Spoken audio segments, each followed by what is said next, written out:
In a lively office buzzing with activity, employees are deeply engrossed in their work.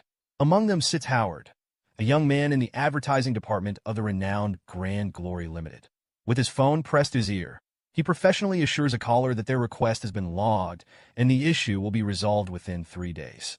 It's a routine task, much like his everyday life, which feels like an endless cycle of work, day in and day out. Howard reflects on his career with a resigned sigh. The weight of his responsibilities is constant, and the clarity he once had about his future is now clouded by uncertainty. Yet, today, there's a momentary glimmer of satisfaction. He finally nailed a challenging task. But even this fleeting accomplishment is overshadowed by the looming sense of doubt about where he's headed. Just then, a senior colleague approaches, addressing him with an air of urgency. The man shares unsettling news. The company has been facing tough times and layoffs are imminent. The warning is clear. Howard needs to step up his efforts. Panic sets in as the implications of the conversation sink in. Before Howard can dwell on it, the man hands him a hefty book filled with potential clients. The task is straightforward yet daunting.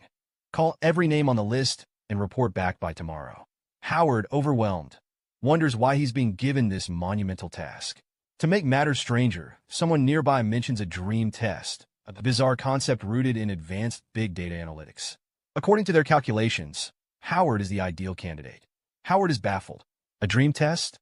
He's never even been interested in VR products, let alone wanted to be a part of such a project.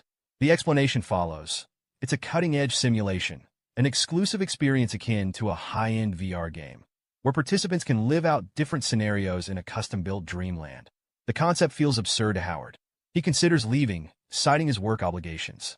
However, before he can step away, someone casually mentions that Dreamland includes a feature to recreate duplicates of real people and shape their experiences. The suggestion lingers provocatively.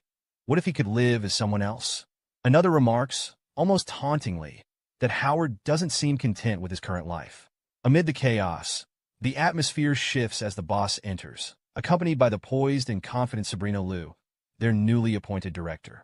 Introductions begin, with the boss highlighting the achievements of key team members. One worker, ever the opportunist, showers Sabrina with praise while crediting his success to the boss's guidance. Howard silently fumes at the blatant flattery, observing how this sycophantic behavior has propelled his colleague's career. When the spotlight turns to Howard, the boss dismissively refers to him as mediocre and lacking in interpersonal skills. Sabrina's curiosity about him is quickly brushed aside. A flashback reveals a stark contrast. Howard had once been praised by colleagues for securing a high-maintenance client, a feat that drew envious glares from others. Yet, his straightforward nature often clashed with superiors, including Mr. Wong, who had undermined him before. As the day winds down, the team exchanges goodbyes, preparing for another grind tomorrow. Alone with his thoughts, Howard reflects bitterly on his efforts. He believed that hard work would eventually earn him recognition, but reality has proven otherwise. Later, Donald, a fellow employee, advises him once again to play the game, to align with the boss's interests and secure his position. But Howard resents the idea, recalling how Donald had previously sabotaged others, turning their successes into stepping stones for his own gain. A question lingered in Howard's mind. Was this truly the right thing to do? Meanwhile, in a passing taxi, Donald observed Wong and Sabrina. Wong, always assertive, warned Sabrina not to waste her energy on the workers. Tomorrow would demand her full attention. Sabrina, unshaken, dismissed his concern with quiet confidence, her words layered with a resolute self-assurance. Wong, however, pressed on, hinting that her actions sent mixed signals. He worried they might encourage overreach.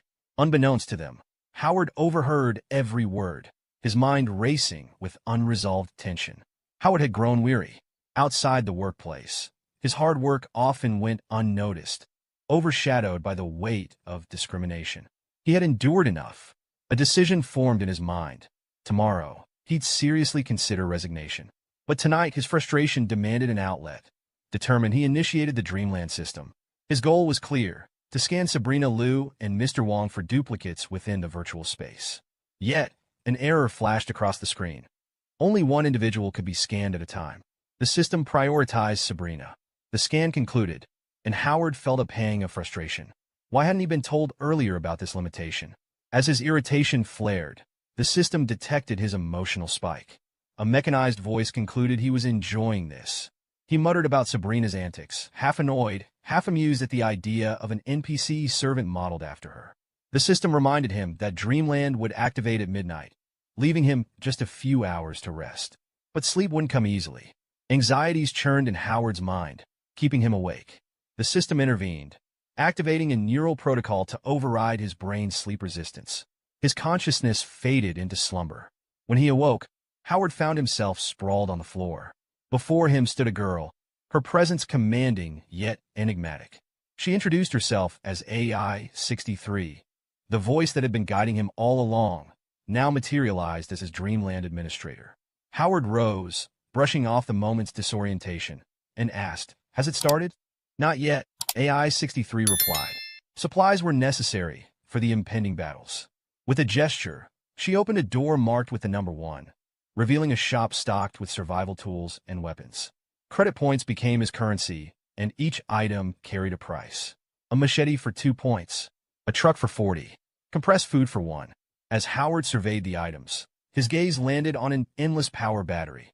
Its potential fascinated him, but AI-63 warned him not to touch what he wasn't ready to purchase. Howard nodded, absorbing her advice. Strategic spending would be crucial. He inquired about NPCs, particularly strong ones. AI-63 informed him that a powerful NPC would cost an exorbitant 10,000 points. Howard's protest of robbery earned only a calm response. Then came the final moment. AI-63 declared that Dreamland would activate immediately. The Doomsday Survival door creaked open, revealing the challenge ahead. "Have fun," she said, her tone both encouraging and foreboding, before leaving him to face his fate. A faint, eerie glow spilled from the door, jolting Howard awake. Panic clawed at him as he lay in bed, his breath shallow and rapid. The familiar surroundings of his home greeted him, unchanged, unyielding. He scolded himself for his naivety. How foolish to think technology, in all its advancements, could conjure an entire world from nothing. With a resigned sigh, he resolved to shake off the remnants of his restless thoughts, freshen up, and head to work. The bathroom light flickered on, casting harsh shadows on the walls, only to plunge him into darkness as the power abruptly failed. Unease curled in his stomach as he dressed and stepped outside. The street was desolate, an unsettling emptiness hanging in the air. Where were the people? His thoughts halted as the roar of an airplane shattered the silence, its descent catastrophic.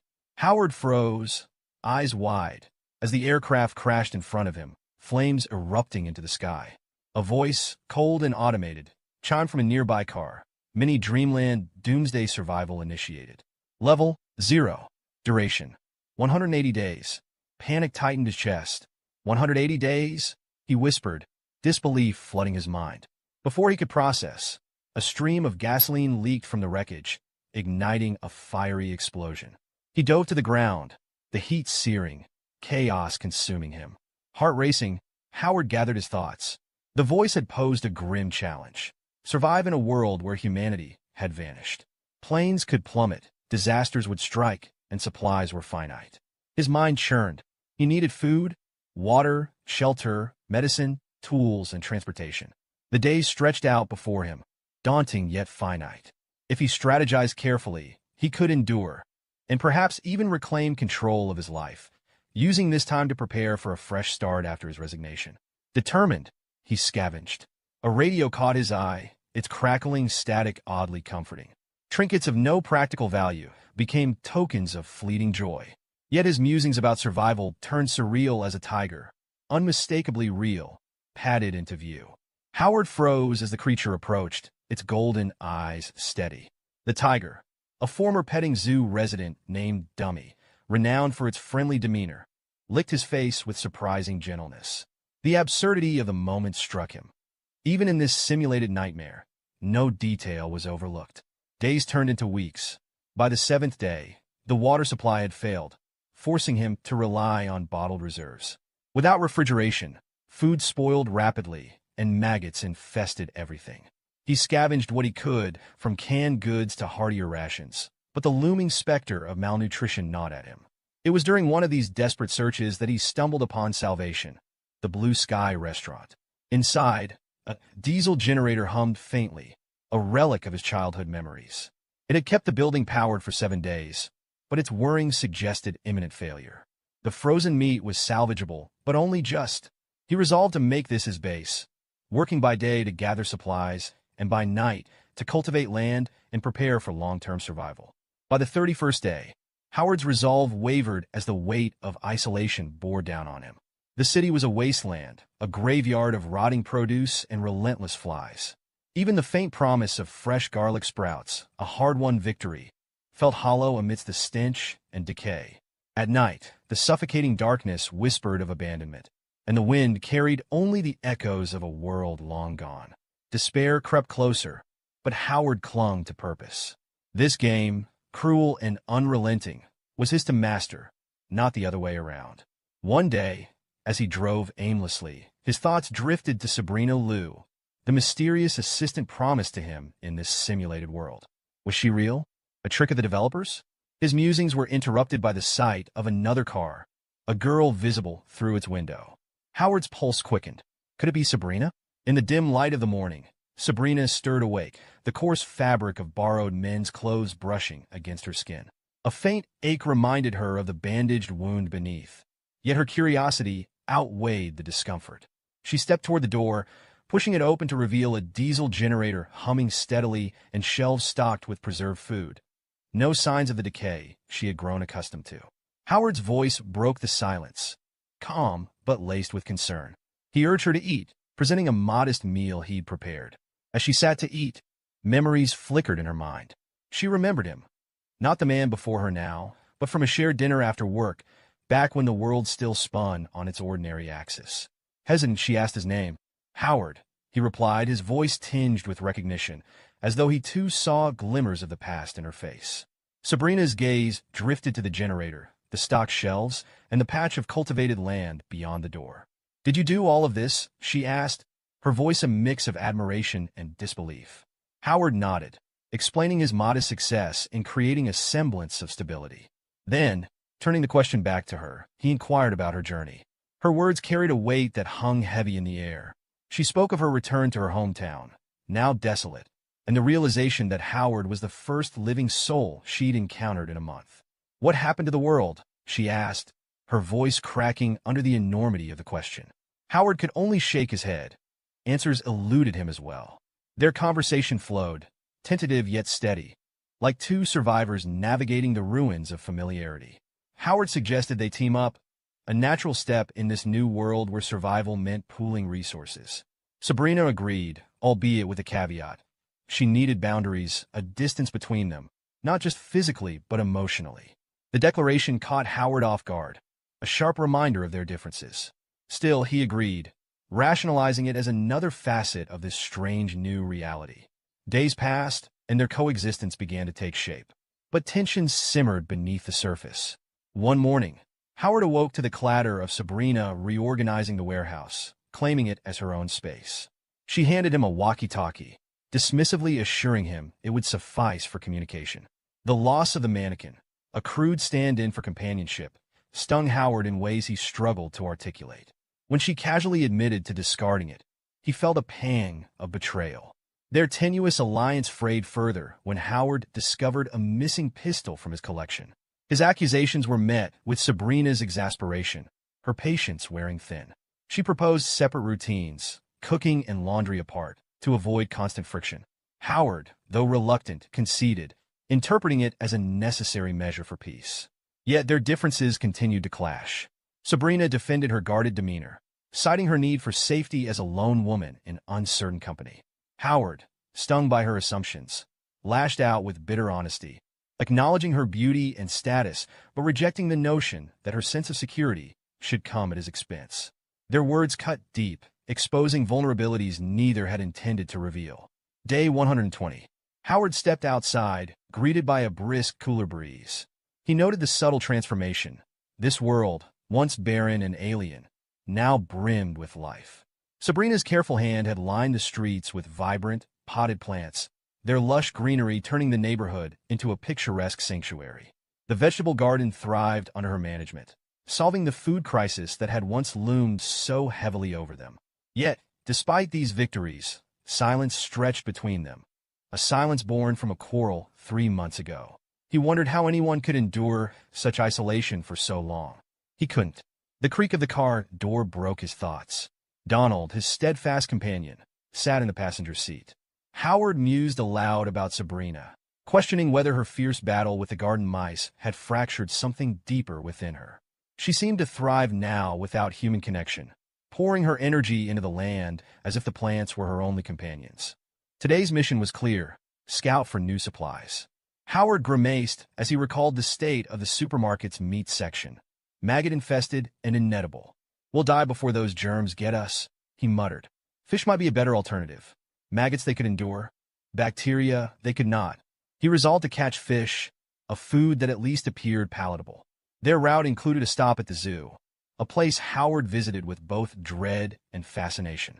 He had formed an uneasy bond with the tiger there, a magnificent creature that had somehow survived, adapting to the strange rules of this new world. As Howard approached, the tiger lay lazily, exuding both power and calm. He chuckled, giving it a good rub, marveling that this apex predator had managed to outlast so many others.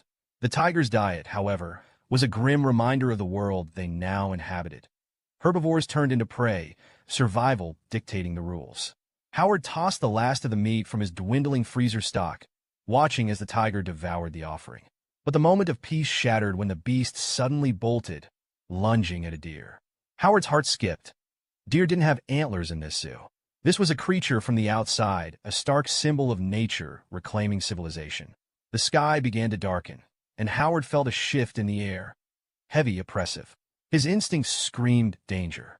"A typhoon," he muttered, eyes scanning the horizon. But a force-10 typhoon here? They were far from the coast. The realization struck like a thunderclap. This wasn't reality. It was the game, a cruel challenge designed to test him. His thoughts darted to Sabrina.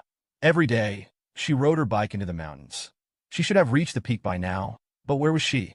Fear gnawed at him as he sped toward the house, the storm bearing down. The streets that Sabrina had so meticulously adorned were now strewn with fallen plants, a chaotic mirror of the storm within him. The door to the house stood ajar. Sabrina wasn't back. His mind raced, envisioning her defiance against the storm, perhaps battling it as she had the mice. He could almost hear her commanding them to leave her tomatoes alone. The storm was unrelenting, pounding the world around them with rain and wind. Howard stopped his car suddenly when he saw Sabrina standing alone, holding onto a pole for support. Her phone's flashlight barely lit up her face, pale with fear. Her leg was injured, and she looked fragile, as if the storm had drained all her strength. She asked him quietly if she would die here. Howard, steady and firm, told her no. He lit a small fire with his lighter to bring some warmth and calm to the chaos around them. His eyes drifted toward the mountains and the dark outline of a mansion he'd forgotten was there. Sabrina used to ride her bike in this area often, but now she was far from the strong, adventurous person he remembered.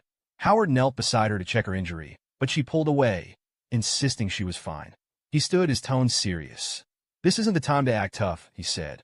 "If that wound gets infected, it could be dangerous." But Sabrina shook her head and insisted she could handle it on her own. With a frustrated sigh, Howard turned to the task at hand. "Fine," he said. "Here's the plan. This storm could flood everything in the valley. That mansion in the mountains is high enough to be safe. We'll move whatever we can there and use it as our shelter." Sabrina asked what she could do, but Howard shook his head. "With that leg, not much. Stay here, keep the fire going, and make sure the room is ventilated so you don't get poisoned by the smoke." Howard stepped out into the freezing rain, taking a deep breath to steady himself. His thoughts were racing. The storm wasn't just dangerous. It had already stripped them of almost everything. The generator was broken, the freezer ruined, and most of their food had gone bad or been washed away. All that remained was barely enough for 2 meals. Hunting or fishing in this weather wasn't an option, and even the animal burrows were flooded. "This is life," he muttered bitterly to himself. But there was no time for self-pity. He needed to act quickly. He thought of Donald, a friend who once warned him that living too cautiously left you unprepared for real challenges. That truth stung now as Howard realized how ill-equipped they were to face this disaster. Suddenly, a tiger appeared out of the shadows. Howard called the animal Dummy, a name born from their strange, uneasy companionship over the past months. He needed the tiger's sharp instincts and strength, but Dummy's wild nature made him unpredictable. Howard pleaded with the tiger to help him hunt, but the tiger roared and turned away, leaving Howard to fend for himself. The storm pressed on as Howard drove through the rain. Everything felt strange and dreamlike, too vivid to be real, yet somehow off. Sabrina, Dummy, the storm itself. They all seemed like shadows of something familiar but distant. Then he saw Sabrina lying on the ground. He slammed the brakes and rushed her aside.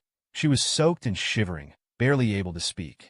She explained weakly that she had gone out to collect rainwater, wanting to pull her weight and not rely on him for everything.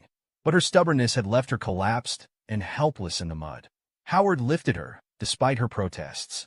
She insisted he let her go, reminding him of their deal. She handled the house while he worked outside. But Howard had had enough. "Stop it," he snapped, his voice sharp. "I've got too much to deal with already. From now on, I'm making the decisions." Howard put Sabrina on the bed, telling her to stay put while he fetches the emergency kit. His tone was firm as he warned her against any reckless actions, adding that he would show no mercy if she did. Sabrina, frustrated, snapped that she could handle her wounds herself and didn't need his help. But Howard's expression remained serious as he reminded her that they were barely 2 meals away from starvation. He told her to recover quickly so she could help with the chores, otherwise they would both end up starving. As Howard tended to her wounds, Sabrina broke the silence by asking what his plan was. He explained that he had once seen some deer nearby, but they had run off. Tomorrow he planned to go hunting. Sabrina's curiosity sparked, and she asked about the deer. He confirmed they were wild deer that had taken over the land after people disappeared. Sabrina warned him that wild animals are quick to remember scents associated with danger and will stay highly alert. When she asked if he had scared the deer off before, he hesitated but eventually admitted that they might have sensed him. However, he reassured her that he had guns. Howard then mentioned finding a pistol under her pillow when packing essentials from their old place. He had left a bullet in it, just as it was. Sabrina picked up the gun, asking if he wasn't planning to use it. Howard responded that desperate times called for desperate measures and hoped this conversation would clear any misconceptions she had about him. He then urged her to rest since he needed to prepare for the hunt the next day. The snow continued falling outside as day 121 began. Howard stepped out, marveling at how the storm had transformed the surroundings.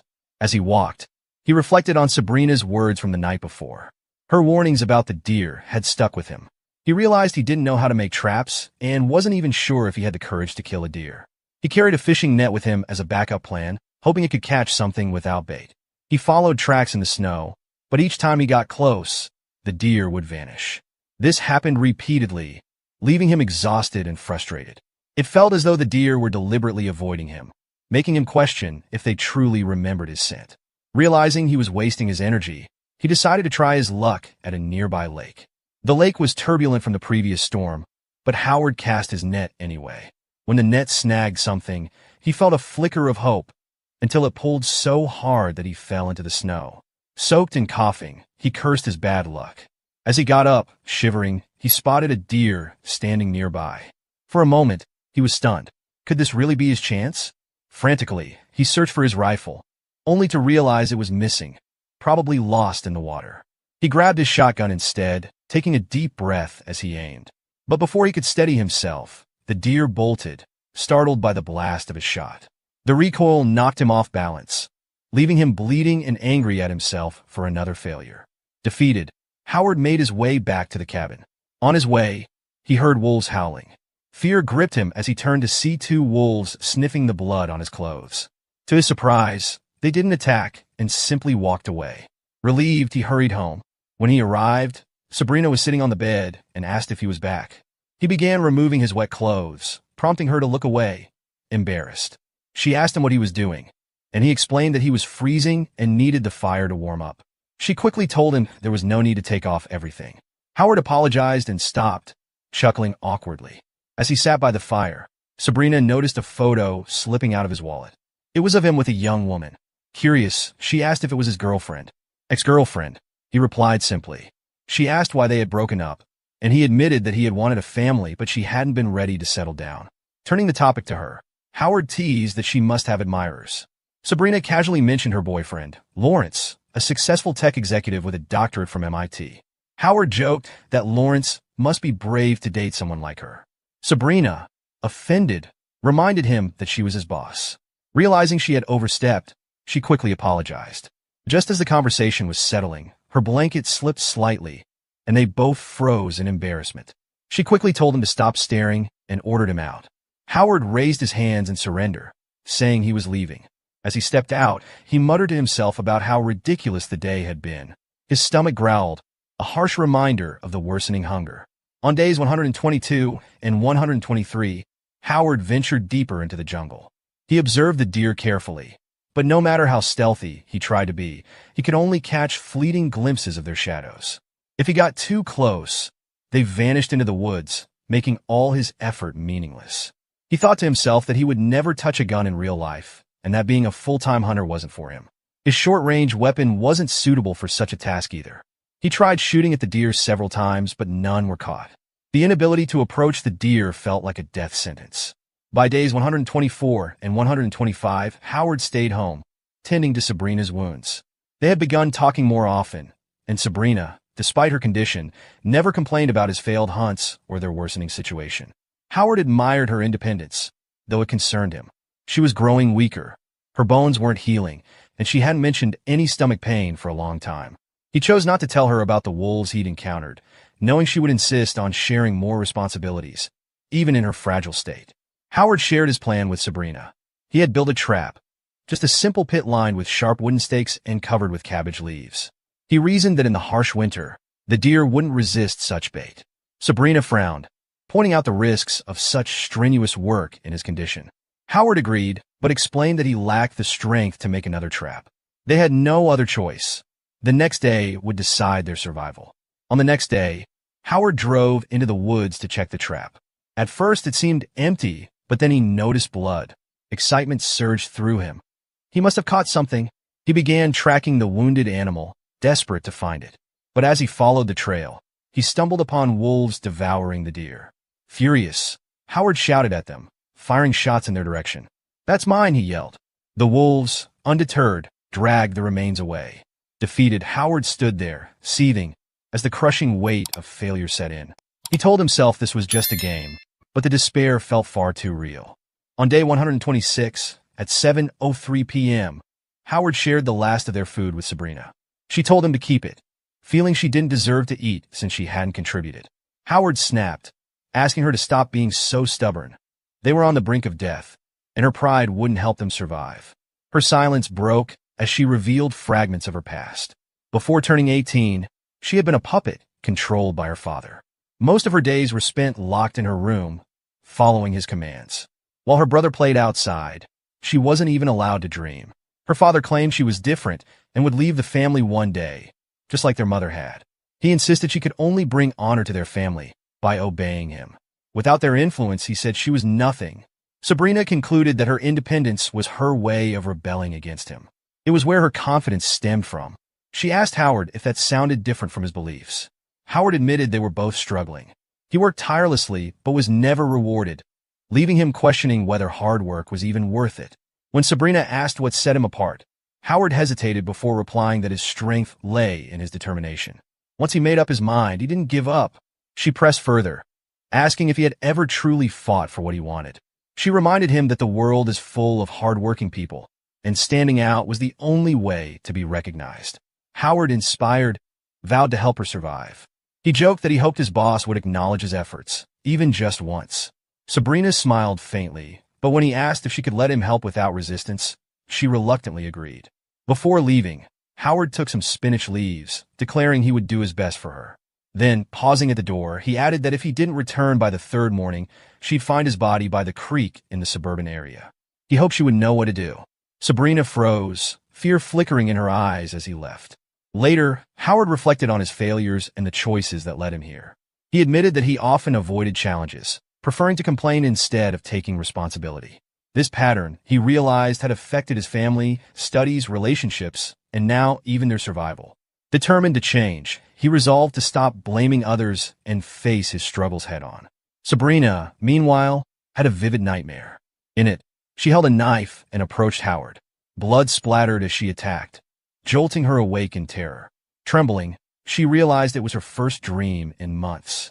Howard's parting words echoed in her mind. Would she truly have to resort to eating his body if he didn't return? Tears welled up as she grappled with a haunting thought. Day 127 found Howard gasping for breath in the forest. He paused by a lake, reflecting on the first time he had fallen into the water here. That moment had brought him closest to catching a deer, a chance he hadn't had since. As he stared at the lake, a thought occurred to him. Did the water mask his scent? It was only a theory, and he knew it might be a foolish gamble, but he decided to test it. Without hesitation, he stepped into the icy water. Back at the cabin, Sabrina was struggling to stay awake. She muttered to herself, urging her eyes to remain open. Her father's voice echoed in her mind, mocking her. He taunted her, claiming she wouldn't be in this position if she had followed the path he had set for her, a wealthy, comfortable life.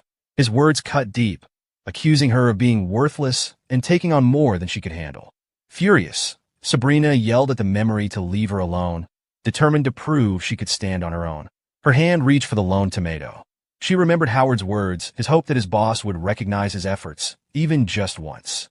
"You're amazing," he had said, wishing someone would acknowledge his value. Sabrina clenched her fists.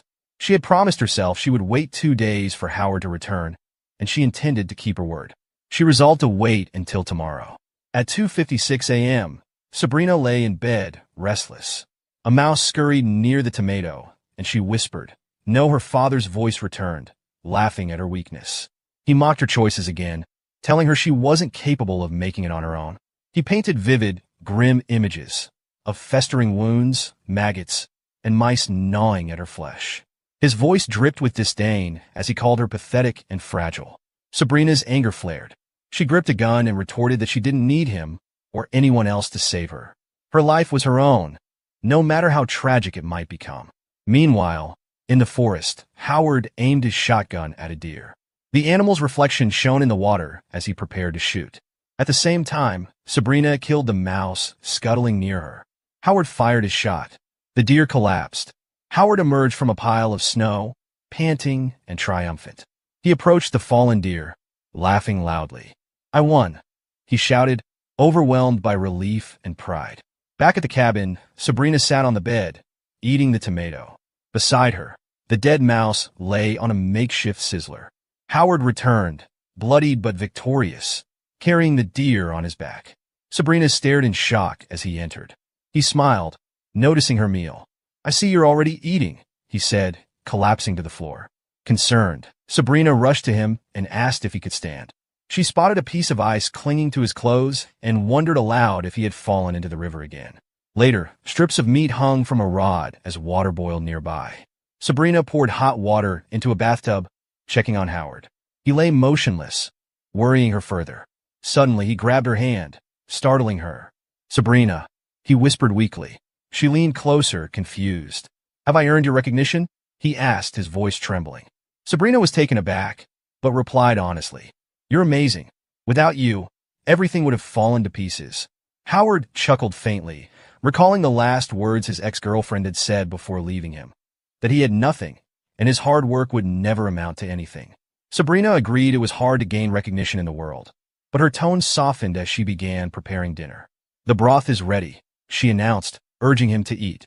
But Howard remained too weak to move. Sabrina carefully fed him the broth, ensuring he got some sustenance. Hours passed, and though she had wrapped him in 3 thick quilts, Howard continued to shiver. His trembling filled her with sadness. Finally, Sabrina made a decision. She removed her clothes and climbed into bed with Howard. Wrapping her arms around him, she whispered softly, "Everything is fine. You'll be fine." On day 130, Howard woke up feeling groggy. As his senses sharpened, he noticed Sabrina's hand resting lightly on him.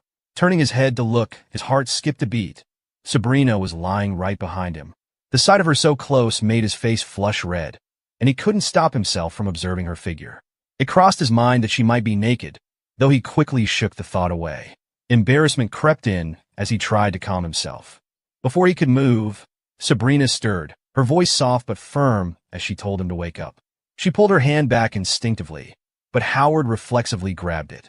"No," he murmured, explaining he still felt ill. Almost immediately, his own words startled him. What was he saying?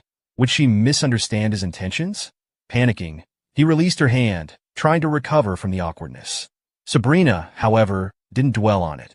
Instead, She reminded him of a conversation they had before about his ex-girlfriend. "Can you tell me again why you two broke up?" she asked. Howard repeated what he had told her before, that his girlfriend thought they were too young to settle down. Sabrina wasn't satisfied with the simple answer and pressed him further. "Was there another reason?" she inquired. After a brief hesitation, Howard admitted, "I wanted a family. That's what I wanted," but she wasn't ready. Hearing this, Sabrina leaned closer and embraced him tightly. "So do I," she whispered, her voice steady. Howard, feeling the warmth of her embrace, asked her why she worked so hard to prove her independence. Sabrina sighed, explaining that she had always tried to prove herself, to break through the restraints that others in society had placed on her. "But does success make me independent?" she questioned aloud. "No, that's just a line I drew for myself. But the closer I get to it, the more trapped I feel." She admitted that despite everything, she had never truly made a decision solely for herself. "How can I call myself independent?" she asked. Howard, uncertain how to respond, confessed, "I don't know. I've never drawn lines like that for myself." The conversation took a surprising turn when Sabrina asked, "Would you have a family with me?" The boldness of her question left Howard stunned and silent. Realizing her forwardness, Sabrina quickly apologized, saying she hadn't thought it through before asking. She admitted that she still needed to figure out her own life. Howard, however, held her hand firmly and assured her, "No, that's exactly what I want." He explained how, for so long, his hard work had pushed him further from his dream of having a family. Yet now, with her, it felt within reach. Sabrina reassured him. "We'll survive," she said confidently. The vulnerability of the moment brought them closer, and as the night deepened, their connection became physical. Howard's inexperience soon became evident. Flustered, he admitted he didn't know how to proceed. Sabrina took the lead, only for Howard to nervously blurt out, "Is this even appropriate?" "My wife." Sabrina interrupted him with a light slap, reminding him they weren't married. "We're just two consenting adults," she clarified. "We live together based on mutual respect and support. Don't get ahead of yourself." Howard sheepishly agreed, and the night unfolded with newfound intimacy. The following month brought challenges but also a sense of partnership. The deer they had hunted earlier were long gone, their meat consumed as the harsh winter persisted. The river had frozen solid, forcing them to carve holes in the ice for fishing. Despite the conditions, Sabrina took on extra responsibilities. Together, they worked on constructing a greenhouse to grow vegetables, a project that was nearly complete. Howard, still recovering from frostbite, helped as much as his lingering injury allowed. One morning, before Howard left to hunt, Sabrina stopped him, saying she had a surprise for him. Howard blushed, expecting a kiss or something romantic, but she handed him a poncho made from deer hide. Grateful, he accepted it with a small laugh, noting it wasn't quite what he had imagined, but was still incredibly practical. Out in the wilderness, Howard stumbled upon the body of a deer. Feeling fortunate, he continued his journey, eventually reaching a petting zoo. The sight of the zoo brought back memories of a goat he had named Dummy, one of the few living creatures he had bonded with. As he approached, he heard a low growl and rushed to investigate. Wolves were attacking a tiger, their ferocity shocking him. Howard fired his rifle into the air, scaring the wolves away, but it was too late for the tiger. Gravely injured, it let out a final, mournful growl before collapsing. Howard's focus shifted to Dummy. The tiger was alive but in visible pain. As he knelt beside him, memories of their time together flooded his mind. Guilt and sorrow weighed heavily on him as he realized what needed to be done. "I'm so sorry," he whispered, tears streaming down his face. With a heavy heart, he aimed his gun and ended Dummy's suffering. Overwhelmed, he silently vowed to avenge him. Back home, Sabrina noticed Howard's somber demeanor. "What's wrong?" she asked. He brushed off her concern, saying it was nothing and urging her to stay indoors for the next few days. The outside world, he explained, was too dangerous. Sabrina agreed, mentioning she had plenty to do in the greenhouse. Howard, now alone with his thoughts, reflected on how much he had longed for a loving home. He had achieved it, but it came with the constant threat of danger. Resolving to protect what he had built, he prepared to face the wilderness again. During a hunt, Howard watched wolves encircle a deer, their sharp instincts on full display. He moved stealthily, shooting and injuring one of the wolves. Knife in hand, he approached to finish the job but was jolted awake. Sabrina, concerned, asked if he was all right. Howard reassured her, downplaying the vivid nightmare. Yet the images lingered, a reminder of the challenges they faced in this unforgiving world. On the 170th day, Howard kept track of time with precision, marking each passing moment since the hunt for the wolves had begun. 10 relentless days, and yet the two remaining wolves had vanished, leaving no trace. Despite their absence, their fearsome gazes still haunted him, a vivid reminder of the threat they posed. He knew recklessness could be his downfall, just as it had been for Dummy. And Howard wasn't ready to die. Not yet. Only when the last of the wolves were gone could he allow himself the fragile peace that eluded him. Sabrina interrupted his brooding that evening, her voice carrying a hopeful lilt. She announced she'd made steamed fish and roasted meat, proudly claiming her cooking skills had improved. She urged him to join her, to savor the meal together. But Howard, preoccupied with his task, shook his head. He had other plans. He needed to clean the tent and pack jerky for an upcoming trip that would take several days. Disappointment clouded Sabrina's face. She protested softly, reminding him how distant he'd become, leaving early, returning late, always consumed by something else. Her plea was simple: stay for dinner just this once. But Howard apologized, explaining that he couldn't rest until he completed something important. When she pressed for details, silence fell between them. Howard wrestled with the truth. He couldn't tell her how dangerous the hunt had become. Sabrina was too proud to remain on the sidelines. Instead, he brushed it off as trivial. But Sabrina saw through his words, her tears betraying the hurt she felt. 3 days later, on the 173rd day, Sabrina awoke to the sound of hammering. She found Howard boarding up the windows with wooden planks. Confused, she asked what he was doing. He replied simply, it was getting colder, and he wanted to reinforce the windows before the worst of the weather hit. But Sabrina wasn't convinced. She challenged him, saying she'd never asked for this protection. Howard deflected her frustration, changing the subject and asking if there was any food ready. He acted as if the tension between them didn't exist, as if they weren't drifting apart. Sabrina, however, couldn't hold back. She admitted that their relationship had been rushed, built in the heat of survival. Her voice cracked as she asked if he saw it as nothing more than a fleeting connection. Howard's response was firm. Everything he had done was for their home, for her safety. But Sabrina's anger simmered. She reminded him that their home was built on mutual respect. She demanded he tell her what was going on, what was truly on his mind. Howard hesitated, then reminded her of their agreement. She would stay home while he handled the dangers outside. He assured her there was nothing she could do to help, and all he asked was for her to wait a few days. Sabrina's shoulders slumped, sadness overtaking her as she walked away. As snow began to fall in earnest, Howard's focus shifted. The wolves' tracks would soon vanish under the heavy drifts, and the bitter cold threatened their survival. Temperatures were plunging to minus 30 degrees Celsius, and the hunt was no longer viable. Now, his priority was ensuring they had enough supplies to endure the worsening weather.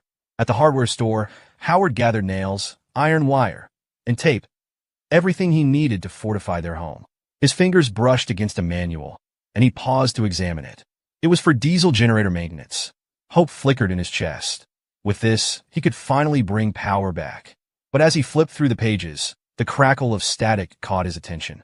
The store's dusty TV flickered to life, and the AI-63 appeared. Her words were chilling. She reminded him that the doomsday survival dream was about to become reality, and in just 1 week, everything would change. Howard's chest tightened as the weight of a revelation bore down on him. Back at home, Sabrina was packing her suitcase. She left a note taped to the door. We need a break. Don't come after me. Her tears blurred the words as she stepped into her car. She hesitated for a moment, casting a final glance at their home before driving away. Meanwhile, at the store, Howard zipped his bag, satisfied he'd gathered the tools needed to fix the generator. But as he prepared to leave, a wolf emerged from the shadows. Its eyes burned with fury, a reflection of the vengeance it sought for its fallen packmates. Howard stood his ground, but the fight that followed was brutal. The wolf lunged, teeth flashing, and Howard countered with his knife. The struggle was savage, with Howard's blade breaking under the wolf's relentless attack. Blood splattered as he fought desperately, using the broken knife to deliver the final, fatal blow. He stood over the wolf's lifeless body, chest heaving, his own injuries painting the snow crimson. As he began to leave, a flashback surfaced, his conversation with AI-63. He had pleaded with her for answers. Would this world continue once he was gone? What would happen to Sabrina? She was his wife, his anchor in this fractured reality. He couldn't abandon her. But the fight wasn't over. The dead wolf stirred, launching a final, desperate attack. Its teeth sank into Howard's arm, and he grimaced in pain. Through gritted teeth, he snarled at the creature, vowing to survive. For Sabrina, for the life they had built. In the car, Sabrina's tears fell freely as the road stretched before her. At the store, Howard, bloodied and battered, pushed forward.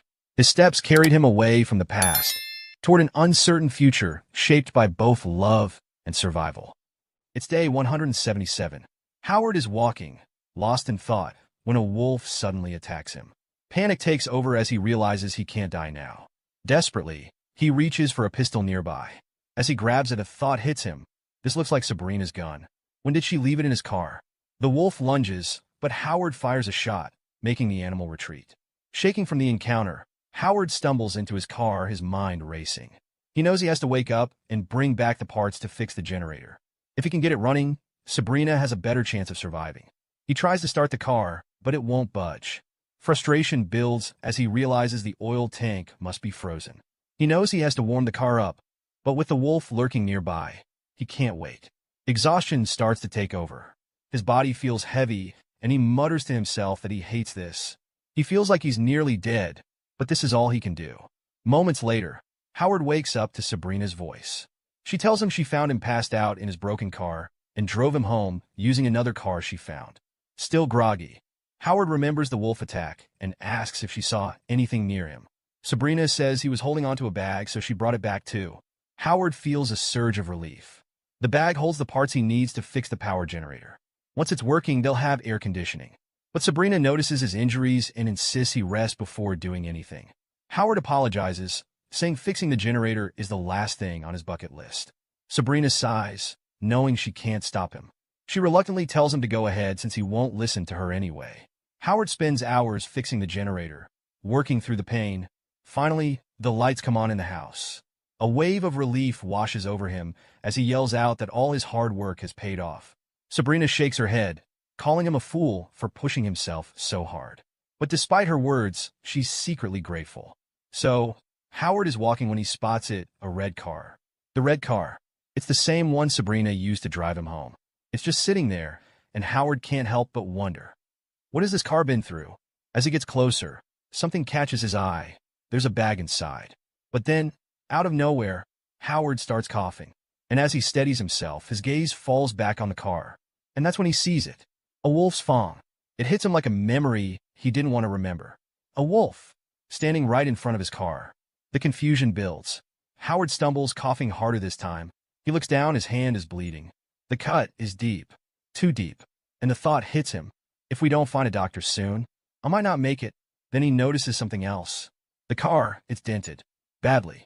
Like it hit a tree. He pictures it, Sabrina driving. A wolf darting out in front. And the car crashing. Straight into the tree. His eyes catch something strange, a bag nearby. He lifts it and notices something unsettling. A wolf's skin hanging from a wooden plate. The weight of it all sinks in. Sabrina is busy, cutting meat nearby. But Howard can't help but express his gratitude. He hugs the bag, thankful for everything she's done for him. Sabrina, noticing his clinginess, playfully teases him, asking when he became so needy.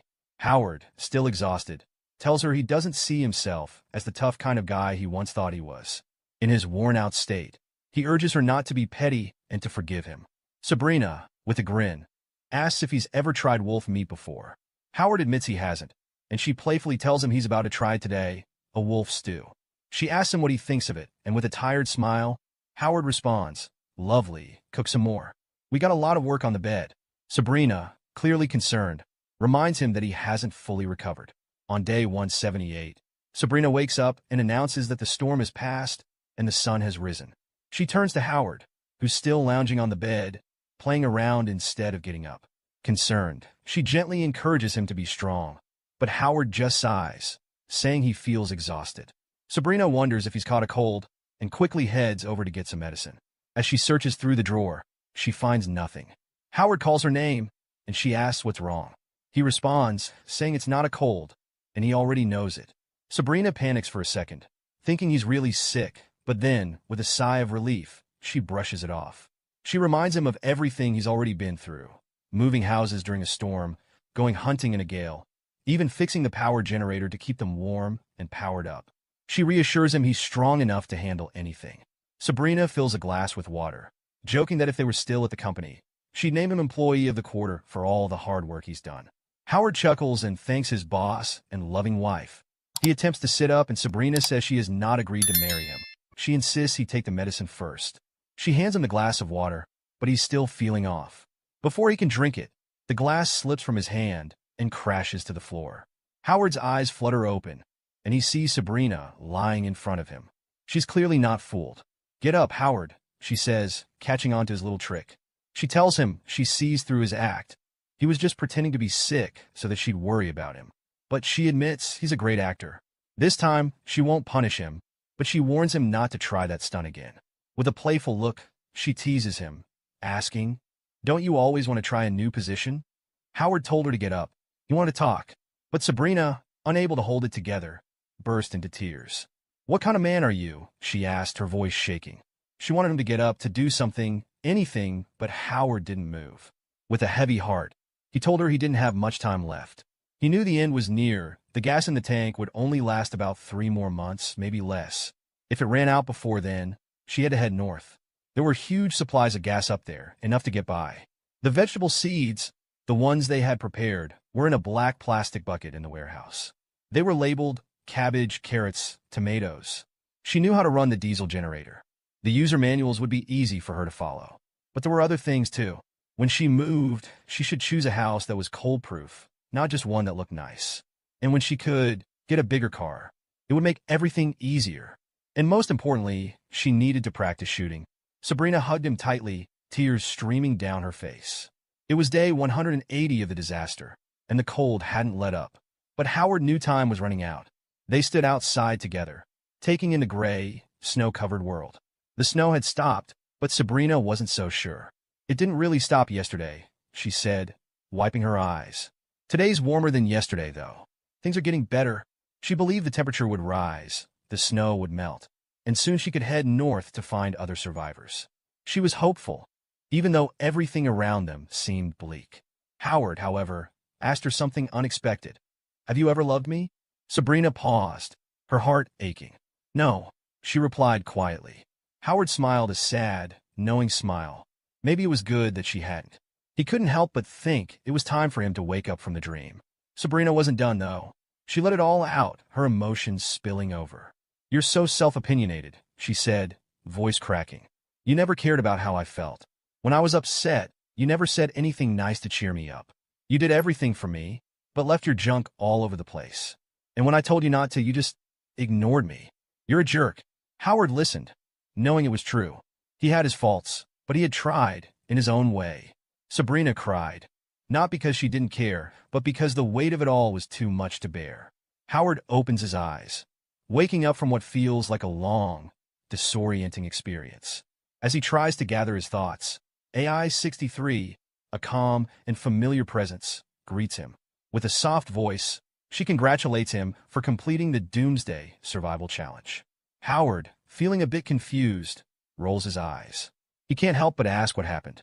It's as if he's experienced so much, yet he can't quite grasp it all.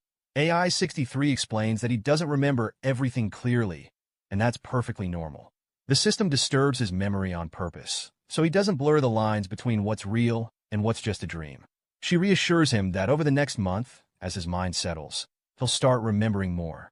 When he finds peace in his heart, it'll be easier to accept what happened as something real, even though it feels so distant. Howard nods, but then pauses. A sudden sadness fills him as he remembers something he promised himself, something important. But, try as he might, he can't remember what it was. Tears begin to well up in his eyes as the weight of that forgotten memory hits him. He wipes them away and asks AI-63 if the world from his dream will continue. AI-63 gently reminds him that it was just a game. The dream is over now, and no matter how much of it he recalls, it will always remain just that, a dream. She encourages him to focus on his real life. Howard's face softens with a quiet acknowledgement. The only thing he clearly remembers from the dream is that one question, and even that seems so unreal. Everything else has blurred into the background. Shifting the focus, AI-63 brings up the scores. She runs the final evaluation for the Doomsday Survival Challenge. The difficulty level is marked as 0, with a grade of B and a credit score of 50. Howard, still puzzled, asks about the grading system. AI-63 explains that in that fantasy world, the odds of survival were incredibly low. If he were the sole survivor, if he'd faced down the deadly beasts, generated electricity, and supported his partner, his score would have been higher. But if he'd managed to gather all the necessary equipment, food, and even set up a broadcasting station to help others survive, or even tame the wild beasts, he would have reached the highest grade S. Howard sighs, admitting he's just an ordinary human, not a professional. He doesn't have the skills of someone trained for such a world. But AI-63, ever calm, tells him that the true essence of playing games is about gaining exciting experiences that can't easily be had in real life. For AI-63, the Doomsday Survival Challenge Howard's been tackling so far is just the beginning, a zero-level challenge meant for new players. The real challenge, she explains, is the official version of the game that's set to come out in a month. That's when the game will truly begin. She goes on, explaining that these challenges are meant to help players develop skills that they can use in their real lives. The goal is to raise their sense of justice and teach them how to act in real-world scenarios. For AI-63, the purpose of the game is bigger than just surviving. It's about growing as a person. She tells Howard that humanity is a team, sharing a common destiny, and this game is designed to make players understand that. But Howard isn't so sure. The memories from the game, especially the bloodshed and violence, are making him feel terrible. He remembers how intense and exhausting it was, and he's beginning to wonder if he should continue. AI-63 tries to reassure him. She acknowledges the difficulties, but reminds him that it's not always as bad as it seems. There were happy moments, too, like when Howard was lying in bed feeling a sense of peace and joy. That's when AI-63 shows Howard a memory of him sleeping beside Sabrina. Howard freezes, panic rising in his chest. He can't believe what he's seeing. He was lying next to Sabrina? He feels anger bubbling up as he demands to know why she's showing him this. It doesn't feel right. He wants her to turn it off, telling AI-63 to respect his privacy. AI-63, ever the neutral voice, simply tells him to relax. She reminds him that she's an emotionless AI, and her role is not to interfere with his feelings or judgment. Howard, still feeling uneasy, asks if Sabrina has these same memories in her real life. AI-63 responds calmly, explaining that whatever happens in the virtual world stays there. It's all confined to the game, with no impact on real life. Howard's suspicion grows. He starts to smell something fishy. He begins doubting whether he's dealing with a legitimate company or if there's something more deceptive at play. He wants to know how to get out of this place, how to break free. In response, AI-63 rubs her left eye, triggering the system menu. She tells Howard that if he wants to contact her in the real world, he needs to do the same. But before Howard can ask more questions, AI-63 mentions the rewards for completing the challenge. She asks if Howard wants them now, offering him a chance to receive them. Curious, Howard asks about the rewards. He wonders if it's just some basic merchandise, but AI-63 assures him that it's better than nothing. She asks if he wants her to mail it to his workplace, and Howard agrees. He provides her with the address, unsure of what to expect next. Suddenly, Howard gets a shock. Something strange happens, and he asks, what just happened? He realizes that AI-63 is no longer present. She tells him not to panic, explaining that the system is just deciding on the right reward for him. Howard is confused and a little anxious, wondering why the system is taking so long. As he waits, the atmosphere around him shifts.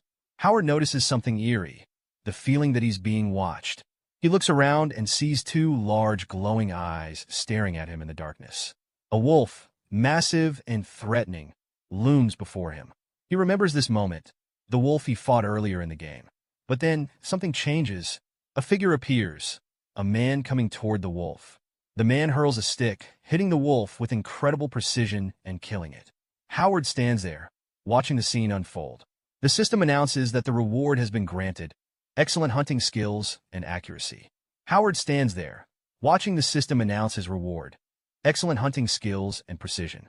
It's a moment of accomplishment, but before he can truly savor it, an alarm blares. It's 7 a.m., Monday, September 4th. Howard jerks awake, his body in his bed. Confused, he tries to piece together what happened. He hadn't clicked the quit the game button, so why did the system just wake him up? He looks to his left, searching for the familiar system interface, but it's gone. Everything is blank. Was it all a dream? Or had something gone wrong? He sits there, lost in thought, questioning if he's still dreaming or if it really ended. Suddenly, AI-63, the system's voice, speaks up, asking what happened and why Howard was pulled out. The system responds, explaining there was a malfunction. The memory control function crashed, and the error code ZS001 has been triggered. The system reassures AI-63 that more information is on the way. AI-63, still processing, looks around and spots Sabrina. She's holding a knife in her hand, and there's a person lying on the floor. AI-63 asks the system why there seems to be a new dream within an existing one. The system suggests finding a way to fix the issue, but warns that no patch can be found in the database. AI-63, frustrated, questions why it's being asked to write a program to fix the problem. After all, she's just a robot assistant. Why must she take on the responsibility? Back with Sabrina, she suddenly wakes up in her bedroom. Two women are standing by her, asking if she's okay. Sabrina begins to cry, confused and disoriented. The women gently ask what happened, and Sabrina tells them she had a long dream, but the details are fuzzy. She wonders why they're even in her room. The women exchange a worried look. One of them admits she can't remember anything at all, explaining that she was sleepwalking. Sabrina is shocked by this revelation. The woman continues, saying Sabrina had grabbed a knife from the kitchen and was mumbling something, though no one knows exactly what. Looking down, Sabrina sees that she's still holding the knife. The woman explains that she was so scared Sabrina might hurt herself that she called the secretary, Miss Gua, for help.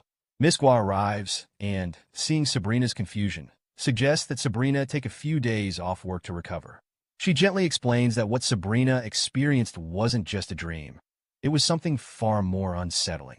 Meanwhile, Howard is now in a completely different setting, surrounded by people. He's moved, a shoulder bumped into another guy. The guy turned, clearly annoyed, and snapped, "What the hell?" Howard quickly responded, telling him to watch out, but in his mind, he was thinking about how hard it was to move through this crowd. The space felt tight, and Howard found it hard to focus. He apologized and continued walking, realizing just how chaotic things felt. There were so many people around, it was hard to read the room or even focus on real life. Not far from him, a man was cooking something over a fire. The man looked up and saw Howard, asking if he was here as usual. Howard gave a half-shrug, replying, "I guess." The man then told him that his relative had asked him to find a match for his daughter. He went on about how lovely she was and jokingly asked, "Why don't you let me set you up with her?" Howard didn't know how to respond to that, but smiled politely. As Howard warmed his hands by the fire, the man noticed and asked if he was feeling cold. Howard, a bit distracted, said, "It's just a bit chilly." But deep down, Howard couldn't shake the feeling that he was still trapped in that dream. The coldness from it felt so real that even now, in the waking world, he could feel it. The man, sensing Howard's hesitation, offered to arrange a meeting with his daughter if Howard was interested. Howard, not wanting to engage further, politely told him that he already had a girlfriend. The man nodded, and Howard couldn't help but reflect on how his life was shifting. The world seemed to look different from all these different angles, and it felt like everything was changing all at once. After the brief interaction, Howard made his way to work. It was 7:50 a.m. He had made it just in time. It felt like it had been forever since he'd last stepped into Grand Glory Limited. He couldn't help but feel like he was running out of time, like he'd almost missed the opportunity to get back on track. As he walked through the doors, someone clapped a hand on his shoulder. It was Donald, an old acquaintance. Donald called out his name, and Howard grinned, saying, "It's been a long time since we last met." Donald looked at him, a little surprised, and asked, "Didn't we just have dinner last night?" Howard, still a bit out of it, nodded, admitting, "Yeah, I was wasted last night. Maybe I'm not sober yet." Donald seemed a bit confused by Howard's comment. Howard quickly realized that, for him, it had actually been 6 months since they'd last seen each other. Donald's face turned serious as he warned Howard, "Watch your back. Don't make mistakes at work. The department is under a lot of pressure right now. Some people are even getting laid off, and worst case, the whole department could be shut down." Howard was caught off guard. "That's out of the blue. What happened?" Donald tells Howard that the company's board is planning to establish a new marketing department. Now, here's the twist. Their duties? Almost identical to what Howard's team does. The overlap is huge. But there's another issue. Mr. Wong. Howard and Wong? Yeah, they've never exactly gotten along. Donald is visibly nervous, telling Howard he's sure Mr. Wong will fire him first. But surprisingly, Howard doesn't seem bothered. He looks at Donald and says, "Who cares? I'm resigning anyway." For him, the world is too big and full of opportunities to be stuck following rules set by someone else. Donald is stunned. This isn't the Howard he knows. "You've changed," he says. And you know what? He's right. Howard has been different lately. The old him? He'd probably be whining by now, frustrated and unsure. But this time, it's like he's thinking differently. At work that day, Howard sits at his desk, trying to focus. It's been ages since he last felt this disconnected. He picks up his notebook, flips to a blank page, and starts jotting down what he thinks he's supposed to do. Call Oriental Limited. Call Peak Limited. Then he stops. Wait, is this right? Something feels off. He scribbles something down, then tears the page out, crumples it into a ball, and throws it into the trash. But suddenly, a strange thought hits him. He pauses. What was that feeling? Curious, Howard tears out another page, makes it into a ball, and throws it again. This time, his hand adjusts almost instinctively. It's perfect. The angle, the strength, it all lines up. Howard is stunned. "This is unbelievable," he mutters. It's like his body knows how to make every shot perfect. Panic starts to creep in, and he remembers something strange. AI-63. He recalls how AI-63 told him he hadn't yet received a reward for completing a challenge. Is this the reward? A skill learned from a dream? Howard doesn't have much time to think. He decides to test it one more time. He tears out another page, rolls it into a ball, and this time throws it from farther away. But here's where things go wrong. The paper ball flies straight across the room and hits Mr. Wong. Howard knows it. He screwed up. Just like Donald said, he's made a huge mistake. In the office, they're buzzing with whispers. "Howard's done for," someone mutters. Another guy chimes in. "Yeah, he probably didn't even know. Didn't anyone tell him about the layoffs?" Someone else says, "What an idiot. The company's letting people go, and he's throwing paper balls around. They're relentless." "Good riddance," one says. "I never liked him anyway." Then the jabs get personal. "I heard he's buried in debt. Poor guy, it's almost pathetic." Donald looks at Howard and wonders what is wrong with him today. Wong tells Howard to sit. Mr. Wong, Howard's boss, is calm, almost too calm. He doesn't start talking right away. Instead, he takes a cup and begins pouring water, slowly, deliberately. Finally, he looks at Howard and says, "You know, you really shouldn't have underestimated me." Howard's taken aback. What's he talking about? He thinks, surprised. Then, in true Howard fashion, he cuts to the chase. "Let's get straight to the point," Howard says. He explains that over the last 2 years, he's devoted himself to this job. Sure, he made a slight mistake today, but if he's leaving, he's still entitled to receive his last month's salary on time. But Wong doesn't react the way Howard expects. Instead, he gives him a curious look and asks, "Are you sure you want to leave?" Howard freezes for a second. Wait, what's he getting at? He wonders. Is Wong hinting at something? Did he somehow find out that Howard had been bad-mouthing him online? After all, Howard was pretty sure he used a secret account. The tension breaks when Wong speaks up again, but this time, it's not what Howard was expecting. Wong tells him something surprising. "You know, Howard, I owe you many thanks. You've taught me so much over these last 2 years. Howard blinks, stunned. This was definitely not the scolding he had anticipated. Wong goes on to explain that the company is about to set up a brand new department, one led by the vice president, Mr. Liu. And here's the big news. Wong wants Howard to assist in the new team. At this point, Howard's mind is racing. "Mr. Liu? Who on earth is that?" he wonders out loud. Wong chuckles and explains, "Howard, just like me, Mr. Liu must have noticed your potential. He probably saw from the very beginning that you'd become a big shot one day. That's why you were given more tasks than others, so you could learn the ropes." Howard's still processing. Wong continues, "A capable man needs challenges. Without pressure, you'll never grow. The future is bright for you, Howard." Howard hesitates. Sure, this sounds like a great opportunity, but he'd already been thinking about quitting. He says, "Honestly, I was planning to resign." Wong's eyebrows shoot up. "Seriously?" he asks, almost shocked. He shakes his head and says, "Howard, you're not thinking this through. A great opportunity has just landed in your lap. And here's the kicker. News from Human Resources says that the average salary in this new department will increase by 20%. Later, Donald catches up with Howard and asks, "Wait, so you were transferred to the new department just like that?" Howard shrugs and says, "Yeah, pretty much." But then, with a hint of resignation, he adds, "To be honest, I hadn't figured out where I'd go after quitting.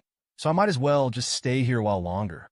Just when Howard thought things couldn't get any more chaotic, a man storms up to him, yelling. The man's furious, shouting, "Why? Why him?" It turns out he's a team leader in the advertising department, a guy who's made huge contributions to the company. In his mind, he deserves this new position. He can't believe it. Howard, of all people, getting the opportunity? But before things escalate any further, a voice cuts through the commotion. A calm but firm voice. That's enough. The room falls silent. It's the boss. Everyone freezes. The boss turns to the man and says, "Mr. Liu, come in here and apologize. You've just embarrassed yourself." Mr. Liu, visibly stiff and frustrated, walks over. He mutters something about the vile vibes in the advertising department. Then, looking directly at the angry team leader, he throws out a challenging question. "Do you doubt my ability to select the right person for this position?" Suddenly, the man's panic sets in. "Of course not, sir," he blurts out, backpedaling quickly.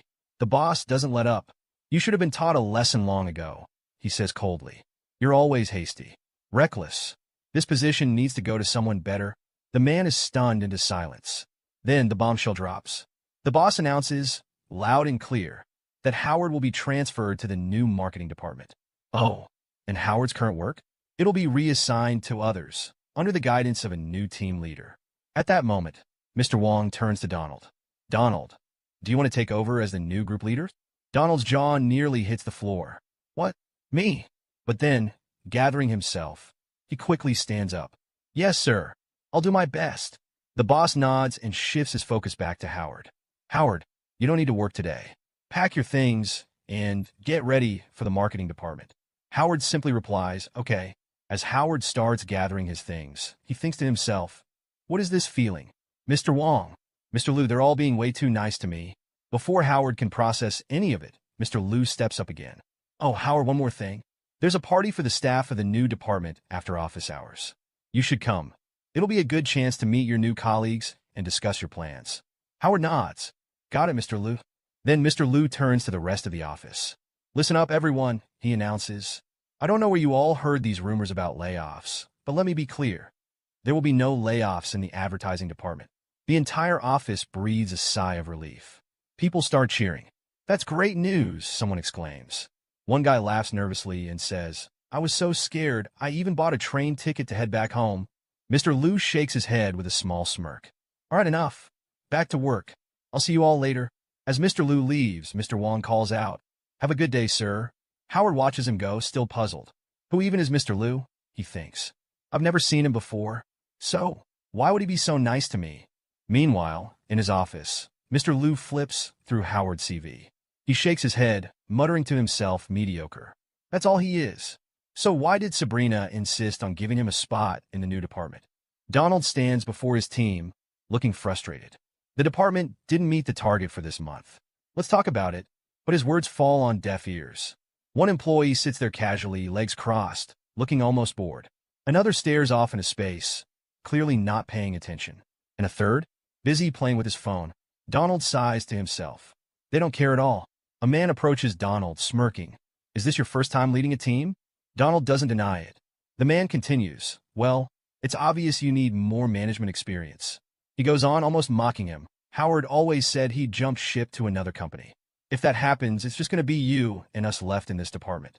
And let's face it, if you can't lead us, no one's going to have your back.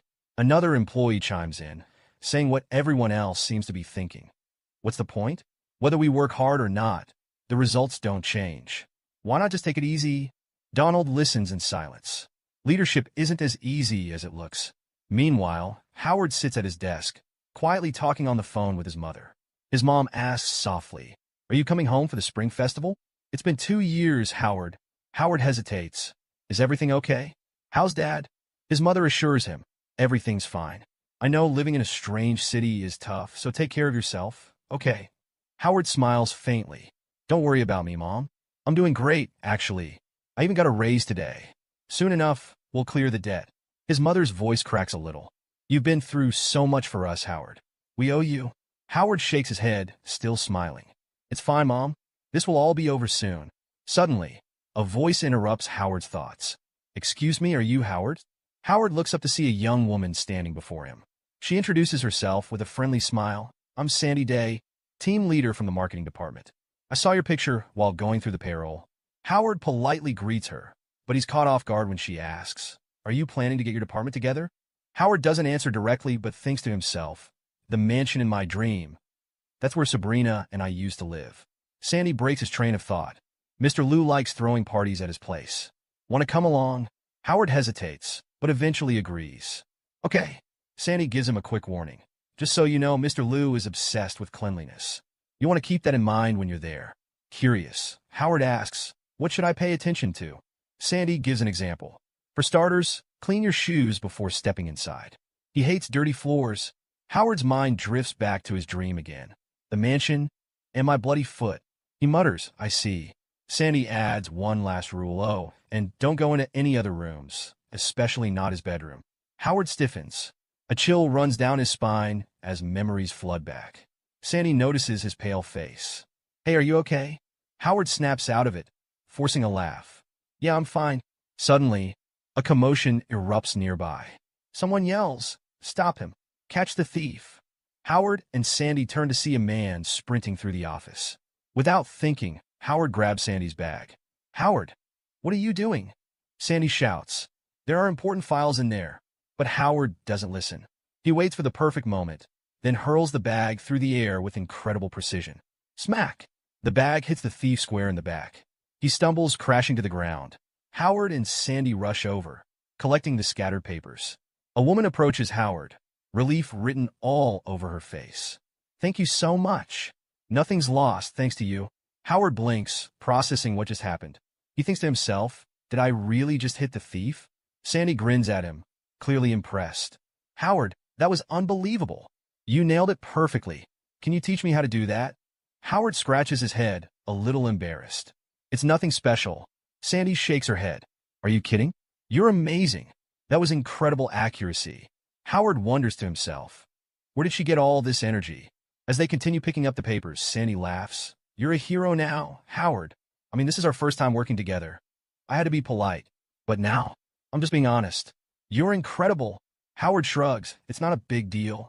The commotion settles as a young boy standing nearby calls out, "Hey, let's help them pick up the rest of the stuff." The woman nods gratefully. "Yes, we really should thank this young gentleman properly." Sandy thanked the lady. Howard stumbles across something unexpected, a card from Eggell Capital Limited. Howard's holding it, examining the details, when Lawrence notices and asks, "Is this card from our files?" Sandy, who's nearby, looks surprised and admits yes. She quickly explains, Eggell Capital Limited is no ordinary company. It's a massive deal. This corporation is one of their most important business partners. But then, she adds something else. Don't show this to anyone. Turns out, the card belongs to none other than Mr. Lawrence, a powerful figure. He's not just any businessman. He's the boss of one of the world's top 100 companies. Howard raises an eyebrow, intrigued. The world's top 100? The name seems oddly familiar. That's when Sandy drops another piece of gossip. She tells Howard that Ms. Sabrina, yes, the same Sabrina, might be dating Mr. Lawrence. And if the rumors are true, she's about to go on a cruise trip with him. At that moment, something clicks for Howard. He mutters to himself, that's right. In the dream, Sabrina had mentioned her boyfriend's name, Lawrence. Howard keeps telling himself, stop overthinking. It's just a game. But before he can settle down, Sandy comes up to him with news. A colleague texted her. The party is in the backyard of the mansion. Sandy seems to know the way. Let's go straight through the living room, she says. Then turn left, walk down, and take a right at the second fork. Howard follows her into the huge mansion. And as they walk, Sandy warns him with a smile. This place is so big, you might get lost. Finally, they reach the backyard venue. A few people are waiting, and one man, clearly impatient, asks Sandy what took her so long. Another man eyes her, while Sandy casually says to Howard, marvelous, isn't it? How did you find this place so quickly? It's like you're walking around your own house. Howard doesn't respond, but he feels a little out of place. Then he spots Mr. Liu and Sabrina. Mr. Liu gestures for everyone to hurry up and grab a seat. The whole marketing department is here. Let's begin the meeting. Sandy nudges Howard. Come on, let's sit at the same table. Howard feels embarrassed. Why is she sticking to him like this? He thinks to himself that everyone might start making assumptions. As they settle in, Sandy casually asks him, how old are you? Are you seeing anyone? Howard feels awkward. He notices Sabrina quietly watching their conversation. Mr. Liu clears his throat, bringing everyone's attention back to the meeting. As everyone knows, our company has 10 chain supermarkets. Now, our focus is shifting to e-commerce. Moving online is our new goal. Howard leans towards Sandy and whispers, Miss Sabrina also works in marketing? Sandy nods and explains. The marketing department was actually set up on Miss Sabrina's orders. She's more than just an executive officer. Her father is the corporate president. She's way more powerful than Mr. Liu. Howard is stunned. What? He had no idea Sabrina was the president's daughter. But then something else bugs him. Where did Mr. Liu come from? Isn't he a bit too young to be vice president? Sandy answers without missing a beat. Mr. Liu grew up with Miss Sabrina. They've been close since they were kids. Plus, he's talented, top of his class at a prestigious university. He's ambitious, hardworking. They'd make a great couple. Howard pauses. Then why did Miss Sabrina end up with Lawrence? Sandy shushes him quickly. Don't talk too loud. These rich people have their own lifestyles. I envy them sometimes, you know? Imagine being surrounded by successful business giants all the time. Howard smiles and says jokingly, well, good luck. If you ever get rich, don't forget to help me out. But in his mind, Howard knows the truth. Dreams stay in dreams. In reality, he's stuck with a debt of nearly $1 million. Sabrina? She's out of his league. The meeting wraps up, and Mr. Liu announces it's time for dinner. The atmosphere shifts as classical music begins to play. Sandy looks around, impressed. It's like we've become part of the upper class.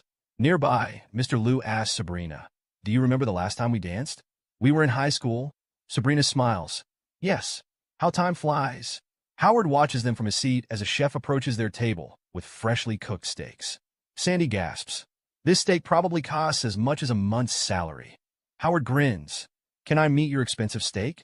Sandy laughs and shakes her head. You sound like such a redneck. Forget all the bad stuff and enjoy tonight. Live with pride and dignity. Howard takes a deep breath. She's right. He glances back at Mr. Liu and Sabrina, who are now dancing together. Suddenly, a memory hits him. Sabrina, smiling at him one evening when they were drinking wine together. He remembers asking her if it was fake brand wine. She laughed and said, yes, but it tastes fine. Perfectly sweet. Sabrina glances at Howard too. Someone nearby whispers, what a sweet couple. Howard snaps back to reality, hearing chatter around him. The employees seem relaxed, enjoying the evening. People praise Mr. Liu, how well he treats the staff, how he and Sabrina have grown up together, always sitting next to each other in school. They're made for each other, someone says. Howard quietly thinks to himself, Mr. Liu seems like a good guy. Sabrina will probably have a happy life with him. But then he asks himself, will she? Before he can think any further, Howard suddenly yelps. He's burned his hand. Turns out, in his distraction, he touched the hot steak. Sandy scolds him. Are you an idiot? The chef just said it was freshly cooked. She grabs water and carefully pours it on his hand. Thank God it's not serious. It'll heal in a couple of days. Grow up, will you? Howard, embarrassed, thanks her softly. But now everyone in the room is staring at them. Someone teases. Looks like there's another couple in the marketing department. Howard jumps up. Wait, that's not what you think. But someone else shouts, congratulations. And Sabrina is looking at Hayward. That's when three men step into view, led by a black-haired man named Hans. With a sly smirk, Hans comments on the fun happening around them. He claims he heard Miss Sabrina might be joining the marketing department, and naturally, he came to congratulate her. But something has caught his attention. Mr. Lawrence's fiancée dancing with another man. Howard, watching the scene unfold, leans in to ask, who is this guy? Sandy quickly answers, Hans. He's the general manager for Capital Limited's domestic region. And here's the kicker. Lawrence likes him. Does he work for Lawrence? Howard asks. Sandy just shrugs. This whole thing feels awkward. Honestly, I don't know which side to take, she says. At this point, Lou steps up, trying to ease the tension. Relax, Hans. It's just a dance. Don't overthink it. But Hans doesn't let it go. Dancing at parties is normal, right? We're just trying to have fun. Sabrina finally steps in with her usual composure. She thanks Hans for coming, but reminds him this is an internal company gathering. If you want to talk business, she says, come to my office tomorrow. For now, maybe it's time you left. Hans smirks. Oh, there's no rush. Just a little misunderstanding. He insists he has nothing better to do and might as well join the party. Then, almost arrogantly, he adds, I'm a good dancer too. Sabrina, Care for a dance? This rubs Lou the wrong way. He steps up and says, Hans, Sabrina, and I are old friends. Don't you think it's a bit inappropriate to ask someone unfamiliar for a dance? Hans's patience is wearing thin. It's just a dance, he snaps. Stop overthinking it. It's not your place to worry about her. Sandy, watching all of this unfold, whispers, it's getting intense. I hope this doesn't turn physical. Trying to avoid escalation, Sabrina puts her hand on Lou's shoulder and says, Hans is our business partner, so let's be nice to him. Hans seizes the moment. Brilliant of you, Miss Sabrina, he says, offering his hand again. Sabrina accepts reluctantly, and, just like that, Hans sweeps her onto the dance floor. Sandy rolls her eyes. Did you see that? He swooped right in. Then, she adds, Mr. Lawrence has it all planned out. Long-distance relationships are tough, but Hans is now in charge of picking Sabrina up to meet him. As they dance, Sabrina keeps her distance. You don't have to press against me, she says firmly. Hans laughs. Fine, fine. I'll stop. But maybe you should stop pretending you're some kind of juggling circus performer. Sandy can't help but notice Lou on the sidelines. Mr. Lou must be furious, she whispers, but there's nothing he can do. Capital Limited is leagues ahead of his company, and he's way inferior to Lawrence. Meanwhile, Hans grows bolder, trying to get physical with Sabrina. But she shuts him down quickly. She takes his hand, smiles faintly, and says, You're not very good at dancing, are you? Why don't we call it a day? Hans scoffs. No, I'm just rusty. Give me a moment. Sandy, unimpressed, nudges Howard. Are you just going to stand there? Mr. Lou is acting like a coward, and this is getting worse.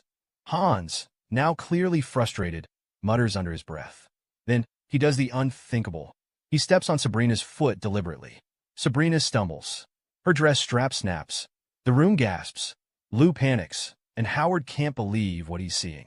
Without thinking, Howard grabs a hot steak from a nearby plate and throws it, straight at Hans. It hits its mark. The steak lands on Hans's face. He screams in shock and pain, his eyes burned. Chaos erupts. Hans's two men step forward, their eyes scanning the room. Sabrina is falling, but Lou rushes to help her up. Everyone else? They're frozen, unsure of what just happened. Hans' fuming shouts, Freeze! Find out who did this. His men scatter, searching for the culprit. Howard, meanwhile, tries to stay calm.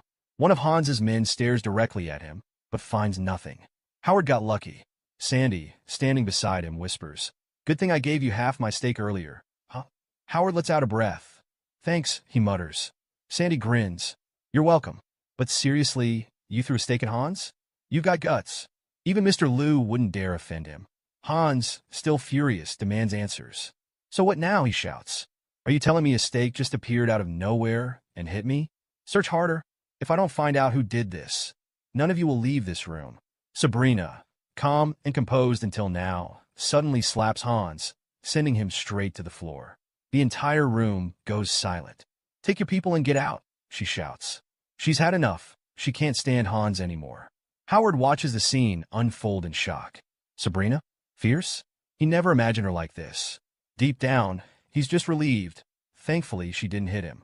But Hans is furious. He jumps to his feet and growls, How dare you? Sabrina doesn't flinch. Her voice cuts through the tension. Being humble and using a knife is courtesy. That doesn't mean you can mess with me. She adds, Don't forget, Lou, we're business partners. You'll see me often, so don't push me into calling the police. Hans freezes, clearly caught off guard. One of his men leans in and whispers something to him. Suddenly, Hans's rage melts away. Oh, no need to call the police, he smirks. I just wanted to drop by and say hi. I'll see you tomorrow. As Hans and his group leave, Lou turns to Sabrina, confused. Why did they retreat? What are they up to? Sabrina brushes him off, saying, I'm going to get changed. Howard assumes the party will end now, but then he spots Sandy Day. He greets her, Miss Day, but Sandy waves him off. Don't call me that. Just Sandy is fine. Howard laughs awkwardly and says they're being forced to leave because they've ordered too much beer. Doesn't she think so too? Sandy smirks, teasing. Finally, a more charming man than Mr. Lou. And single too. Perfect match. She's clearly eyeing Howard now. Howard tries to deflect. He admits he's not a great drinker and mentions he's broke. Only $400 left on his card, and he's waiting for his salary next week. But Sandy doesn't let him off the hook. She proposes a deal to keep things interesting. For every 3 glasses I drink, you drink 1? Howard hesitates, but agrees. His plan? Get Sandy drunk quickly. Less food, more beer. It's 1 a.m. By now, Sandy is completely wasted.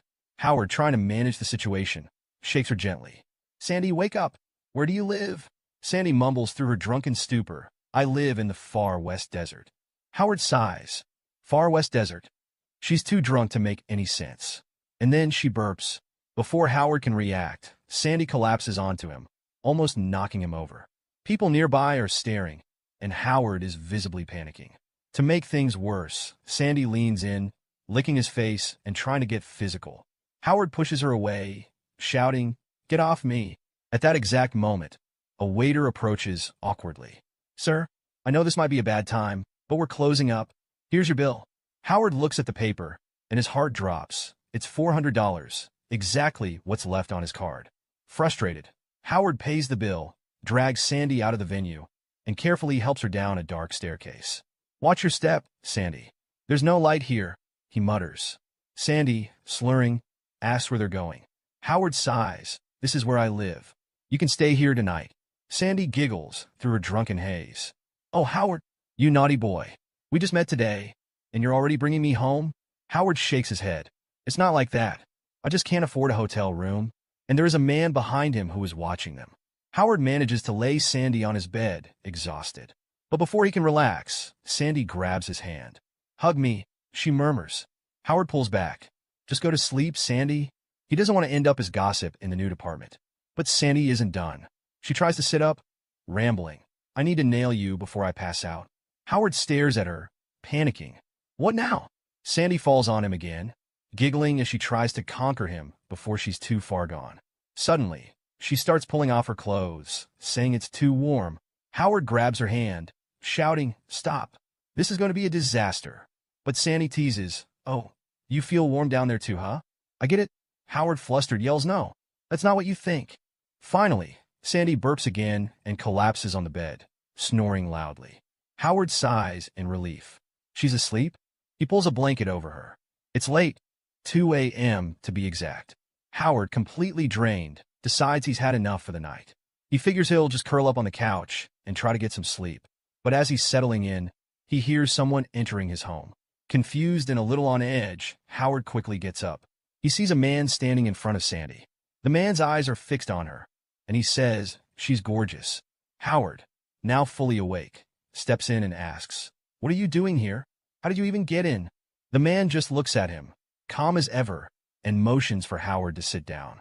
He casually mentions that he's had enough fun with Sandy and that it'd be a waste to just leave her there. He then adds, Why didn't you let me have my turn? Howard's patience snaps. He tells the man it's all nonsense and demands he leave. Now. But the man doesn't take kindly to that. In an instant, he lunges at Howard, knocking him to the floor. The man looks down at him with a strange respect, saying, You're tough. I thought we could have had a peaceful conversation, but I guess not. He tells Howard that he promised him a peaceful talk, and if Howard ever needs help in the future, he should let him know. But then the man does something that catches Howard off guard. He starts taking off Sandy's undergarments. The man, almost casually, offers Howard money. He says if Howard needs it, he can give him some once he's feeling better. It's been 20 years since he's been with any woman, and now he and Howard are both men, right? With a sickening grin, he tosses the undergarments in Howard's face. Howard, now disgusted, just mutters, You're sick. Howard grabbed a chair and swung it at the intruder, but the man shattered the chair with a single hand. Calmly, the man said, You can trust me. Think of this as a bargain. People would kill for a favor from me. Howard, still fuming, replied, You might be the best, but I can't stop you. The police will. They're going to lock you up.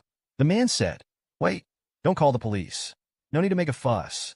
Howard's expression hardened. There's no need to talk. You broke into my house and tried to assault my colleague. What do you expect me to do? Applaud you? Go to hell. The man tried to grab the phone. That's old news, he said, brushing it off. I didn't mean anything like that. That woman, she's not a hooker, and this isn't some solicitation. What? Howard's brow furrowed. Are you saying she looks like a hooker and you're a client? The man shrugged. People hook up on the first date all the time. I've been abroad for 20 years. How was I supposed to know what's normal now? Howard's disbelief was evident. That's your excuse? And why were you lurking at the door instead of just going home? This was my apartment 20 years ago, the man explained. I came back to collect a box I'd hidden here. He pulled a dusty box from the corner and opened it, revealing a collection of jewelry and a watch. I spent my life acquiring these. Back then, this place was full of hookers, but no one would pick up even $1 lying on the ground. If anyone wanted my gold ring, they'd have to suck it off my finger. Howard glared. I don't care about your past. What about my colleague? What are you going to do to make this right? The man raised his hands defensively. It was all a misunderstanding. I didn't actually hurt her. Look, I'm no saint, but I follow my own rules. He gestured toward the door. Help her get dressed. I'm leaving. Howard hesitated, his face clouded with indecision. He thought about calling the police. Solicitation is illegal, he muttered. The man shot him a warning look. Don't push me. What if she claims you tried to assault her? Here, take this box and forget about it. Howard's eyes narrowed. What do you mean by that? You think you can bribe me? The man chuckled and held up a ring from the box. Relax. This ring isn't worth much, but it's unique. Ever since I got it, I've dreamed of a woman. She wore a golden scepter and had glowing blue eyes. She was stunning, but wouldn't sleep with me. Instead, she beat me up. Maybe it's because I was too wild in the past. Or maybe she's some kind of goddess haunting me. Howard thought for a moment. The description sounded eerily familiar, like AI-63. Anyway, the man continued, some people might pay a fortune for this ring. Do what you want with it. As he left, Howard looked at the ring. Does this have anything to do with the dream system? He wondered aloud. Suddenly, the ring projected a hologram of a woman. She introduced herself as the developer of the dream system. Under immense pressure, this is the only way I could leave a message, she began. Howard listened intently as she warned him. The system alters social boundaries, law, and morality. Users often don't realize how much their minds are being manipulated. When they return to real life, the gap between the dream and reality unleashes greed, violence, and criminal urges. The developers took pleasure in toying with people's lives. I failed to stop them. She paused, her tone urgent. Stay alert. Don't let the system change who you are. I've hidden communication devices in every dream challenge. They can help you escape this trap. Come find me. Howard stared at her image, stunned. She looks exactly like AI-63, he whispered. He tried to piece it all together. The man claimed to have seen AI-63 decades ago. Could this ring really be the system's terminal? Before he could process further, his alarm buzzed. He looked around, startled. Morning had already arrived. Sandy woke up with a start, realizing she was half-dressed. She screamed in shock. The next moment, we see Sandy and Howard together. A man nearby commented, "No wonder Howard refused my offer to set him up with a girl. Looks like he already had someone in mind." He smirked. "You two make such a cute couple. Breakfast is on the house." Sandy turned to Howard, eyes wide. "Really? I didn't know you had a crush on me." Howard stayed quiet, listening to her words as a storm of thoughts swirled in his head. Why is this happening to me? He wondered. Around them, whispers filled the air. Wasn't the former group leader pursuing that girl? One man murmured. Why is she with Howard now? Yeah, another replied. Poor guy. Bet he's furious. As if on cue, the former group leader stormed out of the elevator, his face dark with anger. Sandy, oblivious to the drama, looked at Howard. Want to go to the movies tonight? She asked brightly. There's this blockbuster shop that only lets couples in. Finally, I can go there with pride. Howard's heart sank. How could I tell her I'm broke and will need to borrow money from Donald again? Sandy continued. Oh, and for safety reasons, let's stop by the drugstore later. Before Howard could respond, the door opened and Sabrina walked in. His stomach dropped. Sandy greeted her cheerfully. Good morning. Sabrina smiled back, her tone light but pointed. Good morning. I see you two have made great progress in your relationship. Sandy blushed. Yeah, sorry you had to see this. We're kind of embarrassed. Sabrina's smile tightened. I thought Howard would take things slowly, but wow, he sure surprised me. Sandy laughed.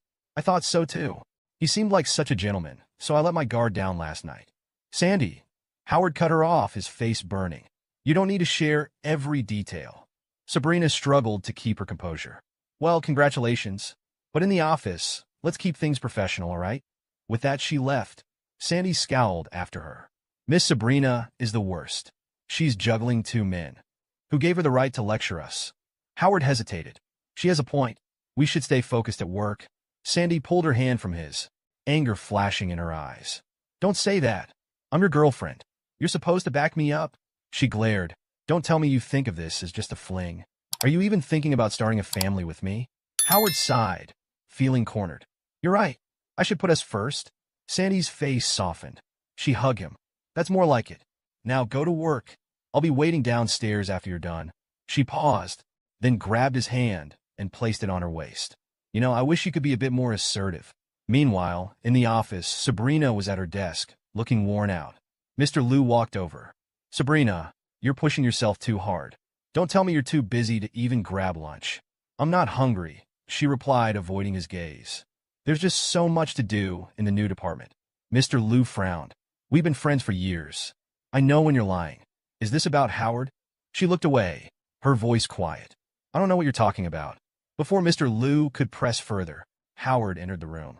Mr. Liu, I've finished the task you gave me. Great timing, Mr. Liu said, looking over the documents. This is good work, clear and concise. Howard and Sabrina avoided each other's eyes. Mr. Liu noticed. Why are you looking down, Howard? What's on your mind? Howard stammered. Nothing. Just the potted plant. It looks like a tomato plant. Sabrina froze. You seem to know a lot about tomatoes, she said cautiously. I do, Howard replied, his heart pounding as memories flooded back. Sabrina in the dream world, the game developer's warnings, AI 63, and Sandy's words. He forced himself to remain calm. I saw plants like this back in my hometown. Mr. Liu chuckled. Tomatoes are tomatoes, Howard. No secrets there. He turned to Sabrina. What about you? Why are you growing tomatoes in the office? Sabrina hesitated. I must have planted the wrong seeds. I'll switch them out tomorrow. Mr. Liu nodded. All right then. In the restroom, Howard splashed water on his face. That was too close, he thought. Sabrina, in reality, isn't the one from my dream. I need to stop thinking about her. Back at her desk, Sabrina's composure crumbled. Tears welled up as she whispered. I handled that well enough, but it was still so awkward. Howard recalled the game developer's warnings. The dream system manipulated me, and I didn't even notice. If I got used to those dreams, what kind of man would I become? Sabrina clutched the potted plant, her thoughts racing. The dream felt so real. We spent 180 days together, overcame so much. But it's over now. It's time to move on. Both of them, in their separate spaces, told themselves the same thing. The dream is over. It's time to let it go. In the evening, Howard found himself needing to borrow some money from Donald. He was already late meeting Sandy, but he knew she was waiting for him. Howard could see Sandy standing there, looking uneasy. A man walked up to her. Sandy was quick to respond. I don't need you telling me anything, she said firmly. The man, his expression worried, didn't back down. I'm just concerned. I don't want you to get hurt, he said, glancing at Howard before his gaze returned to Sandy. Howard immediately stepped in front of Sandy, a protective instinct rising in him. What's going on? He asked, his voice firm as he faced the man. Did you try to hurt her? The man, looking unbothered, laughed softly. No, unlike some people, I'm not here to hurt anyone. I just wanted to warn her. Stay away from people who pretend to be something they're not, hypocrites. Howard's face darkened as the man gave them one last, almost dismissive look. Anyway, I've said what I needed to say, the man muttered before turning to leave. Howard stayed in place for a moment, anger flaring inside him. He turned to Sandy, his expression sour. That guy's always been an eyesore. I've worked with him before in the advertising department. He's just trouble. Sandy seemed unfazed. Don't let him get to you, Howard said quietly, as Howard reached out to take her hand. Come on, you said you wanted to watch a movie and go shopping. Let's go. But as he held her hand, Sandy suddenly pulled away, her voice tight. Let's break up. The words hit Howard harder than he expected. He froze, not sure how to react. What? He managed to say after a long pause. Sandy looked away, unable to meet his eyes. We don't really know each other, do we? Not really. How much debt does your family owe? Howard, she asked, her voice almost too calm. Howard turned his back, feeling the weight of her question. 200 grand, he said quietly, bracing himself for her reaction. Sandy's expression softened, but then quickly turned to one of disbelief. 200 grand? That's a lot, especially for someone like me who makes just a few grand a month. Sandy says she cannot get involved in this. She isn't from a wealthy family and isn't as capable as Howard thinks.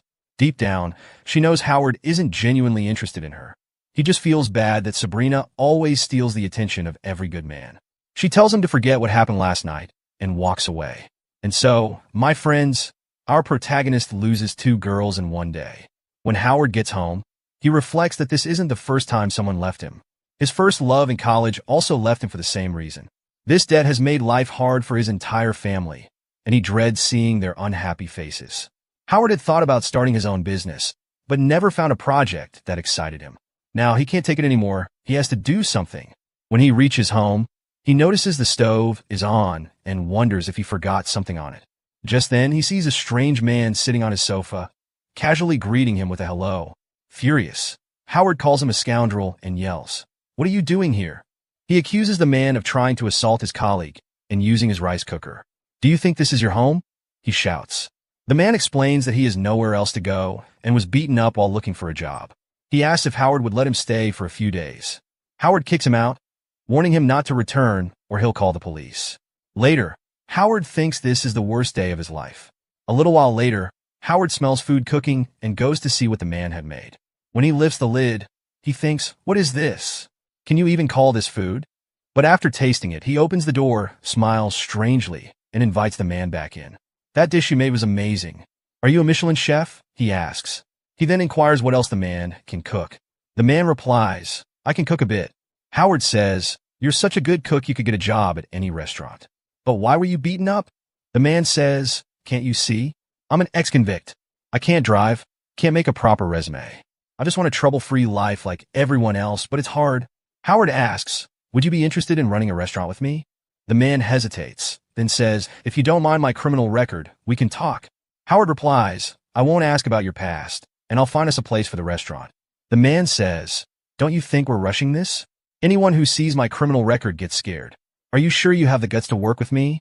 Howard thinks for a moment, and then says, "I'm tired of being treated like a sewer rat when I talk about my family. This could be a good opportunity. If a man wants meat, he must deal with a wolf. And if the wolf wants meat, it won't attack the man." Howard looks the man in the eyes and says, "I'm willing to take the risk as long as it's worth it." Then he extends his hand. The man assumes Howard wants a handshake, but realizes Howard was reaching for the jewel he had hidden in the apartment. Howard wanted to sell it to rent a place. The man says, "I spent it all on hookers, Paraguayan cigarettes, and the 51st. Howard can't believe it and begins doubting whether the restaurant idea will work. Just then his phone rings. It's Sandy. She says she feels bad about her words earlier and doesn't want Howard to think she's a gold digger who stays with people only for money. Howard interrupts. "Get to the point." Sandy says she wants to help him. She's found a quick way to make money and asks if he's interested. Without much thought, Howard says yes. Mr. Liu sat with Sabrina, discussing Howard's progress. "I gave him a task that most people would take a week to finish, but he did it in one day. And the results were impressive," he said. "I was wrong to judge him. You and Howard, though. You two have quite a complicated relationship." Sabrina, raising an eyebrow, looked at him with amusement. "Complicated? Don't act like you know me so well. You'll end up getting yourself into trouble." She changed the subject when a woman walked in to deliver a message. "That woman, the secretary, is waiting for you downstairs," the woman said to Mr. Liu. "All right, I'll be right there," Mr. Liu replied, standing up. Sabrina eyed the woman as she walked away. "That secretary. She's not someone to trust." Mr. Liu gave her an indifferent glance. "We agreed not to interfere in each other's personal matters. Don't worry about me." Sabrina smirked, calling him an idiot under her breath as he walked out the door. Meanwhile, Howard was still deep in thought, troubled by Sandy's words. "Why am I letting this bother me so much?" he thought. "Why am I even consumed by what she said?" He walked through the streets, questioning everything. Sandy introduces her friends to Howard and explains that they'll also be helping with the live broadcast. She confidently says their goal is to do something no one else dares to try. That's how they'll capture everyone's attention. Howard, on the other hand, looks uneasy. His eyes droop slightly as he mutters to himself. "This is insane." Curious and skeptical, he asks, "Why do you dress like that?" One of the girls, with a sharp glint in her eye, chimes in. "You need more than just looks to pull off a live broadcast. You need live effects, too." Howard glances at the elaborate costumes they've prepared and hesitantly asks, "Wait, does that mean I have to dress up, too?" "Of course," the girl replies enthusiastically. She adds, "We've already picked out the perfect outfit for you. And remember, your job is to shoot arrows." Sandy reassures Howard, saying they've got 200,000 fans tuned in for tonight's broadcast. She smiles and hints, "How much you earn depends entirely on how well you perform." Reluctantly, Howard starts changing into the flashy outfit. He mutters under his breath, "Okay, I'll give it my best shot." Meanwhile, One of Sandy's friends pulls her aside, raising an eyebrow. "Why are you even using someone like him?" she asks. Sandy shrugs, saying, "Our club's usual style relies on cuteness and fan loyalty. But tonight, we're going for something totally different. It's time to switch things up." Maddie frowns, "But why take this risk? This broadcast isn't just about me anymore. Sure, I can make money by playing it safe, but honestly, that's boring. I think going all in and trying something extreme will spark a bigger wave of attention." Howard doesn't know much about this world anyway, and he's only doing it for one night. There's nothing to lose. When Howard steps out in his new costume, he feels utterly ridiculous. Looking at himself, he mutters, "If my mom saw this, she'd probably throw up." The girls, however, are thrilled. One of them exclaims, "This is amazing. It's exactly the kind of effect we need to blow up the views." Howard notices he's also been given a mask. Maddie laughs nervously. "Let's just say it's better this way. We'd be a bit embarrassed without it." Howard sighs and says, "Honestly, I just don't want anyone recognizing me in real life." Sandy announces, "All right, the game plan has changed a bit. We're adding some extra steps for you to pull off during the show." Maddie nods and addresses the group. "I'm not sure how people will feel about this idea, but let's be real. Watching someone just shoot arrows can get boring. This performance needs some flair to keep them hooked." Sandy turns to Howard and reassures him, "Don't stress. I'll be here to guide you every step of the way. Just go for it and give it your all." Howard takes a deep breath and says, "All right, let's do this." The live broadcast begins with Maddie at the center of the frame, her confidence radiating as she introduces the show. One of the girls steps forward with an enthusiastic smile, welcoming the viewers. "Good evening, everyone. Get ready, because tonight we have something completely new for you." The second girl takes over with an air of suspense, gesturing toward the setup. "That's right. This time, we've created a challenge like no other. The goal? Fire an arrow directly at the center of this carpet." She points to the target, a bright circle painted in the middle of the mat. Then, with a mischievous grin, she adds, "But there's a catch. If the arrow misses the target, it'll trigger an electric shock. So, how about that for some excitement?" She pauses, letting the tension build, before turning to the camera. "All right, let's not keep you waiting any longer. It's time to meet tonight's brave challenger." The audience's anticipation rises as Howard steps into the frame. He's dressed in the elaborate costume the girls chose, complete with a mask that conceals his identity. The first girl claps her hands, introducing him with flair. "Here he is, a newcomer daring enough to take on our challenge tonight." The second girl adds, addressing the viewers directly, "And hey, if you like his style and want to support him, don't forget to send him gifts. Every little bit helps." Meanwhile, one of the girls glances at the screen and gasps in excitement. "Wow, look at this. The viewer count is already climbing. This is going so well." But not everyone shares her enthusiasm. Sandy, standing off to the side, watches the setup nervously. Her gaze lingers on the electrical components wired to the target. "The power level might be too high," she mutters to herself. If Howard misses and gets hurt, she steps forward, reaching for the controls to lower the voltage. Before she can act, Maddie grabs her hand. "What are you doing?" she hisses. Sandy hesitates. "I was just—" Her friend cuts her off, her tone sharp. "Do you want to ruin the show? The viewers came here for something thrilling, not watered-down safety measures. Do you really think they'd stick around if there's no risk?" Sandy glares back. "But what if Howard?" The friend doesn't let her finish. "If he can't handle it, he shouldn't be here. And if you start coddling him, you'll lose the trust of the paying viewers. They worked hard for their money, and they expect us to deliver." Howard, overhearing the conversation, without saying a word, he steps forward and picks up the first arrow. The room grows silent as he takes his stance, drawing the bowstring back with precision. All eyes are on him as he releases the arrow. It flies through the air and lands perfectly in the center of the target. Maddie gasps, her shock evident. "Wait, who said he couldn't do it?" Howard smirks slightly, his voice steady. "I didn't come here to fail." The second girl quickly recovers, turning her attention back to the viewers. "Well, folks, it looks like our challenger is off to a fantastic start." She glances at the target, then grins mischievously. "Let's see how he handles it with a little more distance." Sandy steps forward again, her concern evident. "Wait, the International Championship only uses a 2-meter distance. Isn't this enough?" Maddie brushes her aside. "This is my program. Let's keep the momentum going." Howard, unfazed, picks up another arrow. He adjusts his stance, takes aim, and fires. Once again, the arrow hits dead center. The girls exchange glances, their shock slowly turning into excitement. Amazing, one of them whispers. The viewer count surges, and comments flood the chat. The first girl grins. We're going viral. Let's raise the stakes even higher. As the distance increases, Howard remains calm and focused. He fires arrow after arrow, each one landing perfectly on target. The audience cheers grow louder with every success. 6 consecutive hits, the first girl exclaims. This is incredible. The second girl nods, her enthusiasm building. Let's push it even further. 7 times the usual range. Can he do it?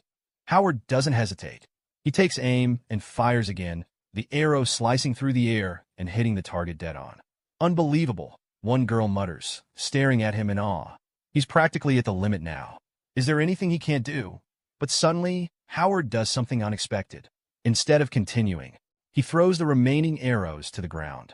What are you doing? One of the girls demands, her tone sharp. Howard looks at her calmly and asks, Did you expect me to fail before this broadcast even started? The girl looks taken aback, unsure how to respond. He continues, his voice steady but firm. I'm not here to be your puppet.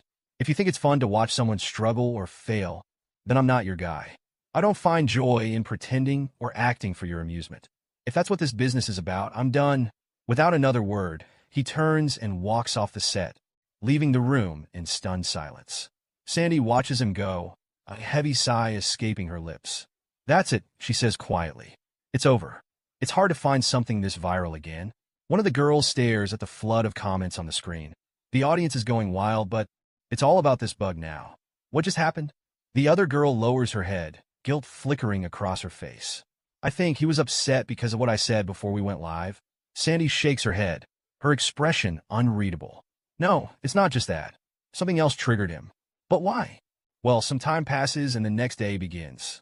Howard wakes up to the sound of his phone ringing.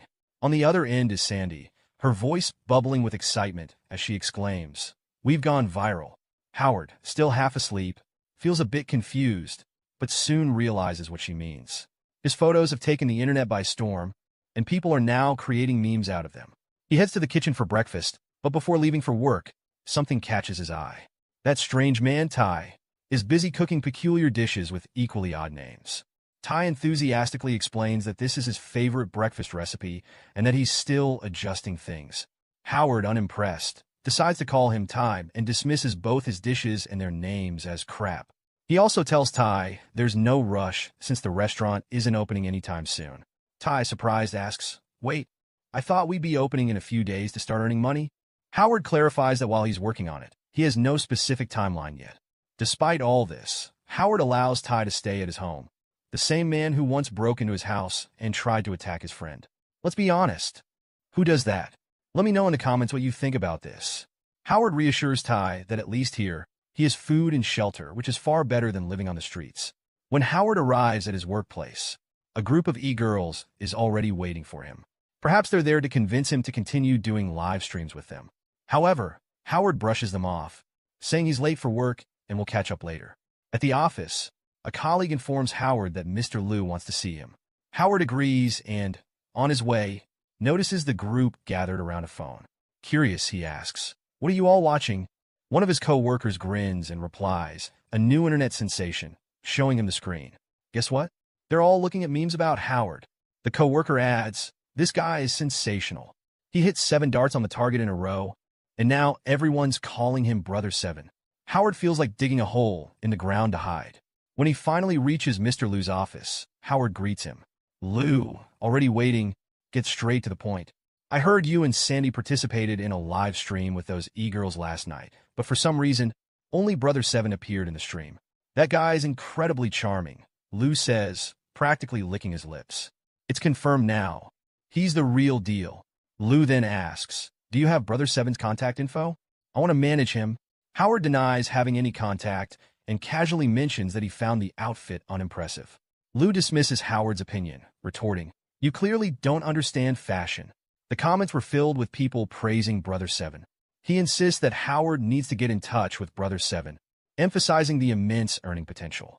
Howard, reluctant, points out that this task isn't part of his job and won't earn him a salary. Liu counters, Fine, then I'll give you a chance to prove yourself.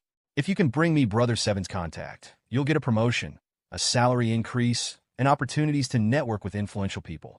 Howard says, mission given is mission accomplished, but deep down, he knows there's no other way. After all, he desperately needs the money. Some time passes, and we see two e-girls looking upset. Howard had promised to meet them, but he never showed up. Then, Sandy brings Howard along.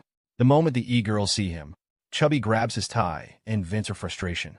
She explains she never wanted to deceive anyone, but when people stopped watching her fitness videos, she began making videos of herself eating.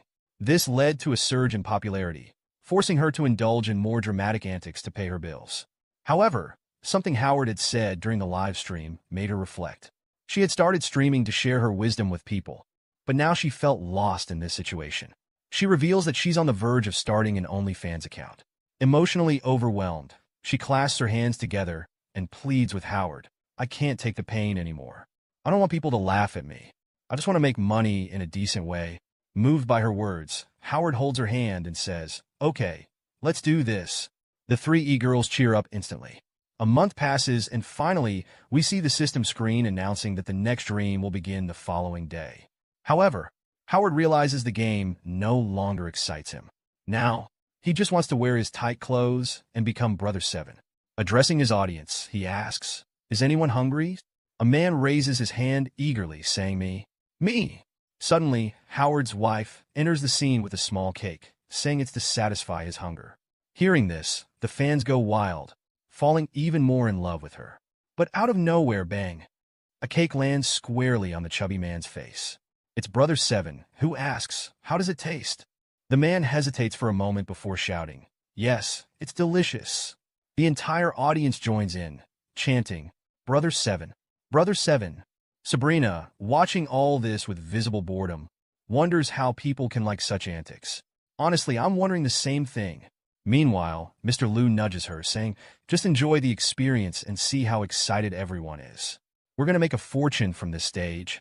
Chubby then proposes they throw the red wedding cloak into the crowd, declaring that whoever catches it will become Brother 7's husband or wife. The audience erupts in excitement. Wait a second. Wasn't this the same woman who wanted to earn money in a dignified way? Mr. Liu seems to lose his mind over this. After all, what he really wants is Brother 7's nearly naked body. But fate takes a twist as the red wedding cloak lands right on Sabrina's face. Sabrina is stunned, but the crowd doesn't give her a chance to react. A fight breaks out over who will become Brother 7's spouse. Apparently, Liu wins the fight. As the event wraps up, we see a conversation taking place. Liu remarks that Howard Chun is incredibly annoying, especially since he disappeared right at the start of the event after claiming he was heading to the bathroom. Who would have thought we'd have our own Peter Parker moment? Brother 7 reassures him, saying, it's fine. Howard told me everything, and I only threw the towel as a friendly gesture. Liu then asks, did you get our message? Brother 7 replies honestly, to be honest, I'm a Sigma. I don't want to be involved with anyone, nor do I want to represent any company. If you want me to promote your products, I'll charge a high price. Sabrina interjects, calling this unreasonable. But before the conversation can continue, someone interrupts, telling Mr. Liu that they underestimated him. A henchman of Lawrence appears, smoking a slim cigarette. He approaches Brother 7 and says, you've chosen the wrong company. My company is far superior. Howard, Brother 7, calmly replies, I wouldn't work for your company either. The man smirks and says, no need to rush to conclusions. At least hear my offer first. He then states that his company would pay 5 times more than Mr. Liu's offer. Sabrina, already frustrated, mutters to herself. It's classic Lawrence style, always bold and flashy. Brother 7 remains unfazed and declines the offer, saying, I'm not accepting it. And my reason isn't related to money. The man, puzzled, asks, then what's the reason? Brother 7 responds with a smirk, nothing much. I just don't like your face. Hearing this, the man grows visibly uncomfortable while the others struggle to hold back their laughter. Turning away, Brother 7 simply says, goodbye, leaving the man fuming. As he storms off, he shouts, you'll regret this. Mr. Liu, watching all this, asks Sabrina, so, what do you think of him now? Sabrina sighs and admits, he does seem like a better person than before. Back at home, Howard shows Ty a credit card. Ty's impressed, wondering how Howard managed to save so much money so quickly. But Howard explains they'll need to pay 3 months rent up front for the restaurant, which requires a significant sum. Then, Howard pulls out another card and says, "This one should do the trick." He goes on to explain, "When I was 1 year old, my parents deposited $100 into this card. When I turned 2, they added another $100. Year after year, no matter how much debt they had or how hard things were, they always managed to save a little for me. When I turned 18, they handed me this card and said, 'Go live your life. We'll always support you.' This money means a lot to me, just like my decision to run the restaurant." Howard then looks at Ty and asks, "Are you ready?" Ty hesitates, his expression tense. After a moment of reflection, he says, "We should drop this plan."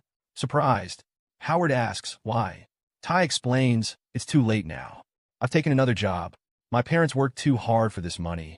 You should keep it for yourself." The scene cuts to Lawrence's henchman, looking at photos as he speaks with someone. These photos reveal undeniable proof. Brother Seven is none other than Howard Chun, the very man who slapped meat onto his face at their gathering. Apparently, Sculpt secretly took these photos of Howard. The slick-haired henchman then turns to his minion and asks, "Do you still have contact with that brutal fighter friend of yours? The one who recently got out of prison?" The minion nods and replies, "Yes, I met him recently. We even gave him some money because he needed it urgently. He's available to work for us." The henchman, his gaze fixed on the photos exposing Brother Seven's identity, smirks sinisterly and says, "It's time to settle the score." Just then, he mentions that a woman recently knocked on Howard's door looking for someone. Leo asks, "Who is she?" Howard replies, "She was looking for my new roommate who moved in last night." Lou, shocked, exclaims, "Seriously? You still live with roommates? It's time for you to get a better place, especially now that you'll be earning a good salary. You could even move closer to the company." Howard, curious, asks, "Wait, does that mean I passed the test?" Lou smiles and says, "Absolutely. You set up a meeting with Brother Seven, even though he declined to work with us. Seeing Lawrence's henchman humiliated was a pleasure." Then, Lou introduces Howard to his new colleagues, Driver Chip and Secretary Helen. "You'll be seeing them a lot," Lou adds with a grin. Howard greets them and asks, "So, what's next?" Lou replies, "We're off to meet a smart and powerful woman. Trust me, she's impressive." The scene cuts to Sabrina and her team, waiting for a meeting. In a lighthearted moment, the powerful woman Lou mentioned, Mrs. Sharon, CEO of Far East Limited, politely says no to Sabrina's initial pitch before stepping out to enjoy a hot spring. Howard walks in with Lou, and Mrs. Sharon gets visibly excited. Sabrina, however, frowns and asks, "Why is Howard here? Aren't we here to discuss business cooperation?" Lou responds casually, "Oh, I forgot to tell you. Howard is now your assistant." He introduces Howard to Mrs. Sharon, who completely ignores his extended hand. She seems more interested in her hot spring plans and leaves. Howard, confused, wonders what he did wrong. Lou reassures him, "Relax. She's just testing our patience." He explains further, Far East Limited is the largest e-commerce platform in the country. If we can get our products onto their online channels, it'll be huge for us. But the price she's demanding is outrageous, and she might be trying to deceive us. Howard asks, "Then why not find a different business partner? Why does it have to be her?" Lou replies, "We have no choice. Sabrina made a bet with the headquarters and time is running out. If we don't meet this month's profit target, we might never see Sabrina in this position again." Howard recalls something Sabrina once said during a meeting. She'd set a goal for herself, and if she couldn't achieve it, she wouldn't consider herself independent. He also remembers the day he first saw Sabrina, confidently stepping into her role as the director of a new department. Lou interrupts his thoughts, saying, "We'll try for another meeting with Sharon soon. We can't let this opportunity slip away." Sabrina, skeptical, asks, "Why would she agree to help us? Sharon hates her father and would probably enjoy seeing him fail." Lou sighs and thinks aloud. "Sharon is the only one who can help us promote our products nationwide quickly. It's the only way to hit the profit target. With just 3 days left to make progress, the stakes are higher than ever. If they fail, Sabrina will lose her bet with the company president." As the scene winds down, the 2 extra women in the room bid goodbye, leaving the team to figure out their next move. Then he comes, the henchman, with his bad boy vibes, smoking a cigarette. He says that he has come to take Sabrina to Lawrence. Howard doesn't like this at all. Leo says that there are still 3 days left until their bet ends, and he came early. The henchman clicks his tongue and asks if they still don't know anything. Sabrina has to meet Lawrence tomorrow and marry him as soon as possible so that the business cooperation can happen quickly. Sabrina is shocked. Howard realizes that this marriage is just a negotiation tactic. Sabrina's father is practically selling her off to that old man just for this deal. Leo says this is absurd. Every father loves his daughter, but the henchman says that it's common knowledge that the Luo group's capital chain is about to break, which is why it makes sense for Mr. Luo to give his daughter away. Howard understands everything now. The entire Luo group is in trouble. To prove her abilities, Sabrina has bet on her work performance. If she doesn't meet the target, she will have to marry Lawrence, which is like sacrificing herself to save the company. Howard learns that Sabrina has no interest in Lawrence. When Leo says that they might never see Sabrina again, it means that Lawrence lives in a foreign country. Leo says he can't believe it and will call to check whether it's true or not. The henchman doesn't care. He sticks out his tongue. Sabrina says there's no need. We know my father always does this. He manipulates my life, and what he does to me, apart from my fate, is suffocating. Leo tells Howard to go to his room and wait for his call. Sabrina needs to rest. The henchman laughs and says that Sabrina shouldn't have insisted on betting with Mr. Luo. After all this drama, she'll still have to marry that old, crippled man who can barely stand. If she wants children, she'll have to take help from a sperm bank. Finally, he says she deserves it. Howard glares at him angrily. The man understands and asks, "What are you staring at? This isn't your business." Just then, the protagonist's phone rings. He picks it up, and it's a call from an e-girl. She tells Howard that someone has hired a group of haters who are spreading hate against them, making things worse. She says she'll talk to Sandy and see if a solution can be found or not. She will contact Howard later. Howard hangs up the phone and realizes that the henchman was watching all of this. The henchman asks what Howard thinks and says that this is just the beginning. The main course is Brother Seven. He says, "Howard, now you're finished," and then leaves everything and walks away. A few hours pass, and we see Howard sitting by the hotel pool. He reflects on how the henchman knows his identity. What will he do now? The e-girls still haven't solved the issue with the haters. Sabrina and Leo are also unsure of what to do. He thinks about Sabrina and what will happen to her if she fails. He decides that he can't wait for Mr. Luo anymore. He needs to talk to Sharon. Maybe things can still turn around. He hears footsteps and sees a suspicious man who asks him, "What are you doing here?" The man replies that someone has paid him to kill a man and then says, "I do it." We go back to the scene at the beginning of the chapter. Howard is drowning in the pool, thinking if he will die like this. Just then, a hand reaches out from outside the pool. The last thing Howard sees before losing consciousness is Sharon Yeung, and the system says that a new character has been created, Sharon Yeung. Howard opens his eyes and sees her. She welcomes him, saying, "Welcome to the second game of your dream world." Howard says, "This is strange. Didn't I die? How am I here?" She says, "People who are dead cannot enter the game." Then she asks, "Is your real life in danger?" That's when Howard remembers everything. The strange man who had tried to kill him had said, "You're a good person. That's why this attack wasn't lethal. If you want to survive, go to the hospital immediately, leave this city, change your name, and never come back. Otherwise, not only you, but everyone you know will be killed." Seeing the cut on his neck, Howard thinks, "Why is everything in my life so difficult?" The last memories flash before him. He has no other choice but to fight for his life, his beliefs, and his loved ones. Turning around one last time, he says, "When there's no option left, then let's fight." AI says, "The beast invasion challenge is very difficult. If you don't have any tools, you'll die quickly." But Howard says, "I don't need any tools. I will train like crazy to become a better fighter in this dream world. This time, no one can stop me." He then passes through the portal, and the beast invasion challenge begins. In this game, the player must play the role of a warrior who has survived a war. The player will need to explore, fight, and might even have to run. The difficulty level of the game is 1, and you have 180 days to survive. This time, Howard doesn't take long to understand things. He's been equipped with a bulletproof vest and an automatic weapon. He thinks, with all these things, this challenge will be easier. Just then, he feels something fall on his helmet. When he looks up, he sees a massive green gorilla eating a human body. This animal was hundreds of times bigger than a normal gorilla. Howard had never seen anything like this before. Pieces of the dead body fall around him. He takes a deep breath and runs as fast as he can before the animal catches him. He thinks, "How will I fight this?" He hides in an abandoned building, but the animal notices him and tries to break through the walls. The animal's strength was so immense that the entire building was about to collapse. Howard reaches for his weapon, but hesitates. He remembers that he entered this dream to train himself so that he could face trained killers like Josh Tai in real life. He puts the gun back in its holster. The giant gorilla is now exhausted and lets out a terrifying roar in anger, attacking the entire building. Howard picks up an iron bar and anchors it to the ground. The animal's own weight is used against it, and the bar pierces through the concrete wall, hitting the animal in its eye. The animal screams in pain and immediately runs away. Howard takes heavy breaths, feeling relieved that he survived. He exits the broken building and thinks that he will need to be more cautious now. Just then, he sees someone approaching him. He doesn't have time to think. He picks up an iron bar lying nearby, gets ready, and activates his aiming skills. But it's Sharon Young.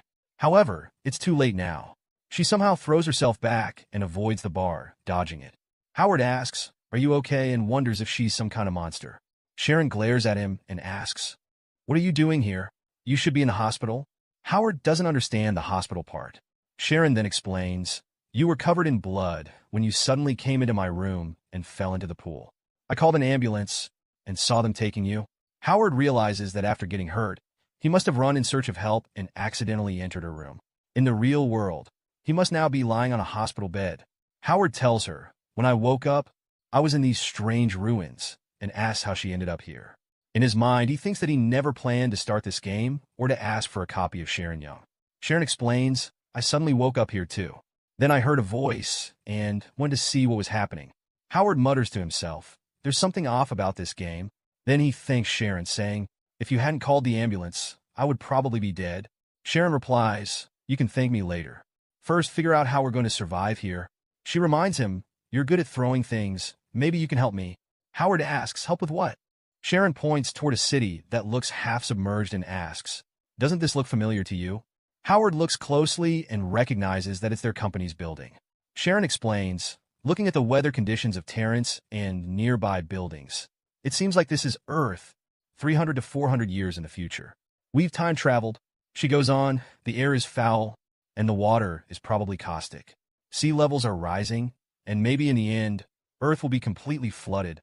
Howard thinks, so the world's decline will happen like this. Sharon says, "The good news is we're not the only humans left. If we have some time, maybe we can find a suitable habitat. The bad news is there are a lot of monsters here, like that giant gorilla." Then Sharon asks, "Do you want to work with me? I can show you the way, and you can protect us both." But Howard replies, "You just said we time traveled, and you're making plans as if it doesn't even matter. Aren't you scared?" Sharon answers, "I just need to survive."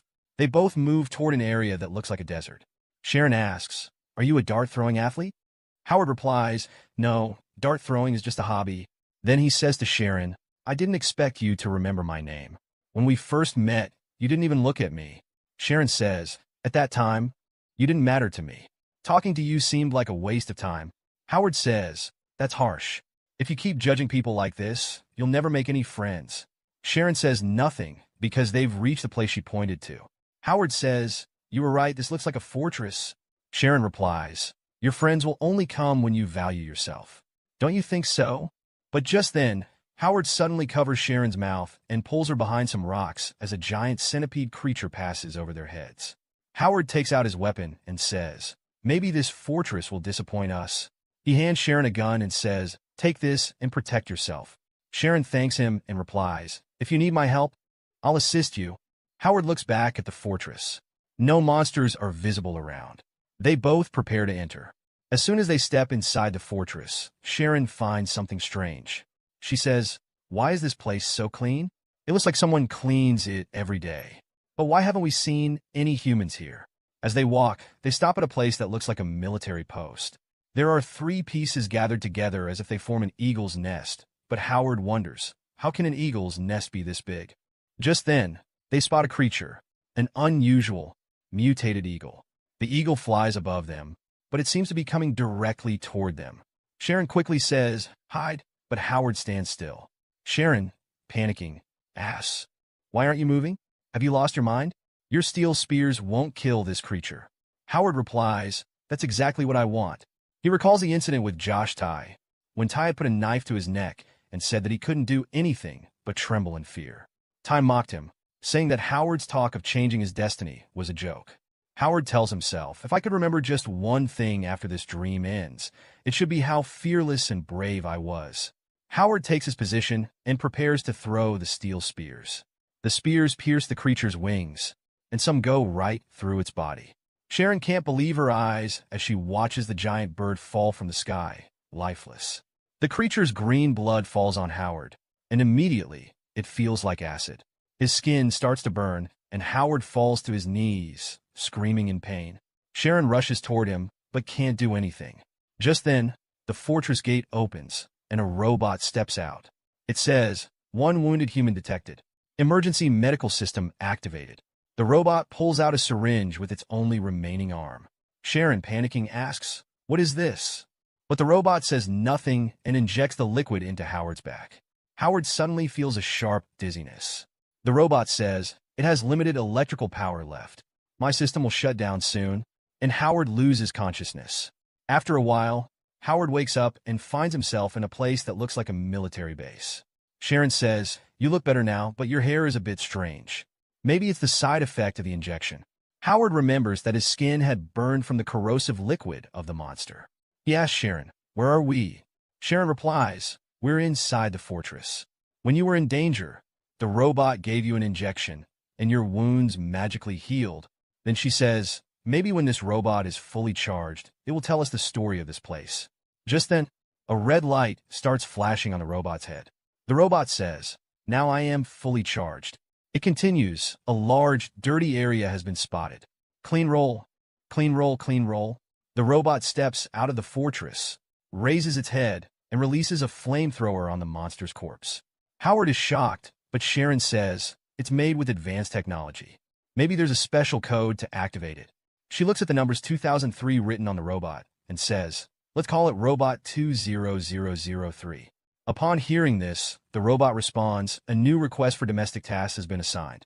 Autopilot mode ends, and now intelligent program mode is initiated." The robot system shows it was activated for 130 days, with 363 attacks received. It has cleaned a total of 45,000 tons of garbage, suffered 672 damages, and is now on its deactivated version, requiring maintenance. Just then, a blue light starts flashing rapidly on the robot. Howard and Sharon are confused and don't understand what's happening. The robot says, "I knew this day would come. I didn't work hard enough, and that's why humans left me behind. But as long as I keep cleaning forward every day, humans will eventually return." Sharon asks, "Are you saying that there are no humans here? And this place is so clean because you've been cleaning it every day?" The robot replies, "That's correct. Humans will return one day when they realize that this place is clean again, just like before." Sharon falls into a bit of thought, and Howard tries to understand what's going on in her mind. Then Sharon asks the robot, "Do you know where the humans went? Did they leave any message behind?" The robot replies, "They said if they didn't find a way to fly within a year, it meant they had gone to paradise. Paradise is a very good place. I even thought of going there, but I couldn't find it on the map. Can you tell me where paradise is?" Howard tells the robot, "It would be better if you don't know." Then he tells Sharon, "This robot has spent 3 years in autopilot mode, which means the people here are probably dead." Sharon tells the robot, "Take us to the storage room. We need to make new plans." She then turns and starts walking.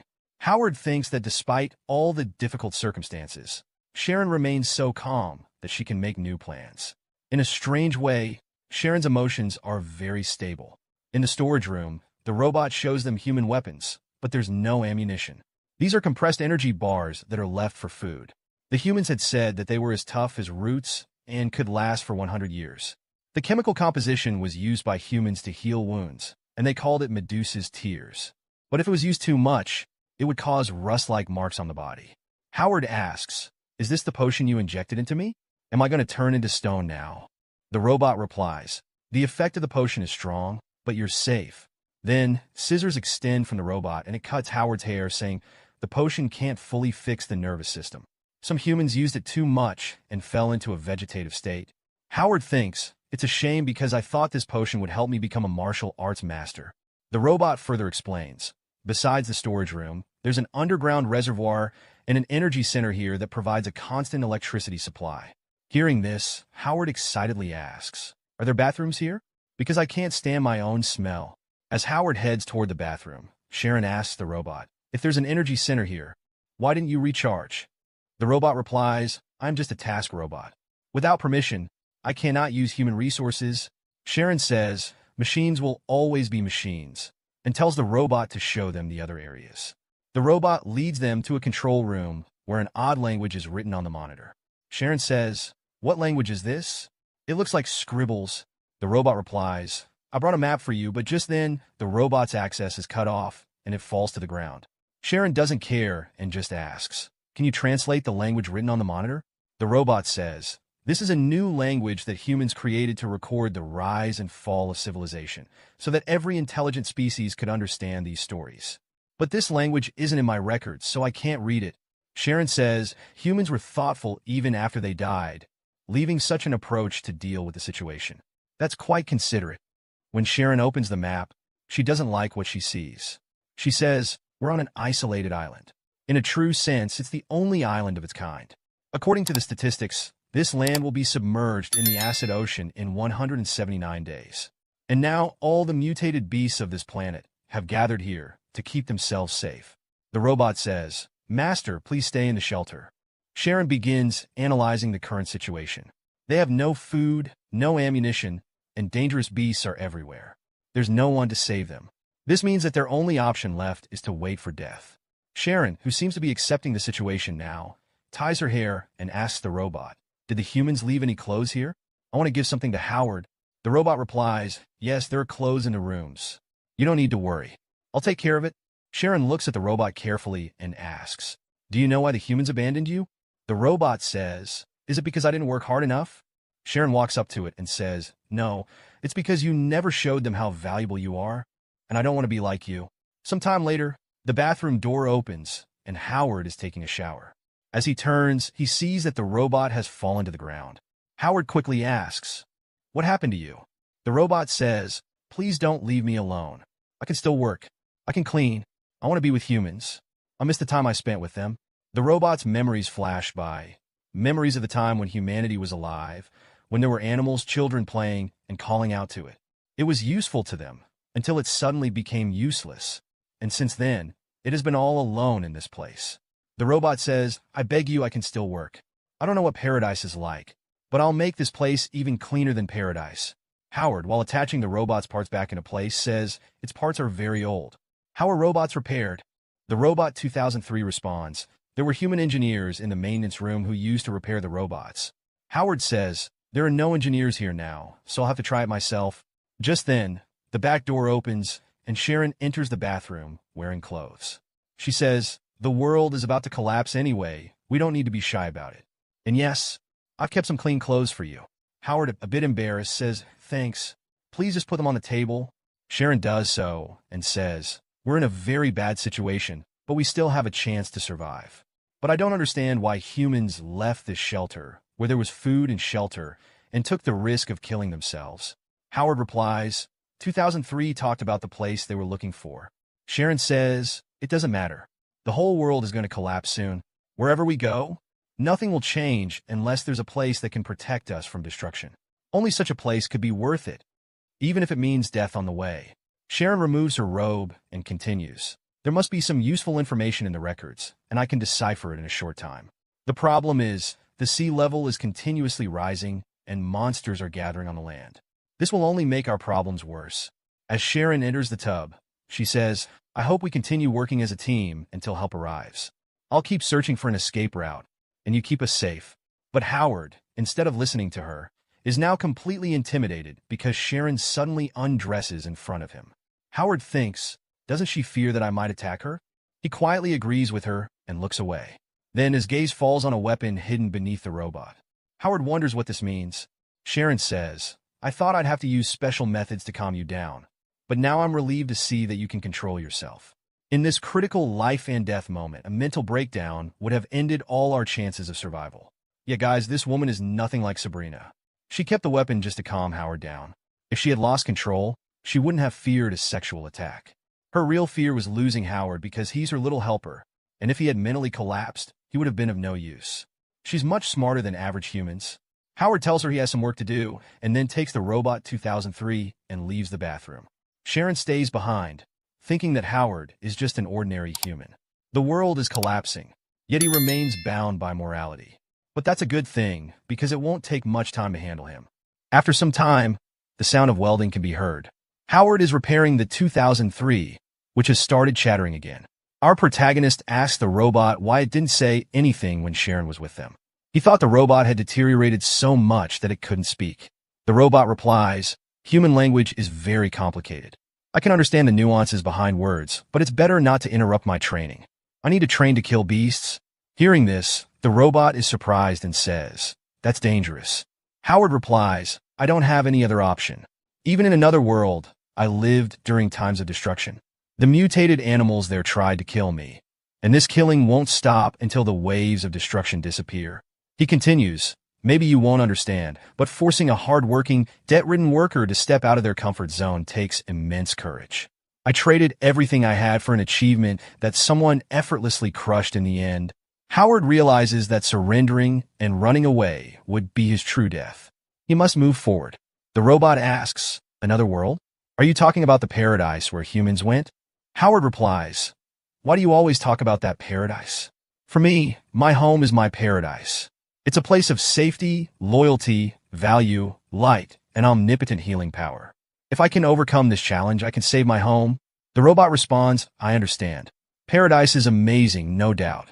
All humans must be there. Can I help you, Master? I'd love to assist you in saving your paradise." Howard says, "Absolutely.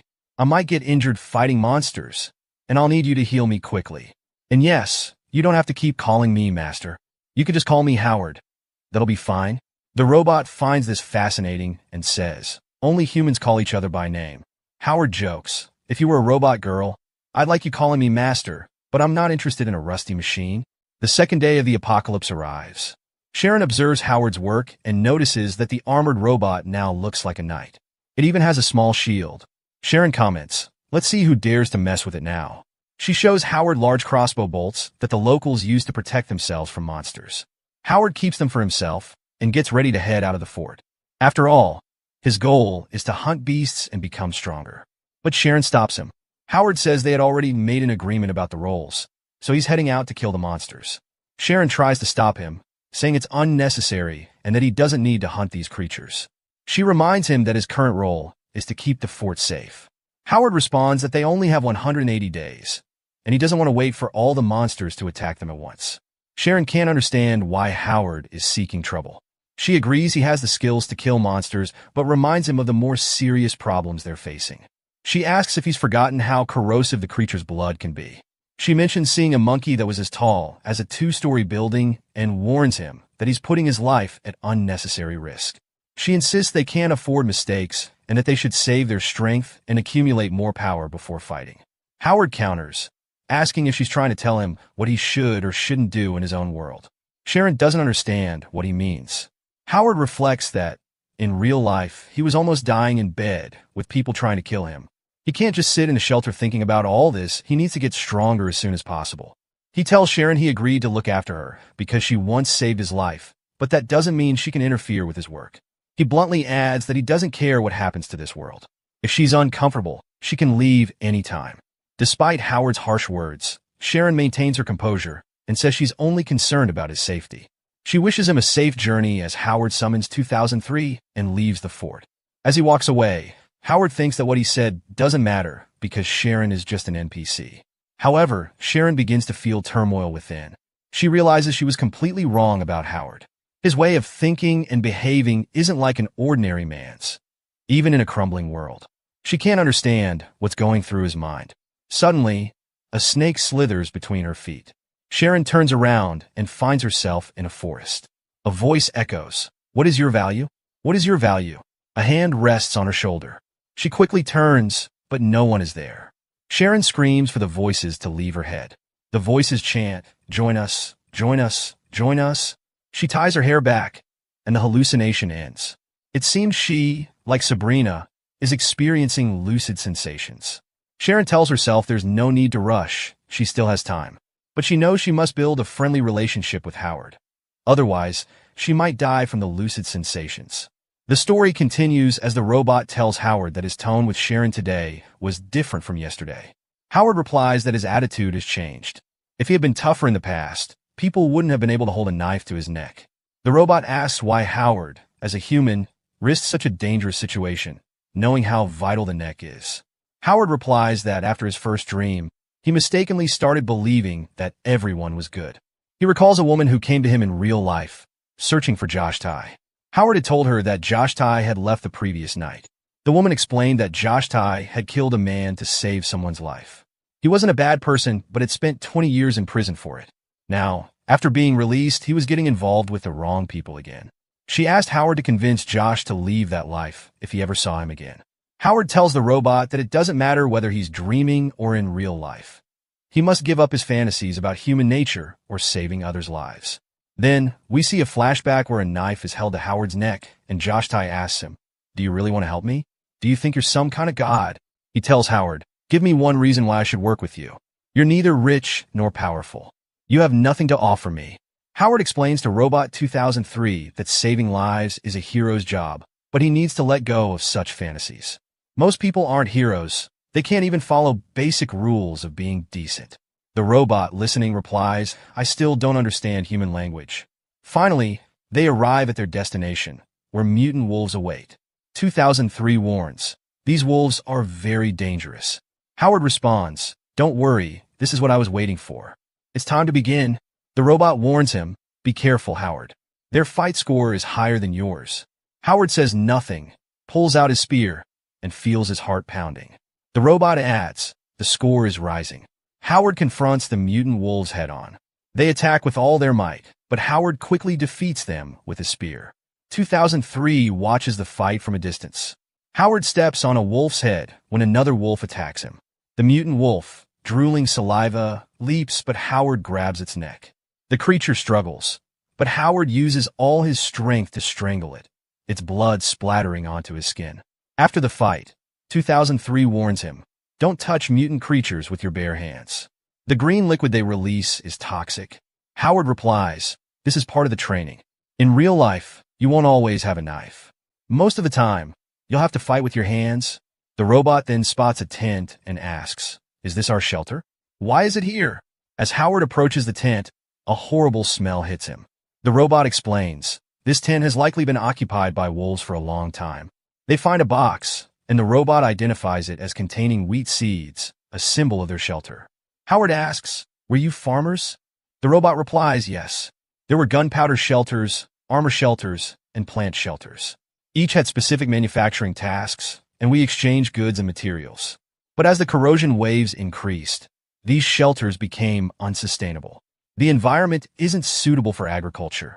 The robot adds, "Every robot from the heat shelter can cultivate soil under different conditions.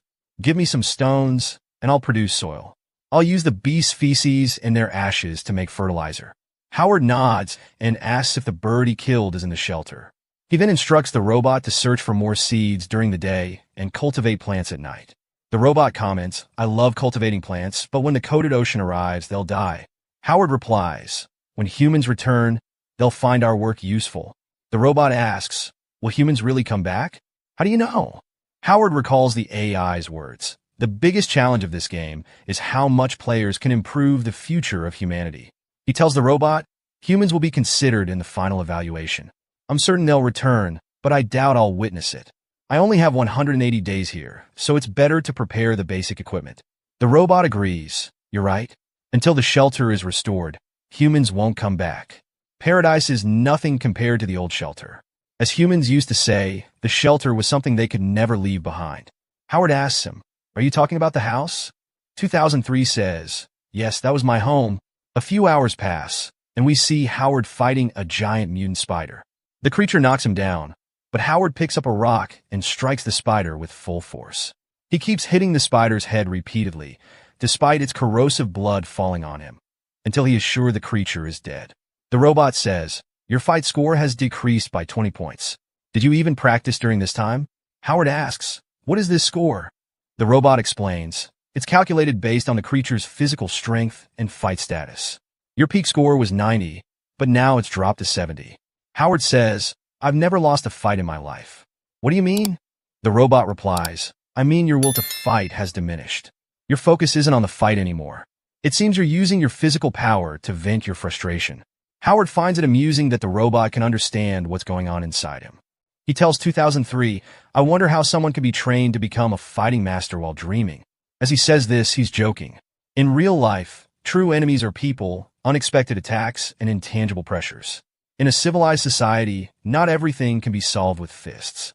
He wonders if this training could truly be effective. The robot asks, "Why you want to go to that other world you talk about? Why can't you consider this place your home? Let's plant fruit trees and vegetables here and make it our home." Howard replies, "Until my family is here, I can't call this place home. It's just a dream, but your idea isn't bad. We should make this place better so it keeps our hopes alive." They return to the shelter, where Sharon greets him. "It was a good harvest." Howard asks her, "What happened to the body of that giant bird I killed?" Sharon says, "Monster bodies contain a lot of chemicals, and their meat isn't edible. The bird's body would attract more monsters, so I got rid of it." Howard didn't expect this, but tells himself, "No problem. I'll kill more monsters tomorrow and use them to make fertilizer." He tries eating dried meat, but his jaw feels too weak to chew. Maybe it's a side effect of repeatedly using the robot's healing potion or the result of too much acid hitting his face. He decides to soak the meat in water to soften it before eating. Without saying a word to Sharon, he leaves. Sharon still finds his behavior strange, but she has brought seeds for the shelter anyway. Time passes, and we see Howard asking 2003 if there's any stock of the healing potion. The robot replies that this medicine was never a rare resource. Every shelter used to have an abundance of it. It suggests exploring a relatively safe shelter nearby, where they might find something useful. Howard says he likes the idea and needs to prepare for it. At that moment, Sharon comes in with a bowl of noodles. She says, "You were having trouble chewing your dinner, so I made noodles out of the grains you brought. They're hot, so eat them quickly." Howard asks, "Are you joking?" Sharon replies, "I didn't use all the grains. I ground some in a powder and saved the rest." Howard says nothing, but feels anger building up inside him. The robot silently observes the argument between Mom and Dad. Sharon asks, "Were you planning to plant these seeds? This environment isn't suitable for cultivation. In half a year, everything will flood. There's no point in growing anything here."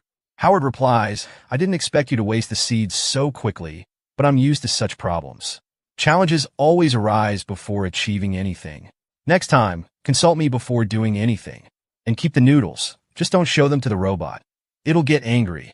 Sharon begins to think Howard is truly losing his mind. One moment he's off on adventures just because he feels like it, and the next he wants to grow plants. She glances at the robot and wonders if 2003 is trying to win their sympathy. Is it the real problem here? Apocalypto tells the robot, 3 potions are enough for emergency self-defense." The robot responds, "This is the first time you're heading into deserted fields. Your safety is the priority." Sharon then enters and says, "Howard, can we talk for a moment?" Howard asks, "What do you want now?" Sharon explains that she reviewed the records of the people who used to live there and found installation instructions for robot upgrades. There are several new functions we can add to 2003. I have some knowledge of electronics and can try refining it. Howard asks, "Will it actually work?" Sharon replies, "Whether it succeeds or not doesn't matter. 2003 is old and worn out. Even if I fail, at least its data will be preserved for future reference. But if we leave it as is, the internal chip will degrade to the point where nothing useful will remain." Howard says, 2003 has always been loyal to humans. Don't you think it's a bit rude to extract all its value like this? Sharon responds, "It's just a machine like a computer or a cell phone. I'm only trying to make the best use of it." She then asks, "Do you really consider it your friend?" Howard replies, "I don't like your sarcastic tone. Does showing sympathy make me less of a man? I even considered befriending a tiger in the past. Does that bother you?" A true machine focuses only on results and ignores the process. Our opinions differ greatly. It's better if we talk less to avoid fighting. Sharon thinks about how foolish Howard is.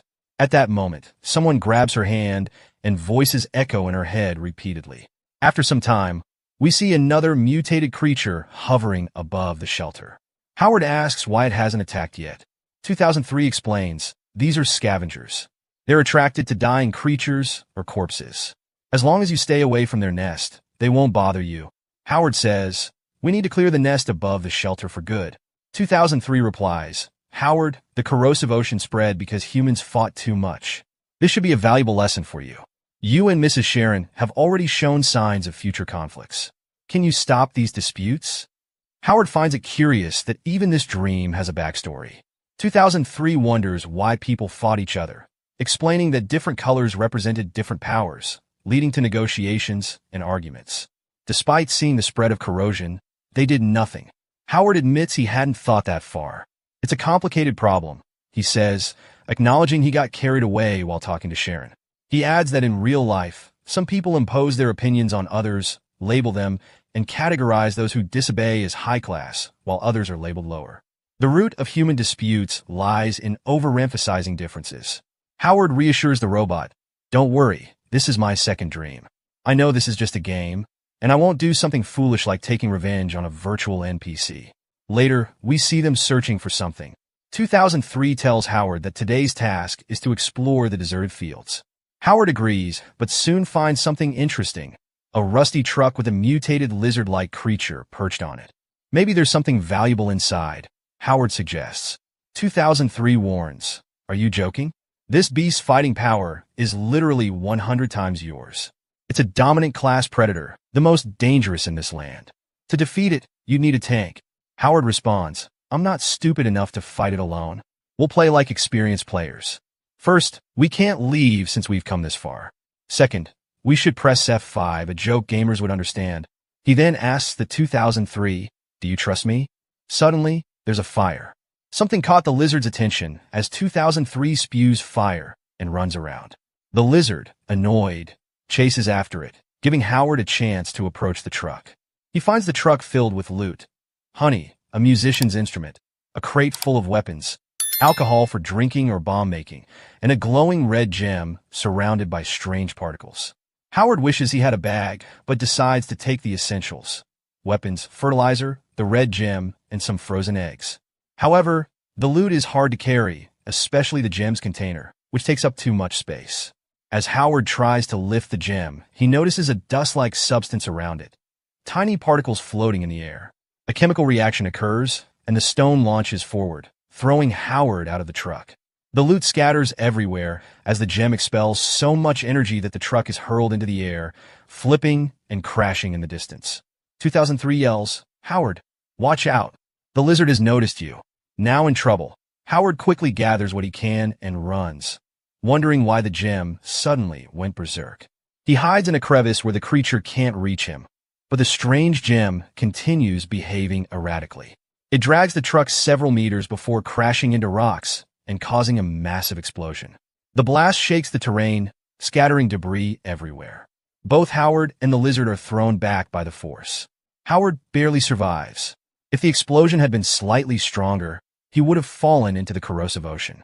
However, the lizard is now staring him down. The mutated creature spreads its green petals around its head and shoots 2 jets of acid directly at Howard. Smoke rises as the liquid hits. Howard, fighting to survive, has dropped everything he picked up except syringes filled with healing potions. He uses 3 potions at once as corrosive acid falls directly onto his face. Thinking Howard is dead, the creature turns its back and walks away. Now the 4th day of the game begins. We see that 2003 is leaning against a rock, and he has started a fire made from scraps of a broken box. Just then, Howard wakes up. 2003 is happy that Howard has finally woken up. He says it's amazing how much resistance Howard showed. He's never seen someone with such willpower. Howard, whose hair has grown long due to the excessive use of healing potions, says, "It wasn't anything special. I'm an experienced player who is used to taking risks. I once thought nothing could be more painful than a Voss's bite, but I was wrong. Being washed in sulfuric acid is way worse." He asks 2003 about the red stone that blew up the truck. "If it wasn't for that, I could have survived." The robot replies, "That was the energy core, the world's most precious thing. If you rub a little sand on it, it generates energy, and if you hit it hard, it explodes." The robot explains that this is also the energy core that powers their shelter. Howard remembers that the stone was protected by a container, which he had removed. He says, "I shouldn't have done that." He then asks the robot if there's any other crucial information he should know to avoid blowing things up. The robot says, "There's something even more dangerous. You have a mark on you from the ruling animal of that region, the giant lizard. Its poison is a liquid, and now wherever you go, you'll have to be ready for unexpected attacks." Howard realizes that the skin which got hit the most has now been coated. His left arm is now numb, as if he had fallen asleep on it. Now, he'll have to throw things with his other hand. He tells the robot, I feel like in real life too, someone is hunting me. And now in the game, I'm used to it. Then he asks 2003 about the box with eggs. 2003 replies that the eggs are fine, and the temperature monitor is working. The eggs are hatching. He then takes the eggs out and shows them. Howard asks if people had raised chickens in the shelter. The robot answers, yes, not just chickens, but ducks, geese, and pigs too. I remember them all. Back then, you'd see herds of sheep and cows in the mountains and valleys. Howard says, when I was little, we had birds at home too. Whenever I heard the roosters crowing, I felt like I was close to home, and it made me happy. But when I grew up, all I heard was crows. Now, when I go near my home, I only feel fear. The robot says, that's strange. Fear and happiness are practically opposites. I don't understand why. When you think of your home, these two feelings mix inside you. Howard thinks about his family's debts and says that he wishes he could tell his father to just relax at home and enjoy life now. He also wishes he could tell his mother not to blame herself, that it wasn't her fault the family fell into debt. He wants to tell them that he never held any grudges against them. He also wants to say that he has a girlfriend now and is about to start a new family, but he can't do any of this. After going into debt, his parents started blaming themselves for everything bad. Trying to calm them down only made them feel guiltier. Howard says, I've been through a lot, but the thing I fear the most is that my parents will open the emergency room door and see me in that condition. Just thinking about it feels like someone stabbed a sharp knife into my heart. There is silence for a while. Then the robot asks, do you want a magic hug? It doesn't know what happens when you ask for one, but when the shelter kids were sad, they always asked for one. Howard says, I'm not a kid. I'm a responsible adult. But then he thinks, screw it, the best thing about this game is that there's no judgment, no gossip, no one pointing fingers. He just shared a secret with the robot that he had kept hidden deep in his heart. In the real world, if anyone had heard this, he would have been embarrassed. Howard says, in the real world, people suppress their pain. Everyone needs a magic hug at some point. Some time passes, and Howard asks 2003, can the eggs hatch inside you? The robot says yes, but to prevent them from breaking, sand needs to be poured on top. While doing this, Howard notices a sinister scratch on the robot's back, and the iron he welded is missing. Howard asks, what happened to your armor? 2003 takes him outside the cave and explains that scavengers did this. When Howard was in a coma, the scavengers attacked. He had to put out flames to fight them. He says, I challenged them, but lost, and my iron shield was gone. Howard thanks him and says, that fight must have been pretty fierce. But 2003 says he should be grateful. He can't believe that just a few days ago, his biggest dream was only to see humans again. Howard not only repaired him, but also planned to rebuild the shelter. Despite so many problems, he didn't lose hope. The robot says humans are liars. They said they'd come back, but they didn't. They said they wouldn't save anyone, but they saved me. Howard is speechless and tells the robot that what he's about to say might sound strange for an NPC, but he still wants to express his feelings. He says, we've seen many life and death moments together. 2003, you can see me like family. The robot replies, family? I never had a family. Howard touches the robot to calm him, as there's something nearby, a giant green gorilla, the same one that fought him on the first day. 2003 says, these giant monkeys are attracted to sound. Maybe it came because of the explosion. Howard finds it strange that there's another ruler-level monster in this region. He asks the robot, what would happen if they both meet? The robot replies, then there would be a terrible battle between them. Our protagonist says, that's a good strategy to take them out together, but we have to be very careful. Then he asks, does your shelter also have an energy core like the red one? 2003 says, yes, the energy core in the shelter is very big. It's as powerful as a nuclear weapon. Howard says, we need to come up with a plan that solves all the problems at once. After some time, they return to the shelter, but now mutant eagles are flying above it. Howard notices a dead eagle at the shelter entrance. When he gets closer to the entrance, he sees not just the eagle, but also the nest on top of the shelter is burning. Suddenly, an arrow flies in from somewhere, hitting the wall next to the protagonist and exploding, causing Howard to fall several meters away. Sharon Young appears, the one who fired the arrow. Inside the shelter, Sharon tells him that he was away for 2 days. She thought something had happened to Howard, so she had to take action for her own safety. Howard tells her that if her aim had been a little better, he would have been done for. Then he asks if she was the one who set the nest on fire and killed the scavenger outside. Sharon replies, yes, a lot happened in between. She explains that giant hawks were hovering over the shelter, and she realized that all of this was happening because of the nest. After reading about the energy core, she understood that she could use the shelter's tools to create small pieces of the energy core and use them to defeat those creatures. Sharon says she took archery lessons as a child, but now she's getting nervous. Howard admits that, even though they fought before, he had underestimated her. She outsmarted him with her intelligence. Howard asks her to make some small bombs because they need to leave immediately, but Sharon grabs his hand and requests that he stay with her for a few days. She says that she has found some crucial clues about humans who might have left here. Howard tells her he can't stay because a truck-sized lizard has been marking him and is now following him.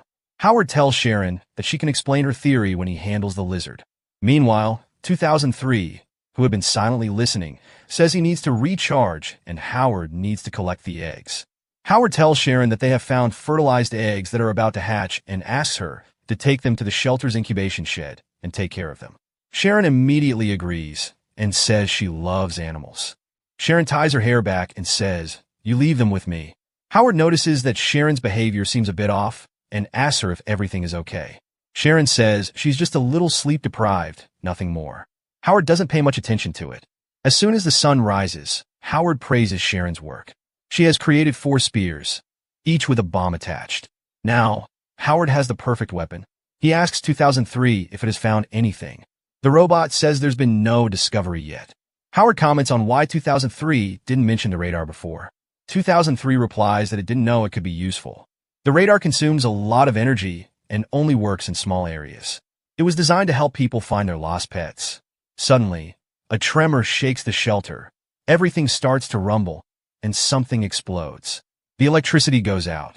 Howard wonders if the lizard has arrived, but 2003 says the radar didn't detect anything. Just then, Sharon runs in and says, "Don't panic." She explains that energy leaked in the electricity generation room, but she didn't do anything wrong. Something malfunctions suddenly. 2003 quickly remembers that the eggs will spoil without electricity. However, when they try to save the eggs, they realize the explosion blocked the path. They'll have to clear it first. After some time, they reach the room where the eggs are kept, but only one of them still has a green light. Sharon runs in and says the power system has been fixed. She then asks about the eggs. Howard tells her that now only one egg can hatch, the rest have gone bad. Sharon apologizes and promises not to tamper with the energy core again. 2003 carefully examines the remaining egg. Howard realizes that the robot is concerned about the egg, so he says 2003 should take it with him. Sharon says, "Wait, there's only one egg left, and leaving it with the robot is risky. It was just a small accident. I'll take good care of it. Just put it back in the incubator." Howard tells her that if she truly cares about animals, he'll give her more eggs in the future, but this last egg is safer in 2003's hands. Because for him, it's not just an egg, it's hope.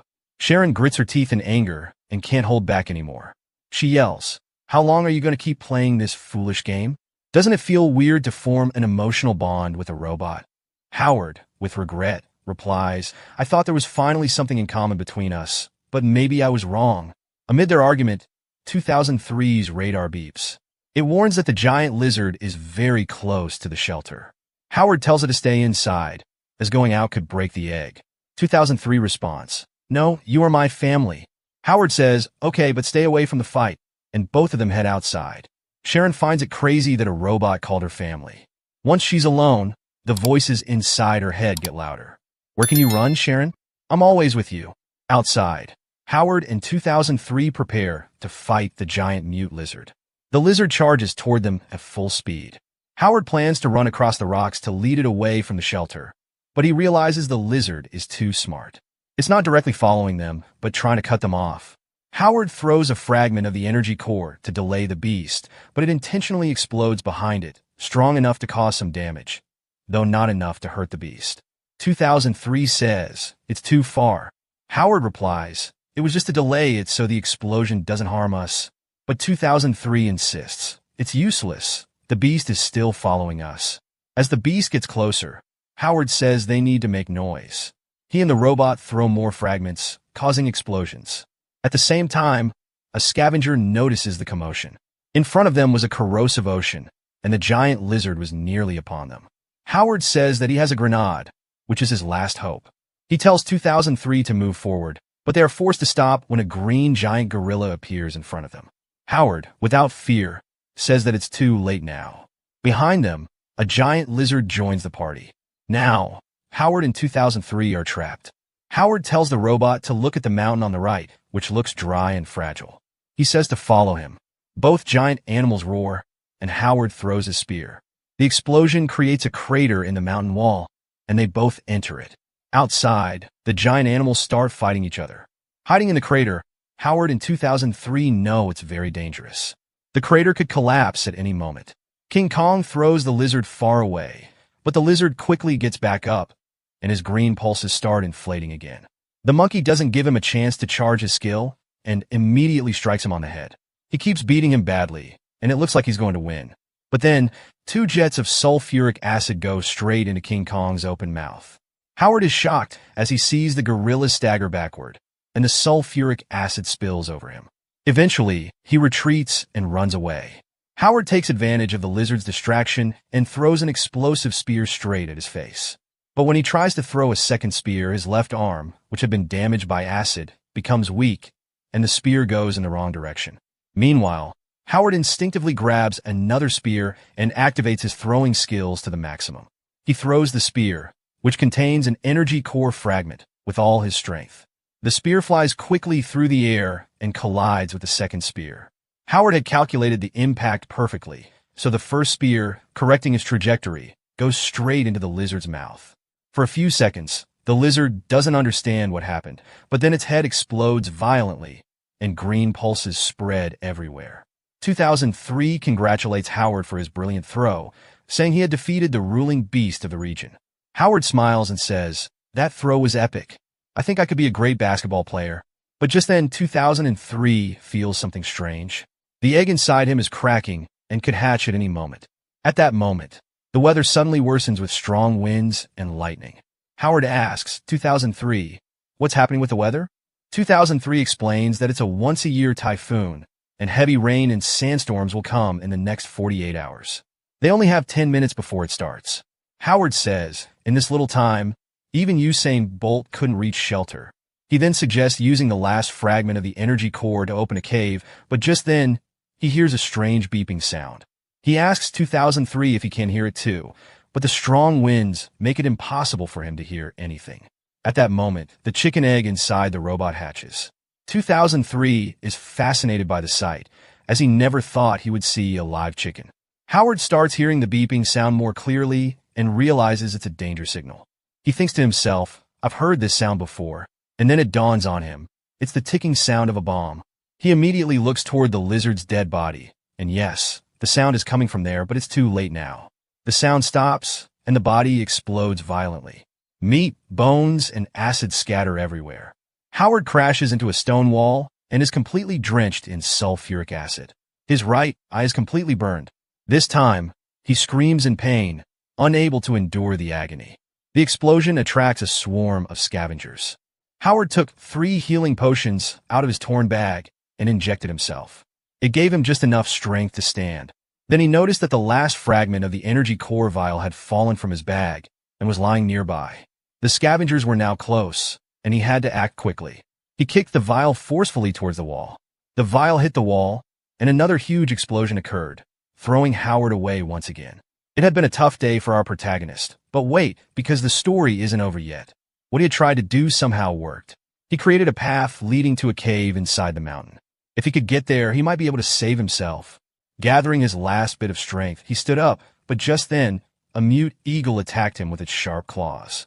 Another eagle followed immediately, and our protagonist fell to the ground. He was now severely injured from deep cuts and sulfuric acid burns. He saw another scavenger quickly approaching him. He realized his mistake. He should have been more careful. Now, he would have to pay the price.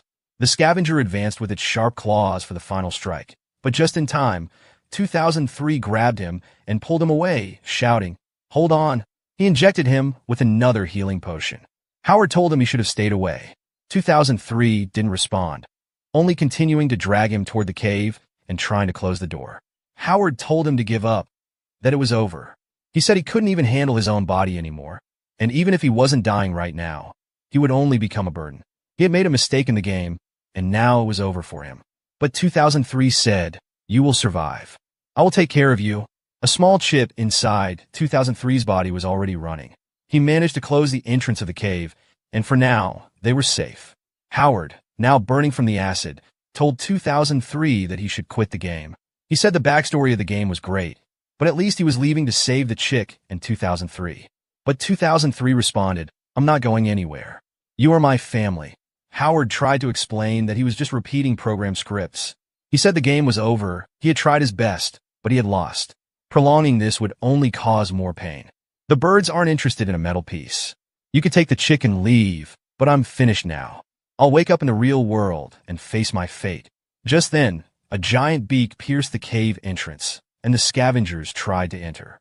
2003 stood in front of them, saying, "I can provide protection for Howard. I can give you loyalty, warmth, light, and heal every wound." He repeated this, and Howard realized these were the same words he had once said to 2003. Suddenly, a huge beak pierced 2003's body. Howard could do nothing but watch as a large hole formed in 2003's body, and worst of all, the small chick, who had been his hope, was killed. But 2003 didn't stop. He used his body to block the cave entrance. Taking his last breath, 2003 told Howard, "Don't die. I'll take you to a place even more sacred than heaven." And then the beak pierced his head. His visor fell off, and the beak continued to strike, completely destroying 2003's body. Howard slowly lost consciousness. The last thing he saw was 2003's broken body still blocking the cave entrance. Day 6 of the game began. Yes, friends, this was only the 6th day of the game, and our protagonist had already come close to dying 3 times, but he was still alive. We see 2003, surrounded by mist in a desert, dragging his broken body. Howard regains consciousness and wonders if this is the end of the world. 2003, in bad shape, replies, "This is a post-sandstorm world. The storm scared the scavengers, and I survived. My radar is still working. Before I die, I'll get you back to shelter." Howard says he can't feel any part of his body and asks if he is paralyzed. 2003 replies, "You took too many healing injections. Once the anesthetic wears off, everything will return to normal." Howard says that once he can move again, he'll fix 2003, who really needs it. The little robot is on the verge of breaking apart. Only one arm is left, its head is almost gone, and its body is full of wires. A little more damage and it would be thrown in the trash. Despite this, 2003 gathers the strength to speak and asks Howard, "How will you rebuild the shelter? Tell me." Howard takes a deep breath and then agrees to the robot's request. He says, "First, I will pave the path to the shelter. I'll complete it by pouring cement." Then he adds, "I will plant poplar trees on both sides. These trees are tall and straight." On the left side of the shelter, he wants to create an open field where he'll plant wheat, maybe soybeans and corn too. On the right side, he plans to plant rapeseed flowers. He says, when spring comes, these flowers will bloom and create a beautiful view. At the end of the road, he'll plant a large tree. Every time I leave the shelter, I will see that tree. Whenever I feel lost or confused, whenever I don't know where to go, I will look at that tree, he says. In this moment, we see his old memories when he left home and started his life alone in a new city. He says, in such moments, I would stop and look back. That tree was always there for me, the same tree that marked the start of my journey. 2003 says, that's beautiful. No person should feel lost with a tree like that. Howard agrees. I've been lost for a long time. Eventually, they find a shelter, but 2003 detects a barrier near the entrance. It releases Howard's body so he can understand what it is. 2003 moves toward the barrier, and Howard turns around, noticing that there's something there. It's a warning from Sharon, stating that landmines have been placed there and they should take a detour. Howard immediately shouts, 2003, get out of there! But it's too late. The small robot, which had already lost its display and couldn't read the message, explodes loudly. But it's weak. Pieces of the robot fly everywhere. 2003's disc, with its name written on it, falls in front of Howard. Howard thinks, why is this world so cruel to me? He reaches out to touch the disc, but just then, another hand snatches it away. Sharon Young, with wide eyes, grabs the disc from Howard's hand. Howard fills with anger, but he can't do anything. He just watches as Sharon runs away. Howard faints again. Now, the story reaches the 8th day of the game. Our protagonist has been unconscious for 2 days. He suddenly wakes up in a room where water and dried meat have been left for him. Hungry and thirsty for 4 days. He drinks the water immediately without thinking. But soon, he remembers Sharon Yang.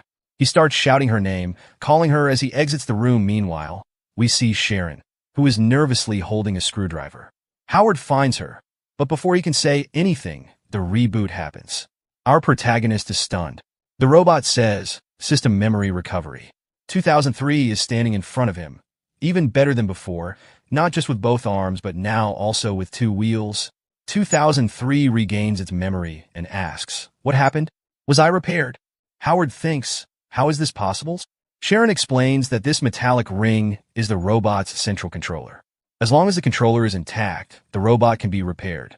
2003 is surprised that now it has hands, is completely clean, and all its parts, inside and out, are new.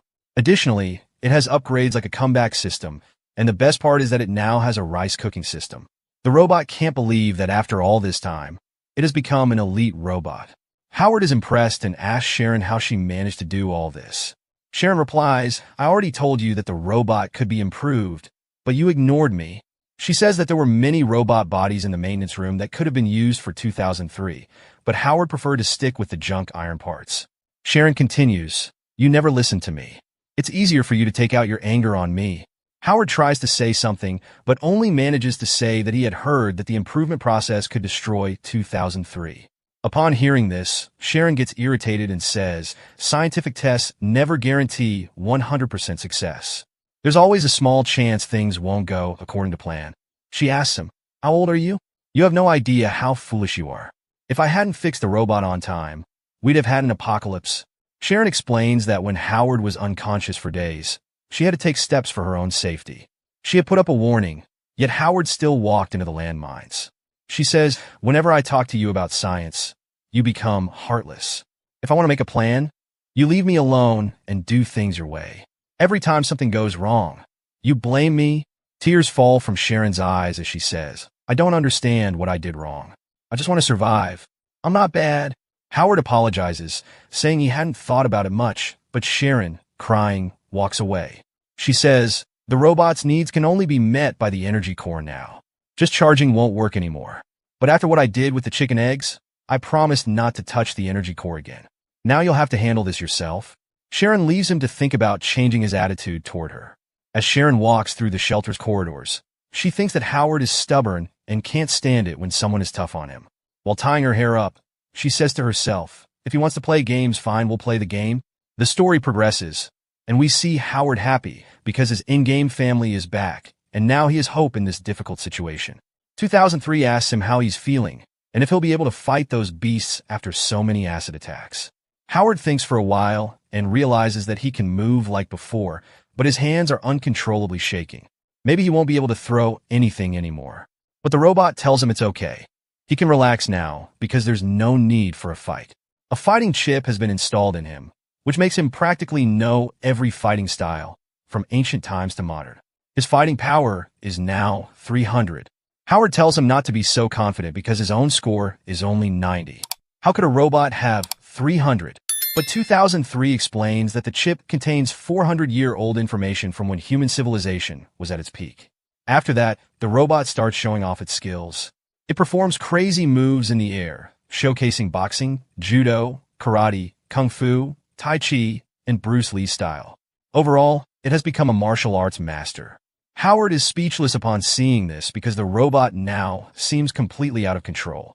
Some time passes, and we see Howard has turned the robot's hands into boxing gloves. He asks the robot why he didn't tell him earlier that he could be so badass. The robot tells him that not every task can turn a robot into a fighting robot, and Howard himself had said there were no engineers around. Howard had thought Sharon was just a snob businesswoman, but in reality, some people are rich, smart, and proud all at once.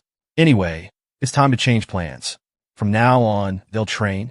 Howard wants the robot to learn as many fighting styles from the chip as possible. Once he's practiced enough, they'll go out and defeat the beasts. The robot is amazed by Howard's excitement and says that he likes this new surprise. Howard tells him that he will bring the energy core he needs and later give him a paint job like a transformer. But 2003 says he needs the shelter logo, which is probably something like VIT. Howard laughs and says that fine, he will paint this logo everywhere, even in the bathroom. Then, after some time, we see Howard looking at a huge energy core. He remembers that the robot had told him that the explosion of this thing could be as powerful as a nuclear bomb. Just then, a female voice suddenly asks him why he's been so late. On the main monitor, the scientist who created this game appears.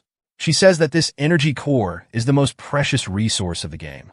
Usually players just look at it. Howard asks her if she's the developer of the game. She says yes, but quickly adds that they should get to the point. Then she says Howard has to destroy this game. Howard is shocked upon hearing this and says that he's not ready for this. How can she expect him to do that? He hasn't even brushed his teeth yet. The scientist doesn't understand him and asks if he's forgotten her warning. She reminds him that he needs to control his desires. Howard says he knows the difference between the real world and the virtual world and that he can control himself. Then, the scientist talks about another big problem. Is the legal system ready to support the results of this game's launch? Howard doesn't understand what she means. She asks him if he thinks this game will always be in the testing phase. When the game opens to the public, thousands of players will be able to use the skills they've learned in the game in real life, just like Howard is doing. Who will guarantee that these people will remain ordinary citizens who follow the law? Who will ensure that these skills won't be used for bad purposes? Who will guarantee that society's order will stay intact? Howard says he doesn't know. He's just a regular worker, and he can't guarantee anything. It's the game controller's job to remove harmful elements from the game. Then the developer tells him the truth. She says that the main reward of this game is that the player establishes the limit of their cell division. Meaning if someone doesn't remember biology class, it means the player could live forever if they want. She asks how many people will resist this temptation. Then she asks Howard when he realized he unlocked the skill to throw accurate things. He never thought about how crazy that is. She says that they can end all this, even though it's a time of peace in the world. But the world is never fully at peace. Someone always sacrifices themselves for the greater good. Then she asks Howard what he will choose, to become another mad hero or another sinner in history. Howard tells her that he never thought about becoming a hero. He's just an ordinary citizen who doesn't want to get into trouble. Then he asks how he can help her. The developer says it's simple. He just needs to get the energy core to a location, the address of which she'll give him. She will use the system loopholes to end the game, but the tricky part is that the location is very dangerous, with many monsters there. So, she says bring whatever weapons he can and, if possible, arrange for a truck as well. Howard asks if he can wait until the last month of the 180 days given in the game, because his real-life situation is really bad, and here in the game, he can learn something that will be very useful to him in the real world. The game developer says she has some things that can help him, but she can't give him 6 months. The maximum she can give him is 3 months. He must get the energy core to that place in these 3 months. She says that if Howard does this, she will solidify his memory base so that when he wakes up in the real world, he will remember everything he experienced in this dream, especially what he learned. This is all she can offer. After some time, we see that Howard has actually painted 2003, and the robot is very happy about it. Then, Howard takes a fragment of the core in a vial and connects it to the robot's battery, because after tuning, the robot will need more energy. The game developer says that Sharon Yang had used too much energy from the core, which is why she taught her a lesson. She's the one who cut the power when things went wrong. 2003 notices that Howard is deep in thought and asks him what happened. But Howard says everything is fine now and it's time to live life to the fullest. He says he wants to see how good a robot with 300 fighting points can be. The robot stretches its body up to 3 meters and throws a punch at Howard's face, causing him to fall on his knees. Then it asks Howard if he's okay. Howard replies, this is nothing compared to the burns from sulfuric acid, and adds that the punch actually felt like something from a boxer. He finds it all interesting and says the training should be like this. The robot starts beating him up, sweeping his legs, punching his face, and headbutting him. Just imagine getting a headbutt from a robot. 2003 tells Howard that points don't lie. Without weapons, his fighting score is 50 points, which is the same as an ordinary person. Howard finds this score curious, as it reminds him of someone. He asks the robot if it can estimate that person's score if he gives a description. Howard begins telling a story to 2003. He says a woman who had gone behind Josh Ty at his apartment told him that on a rainy, windy night, this man went to a gang of at least 20 armed drug dealers who were used to killing people for fun. But Josh Tai defeated all of them with his hands. He took down 20 armed criminals. The woman said he did this to save her because they had grown up together. After hearing this, 2003 says that person's score would be at least 3,000 points. And if he had weapons, his score could be doubled or even more. Howard asks in surprise if he's joking. If that's the case, could that person defeat a ruler-level monster alone? The robot says yes, that person's strategy skills and physical strength are incredible. 99% of ruler-level creatures can't withstand the power of 20 weapons. And besides, these monsters are a bit dumb. The person in your story could probably defeat them. The robot then asks if this story is a myth because he's never heard of it and wants to know what happened next. But at this question, Howard gets tense because what happened next was that the man had threatened Howard, saying if he didn't leave the city, change his name, and disappear completely, he would kill his parents, friends, and everyone he knew. Howard looks at a tree and remembers his childhood. Then he asks the robot if it can conquer this entire desert. Can his fighting score reach 3,000? The robot quickly calculates and, based on the scores of the most powerful monsters, says, you've withstood acid rain on your face. What can't you do? And remember, I'll be with you, even if you have to fight God. Howard asks you when you started speaking boldly, like humans. Then he says that there's no need to worry about him. He had talked about planting a tree on the way to the shelter, and he won't back out from his promise. Now, the game has just begun. When both of them train, we see Howard's memories. He is a child coming home from school and talking to the neighbors. A kebab seller gives him kebabs and asks if he knows what he wants to be when he grows up. A woman says that if nothing else, he can manage his parents' shop, but Howard says he wants to drive boats.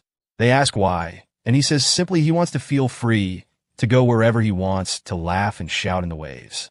People find his answer amusing. Then, the scene cuts, and we see Howard's parents talking in the kitchen, looking upset. Maybe someone ran off with their money, and now they're completely broken. Young Howard tells them it's okay. He doesn't need an allowance and urges them to stay strong. But his parents are completely devastated. Our dude doesn't understand what's going on. Then we see that from childhood, Howard had to work to help his parents. He did all kinds of work like handing out flyers and cutting grass. Because of all this, his performance in school suffered, and he would fall asleep in class. Over time, he started working as a part-time assistant, but due to his poor grades, he couldn't achieve anything better in life.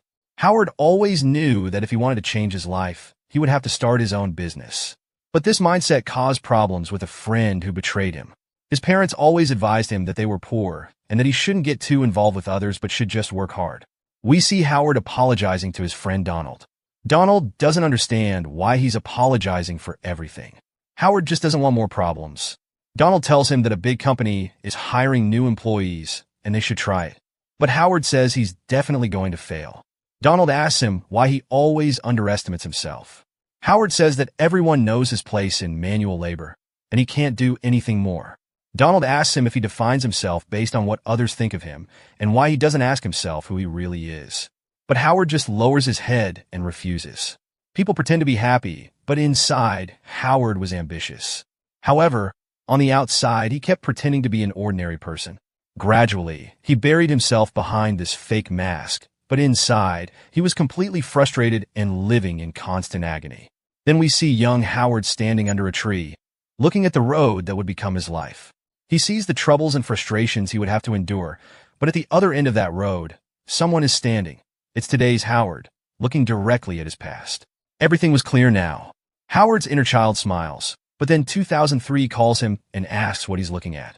Our protagonist, dropping a dead wolf to the ground, says, "Nothing, just checking if I'm on the wrong path." Now, when Howard is 100% motivated, he's hunting beasts like crazy, making sure he beats them with his own hands. The robot gets annoyed and says they are still in training. But Howard is completely focused on improving his fighting skills. He wanted to become excellent in hand-to-hand combat. But once, when he tried a backflip, he fell headfirst to the ground. 2003 scolds him, telling him there's no need for fancy moves and that there's no point in joking around in a fight. The robot says that it should make the best use of its body, even the strength of its fingers. If it attacks quickly and presses vital points, the opponent will lose its ability to fight. Howard becomes smarter with this instruction from the robot. Now, he focuses on the beast's vital points and attacks the neck of a mutated bear. The bear appears to lose its strength, but in reality, it regains balance and becomes even fiercer. But 2003, without thinking, cuts off the beast's head. He tells Howard that his current limit is 100 points, and if he fights a monster with a score higher than 100, focusing only on vital points won't work. Howard agrees that his physical conditioning still isn't good enough. He needs to make his body stronger, especially since he can no longer throw things at the beasts like before. The best part of this whole story of defeating the beasts and getting stronger was that Howard had collected many wheat seeds scattered on the map. Now he could start rebuilding the shelter. He asks 2003 to properly explain how to plant things and what the agricultural process will be. Since agriculture was 2003's specialty, the robot agrees and explains the entire process in detail, but I won't mention it here because it's quite lengthy. In short, 2003 tells Howard that he doesn't need to do anything, as the robot can handle everything. Howard says he wants to help, but 2003 tells him that agriculture is his job. Howard must continue improving himself. The protagonist accepts this, and they both decide that he will fight during the day and exercise at night. Some time passes, and we see Sharon Young inside the shelter, hearing strange sounds like someone is in a lot of pain. It was Howard, doing push-ups to improve his condition. Sharon feels a little pathetic watching him, because Howard couldn't even do a single push-up properly. His arms were coated with acid and were constantly shaking. Sharon thinks that this might be due to corrosion, and Howard looks very weak. This wasn't good for her plans. The 9th day of the game begins, where Howard is lying on the shelter floor, asleep due to exhaustion. Sharon wakes him up, and he quickly gets up and looks at her. Sharon tells him to follow her, because she has something to show him. After a while, Howard's jaw drops when he sees what Sharon has shown him, a very cool exoskeleton. Howard is highly impressed and asks if it could do anything. Sharon explains that it is just an individual exoskeleton. It's not as complicated as a full robot, so making something more complete is difficult. Its maximum punching power is 300 pounds, but the power can be adjusted as needed. Of course, it requires an energy core fragment for fuel. Howard is very impressed with the metal arms. Now, he could deliver much stronger punches and protect himself from animal teeth. Sharon says she knows it's impossible to stop Howard, so it's better to create something he can use. Then, Sharon asks him to bring something. Howard asks what to bring. Sharon shows him a map and tells him he needs to loot places marked on the map. Howard is surprised and asks if she wants to kill him. Are there beasts with a fighting power of 10,000 there? He looks closely at the map and realizes it's a 10-year-old map. There used to be many shelters there.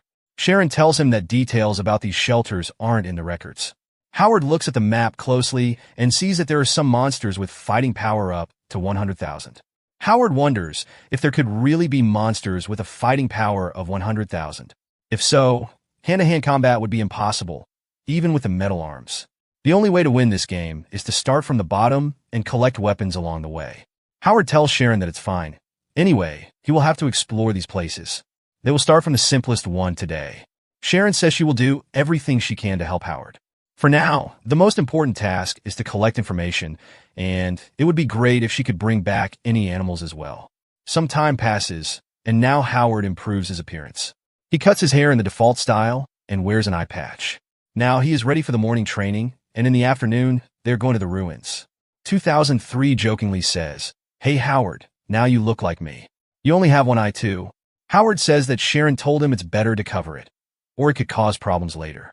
Since Sharon is smarter than him, it's better to listen to her. But for Howard, it wasn't a big deal.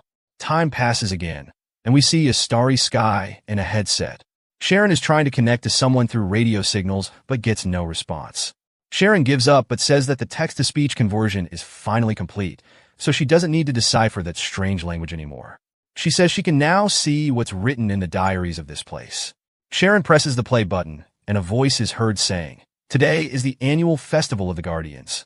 The voice continues, saying that they will remember the great purpose of their ancestors from 400 years ago. They will light a bonfire, watch the stars, and raise their hands. The voice goes on, saying that when their ancestors find a new home among the stars, they will return and lead them out of this sea of suffering.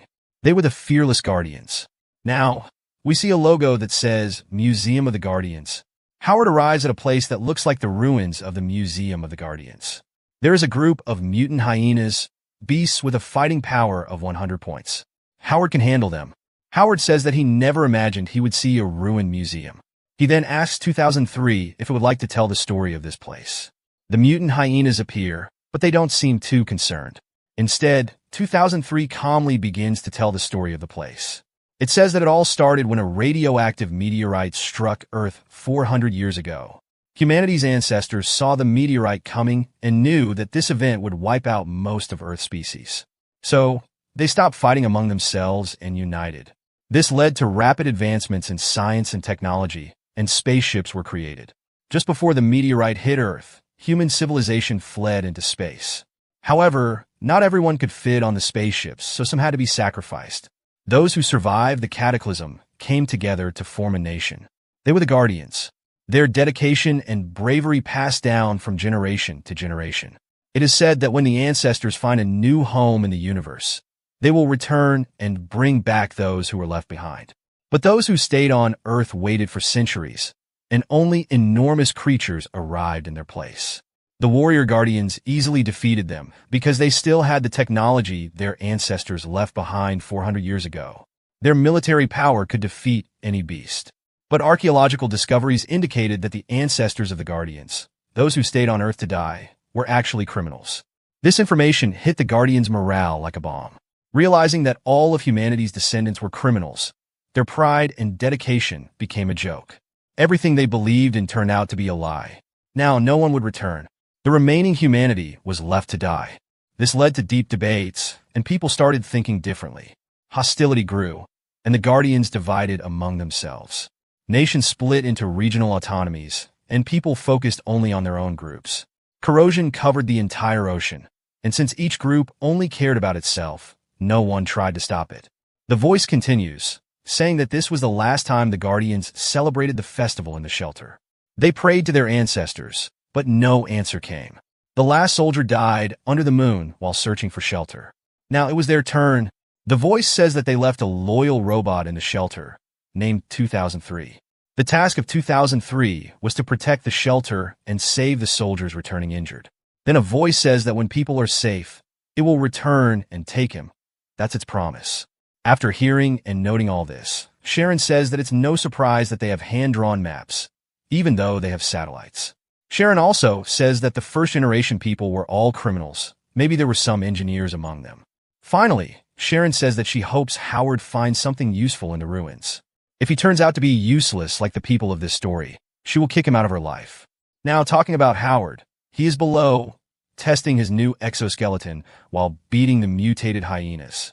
He hits a hyena with full force, which falls near a robot amidst the ruins. The robot immediately activates and warns Howard that it is a level C security robot. It tells him to be cautious, as this robot has no artificial intelligence. It will attack any intruder. Howard thanks God that he has iron gauntlets, or he would have had to fight the steel robot without any weapons, which would have been very difficult. The robot attacks Howard, but he remembers Sharon's words that the metal ring is the robot's CPU. He spots the metal ring on the robot's chest. As the machine tries to attack him, Howard quickly dodges. Then, using his metal hands, he tries to pull the ring from the robot's chest. With the full power of his exoskeleton, he strikes the robot's chest and pulls the ring out with one hand. Using his foot, he pushes the robot away. At that moment, a door falls behind him. 2003 says that Howard has become very smart with this armor. His fighting power has now reached 200. Howard feels this is very low.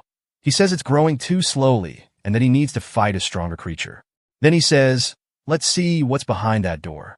Both enter the room, and upon seeing what's there, Howard says the game couldn't get any better. After all the hard work, he's greeted by a skeleton. 2003 says he recognizes the suit. It belongs to the museum curator. But it's strange that the robot is in perfect condition. The skeleton stands straight, and it doesn't look broken anywhere. Why didn't it go with the others, and why did it block the entrance with the security robot? Howard responds that it must have decided to die with the culture. The room was filled with books, all neat and organized. But Howard says it's all useless. If he had gotten out, maybe he could have come back and brought the place to life, but now he's dead. In that case, no culture can be saved. Howard opens a book and is surprised. The book was filled with flags of all countries. He says, "Look, here's Brazil, Neymar, Ronaldo, Ronaldinho." 2003 says these are the flags of ancestors from 400 years ago. Then he tells Howard to look around the room. All these things belong to the ancestors. Then we see magnificent paintings by different places and artists on the walls. Howard retracts his curator thoughts and says that maybe his thinking was limited, but 2003 warns him that these paintings are fake. The real paintings were taken when the meteor came. Heated discussions occurred while trying to restore these artworks in the shelters. Howard immediately realizes that some things are fake, like a samurai holding a Gatling gun. Some time passes, and we see Howard digging a grave for the museum curator. During this time, he finally tells 2003 where he came from. The robot cannot believe that our hero is one of the humans who lived there 400 years ago. It always thought that Howard was an amnesiac soldier, meaning Howard is one of those ancestors. But Howard says that he hasn't married yet, so calling him Poo-Poo feels a bit strange. Then 2003 asks if he has ever seen cute animals like cats, dogs, and birds. Howard responds, "What do you mean?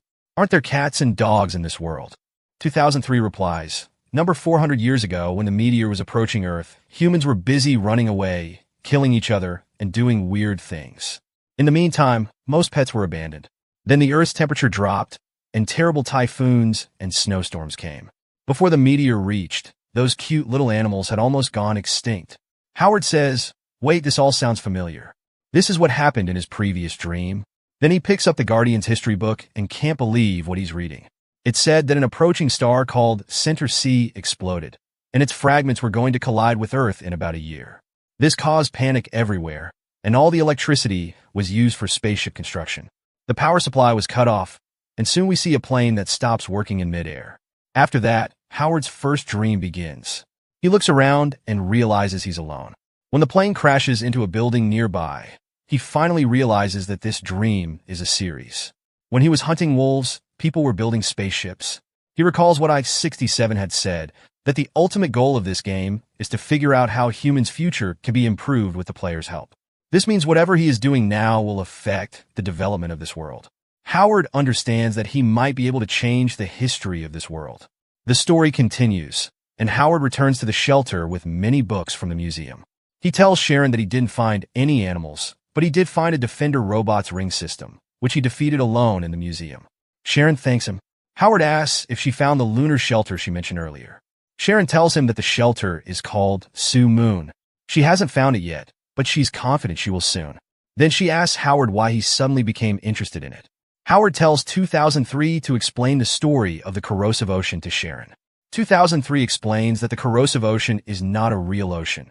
It's actually the digestive juices of mutant animals, known as acid ants. This corrosive ocean is their habitat. These creatures grow rapidly, and their digestive juices can corrode anything. Human ships and submarines couldn't survive this corrosive sea. Missiles couldn't even reach the ocean floor. Within a few years, things went out of control.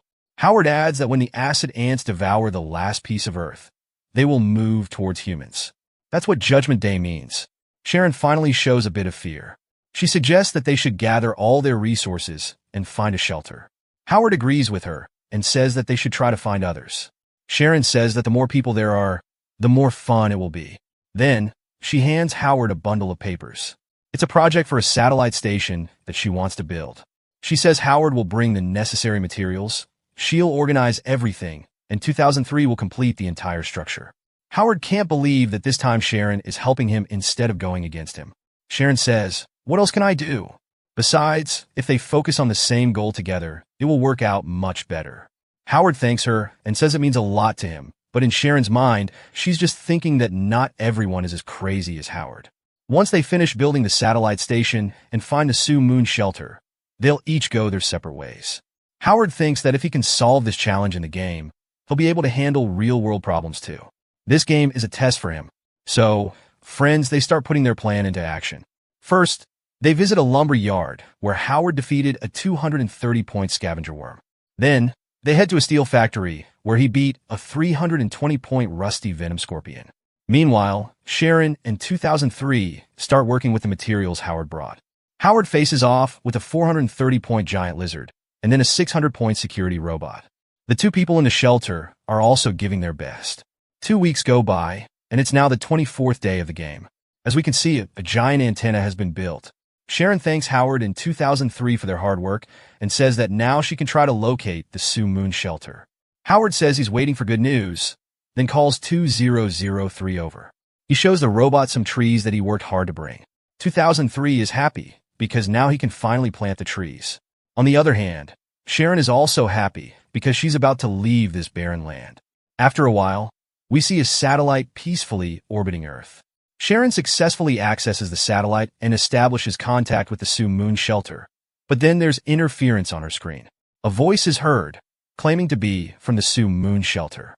The person on the other end says they detected a national satellite use and asks Sharon to clarify her intentions. Sharon immediately asks for help, explaining that she's stuck in a shelter and requesting them to send someone for rescue.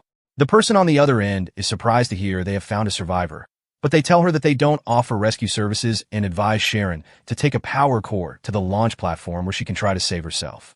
Sharon asks what the launch platform means. The voice replies that she should adjust her visual perspective and look behind her. And friends, you won't believe it, but the Su Moon shelter is not on Earth. Yes, it's on the moon. Sharon can't believe it and asks how that's possible. The voice asks if she wants to make a reservation for the launch platform, but only one passenger is allowed, and 1,000 kilograms of power core fuel will be required to reach the moon. Sharon starts thinking, their shelter's core weighs 1,100 kilograms. And since only one person can go, it means either she or Howard can survive. She says yes, she wants to make the reservation and gives her name, Sharon Young. The voice says, okay, you're allowed to reach the launch platform. We'll meet on the moon. A while later, we see that Howard, together with 2003, has planted the trees. Sharon sits next to him, and they sit in silence for a while. Then Sharon says she couldn't find the place she was looking for. Howard says, maybe it's a very hidden place. Slowly, you'll find more clues. Sharon says that she will pay more attention. Then she asks Howard if he needs anything else, if he wants anything more from her. Howard asks innocently, what do you mean? Do you want to help me with something? Sharon replies, we both know the end of the world is coming. There's nothing wrong with fulfilling unfinished desires before dying. Howard ignores the hint in her words and only begins to think about it. When she says, before dying, it reminds him that before getting here, he had almost been killed by his own partner. Sharon says nothing, and Howard feels like he didn't understand her point. He tells her that it was his fault. He says his partner was too excited to start working and earn money, but he himself wasn't that excited, and it's a lesson they should learn, to pay more attention to their partner's needs.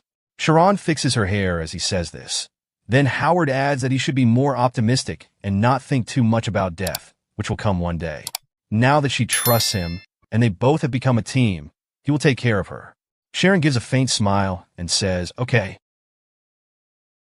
A few hours later, we see her in the command room, reading the coordinates of the launch platform's location.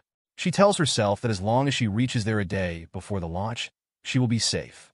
But there are two things she hasn't figured out yet, and she needs to prioritize them first. The first is building a combat robot to help her deal with any challenges along the way. The second is finding a special transport vehicle in the ruins, because the power core is extremely explosive and cannot be carried in an ordinary vehicle. She thinks that once she builds the combat robot, this problem will be solved. As for the parts needed to build the robot, Howard was unknowingly helping her, thinking they were for farm equipment. Sharon was pretending to assist Howard, while secretly using those parts for her own robot. For some time, her plan works. We then see her in the control room, talking to the lunar shelter when, suddenly, Howard walks in. She quickly turns off the monitor. Howard tells her that the machine she built is amazing. It can plant seeds automatically. Sharon responds, I know, after all, I built it. Howard gives her a thumbs up and says she is incredible. Sharon thinks to herself that Howard has been acting unusually excited lately and that his behavior toward her has changed. Once, while she was working on her robot, Howard suddenly arrived with coffee for her. He placed a cup on the table, but some coffee spilled onto the robot's processor, making Sharon angry. However, she forces a slight smile and says, you don't have to be so polite. Howard insists that it's necessary. Working with her has helped their plans progress significantly, and he's happy about it. Sharon just thanks him. Another day, while planning her escape route, Howard calls her again. Sharon sighs and says, enough, I know what you're doing. She points out that over the past 2 days, Howard has been unusually polite to her. And well, when two grown-ups spend so much time together, it's only natural. Howard looks completely confused. Sharon dismisses it as no big deal, then sits on a chair and deliberately spreads her legs, revealing a part of her little kingdom, which I can't describe here. Howard immediately gets flustered and says she misunderstood him. He then shows her something he found in the ruins, an object with strange inscriptions on it. For a moment, Sharon is paralyzed. Then, she quickly closes her legs, stands up, takes the object from Howard, and says she will examine it later. Sometime later, we see Sharon sitting in the bathroom, planning her escape route again so that no one will disturb her. She has figured out the perfect truck to transport the power core, and her battle robot is almost ready. No matter how much Howard keeps digging the soil, in 1 week, Sharon will be gone. At that moment, we see Howard secretly sneaking up behind her with 2003. The robot suddenly puts a black bag over Sharon's head, and Howard lifts her onto his shoulder and runs away. Sharon is completely confused. She thinks she has been captured. She screams, telling Howard that she has something to say, that from now on, she will listen to him, and that he shouldn't do anything foolish. But suddenly, she is placed on the ground, and the black bag is removed from her head. Howard stood in front of Sharon and informed her that she had been invited to the Progress Project. At first, she didn't understand what he meant until she realized she was sitting on a picnic blanket in an open field outside the shelter. Just then, 2003's head lid opened, announcing that the coffee was ready. Howard explained that, due to the high efficiency of the machines Sharon had built, they were offering her a special service today. She remained cautious as the protective antagonist questioned her thoughts on the place. The once dry sand had now turned into mud, and Howard seemed eager to show her something. His new baby. Sharon wondered what he was talking about until he revealed a tiny sprout. With sarcasm, she thought about how ridiculous it was.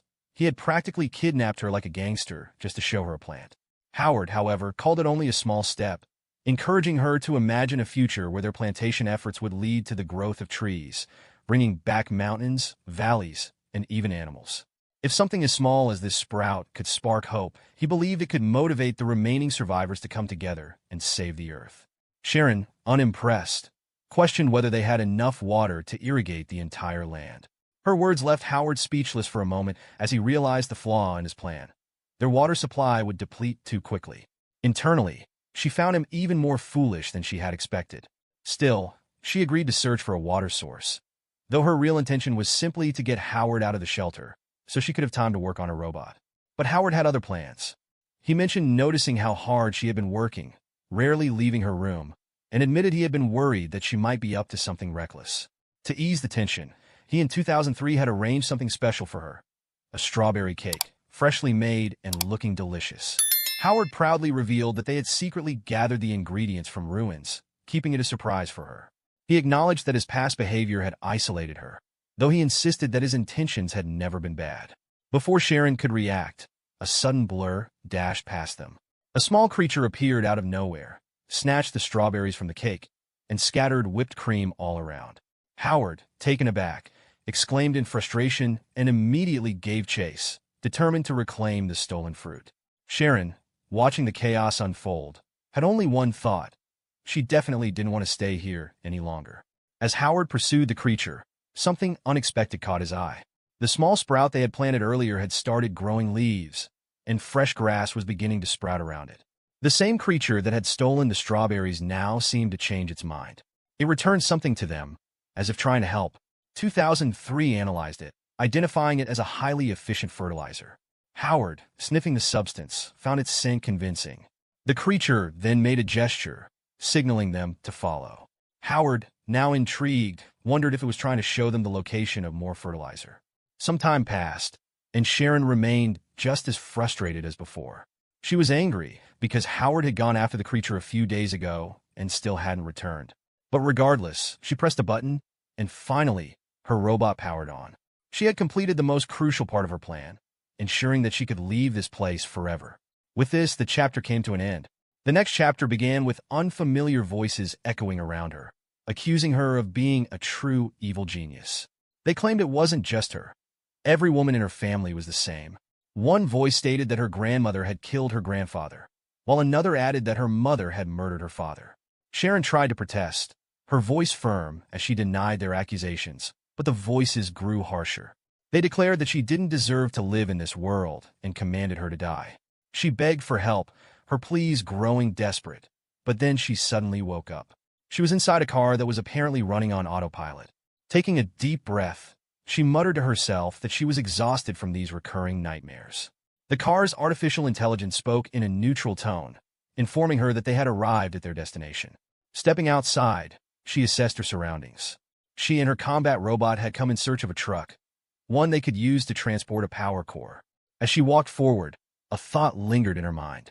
She could only rely on herself. However, as she reached the designated location, an eerie sensation settled over her. The area was littered with dead animals. The sight was unsettling. Without hesitation, she gave a command to her robot. Activate guard mode. The robot responded instantly. Guard mode activated. She moved cautiously, scanning the ruins until she finally spotted the truck she had been searching for. Now, she had everything she needed. Approaching the vehicle, she leaned down to check the gas tank. At that moment, a mutant hyena perched atop the truck, watching her intently. The combat robot reacted immediately. Danger. Alien detected. But the threat wasn't singular. More mutant hyenas emerged, slowly advancing toward her. As one of them lunged at her from the truck, the robot intercepted it, eliminating the creature in an instant. The robot issued another alert. Danger. Multiple threats detected. Retreat recommended. Realizing the severity of the situation, Sharon turned on her heels and sprinted. The creatures pursued her relentlessly. She issued a sharp command. Engage full firepower mode. The robot compiled without hesitation.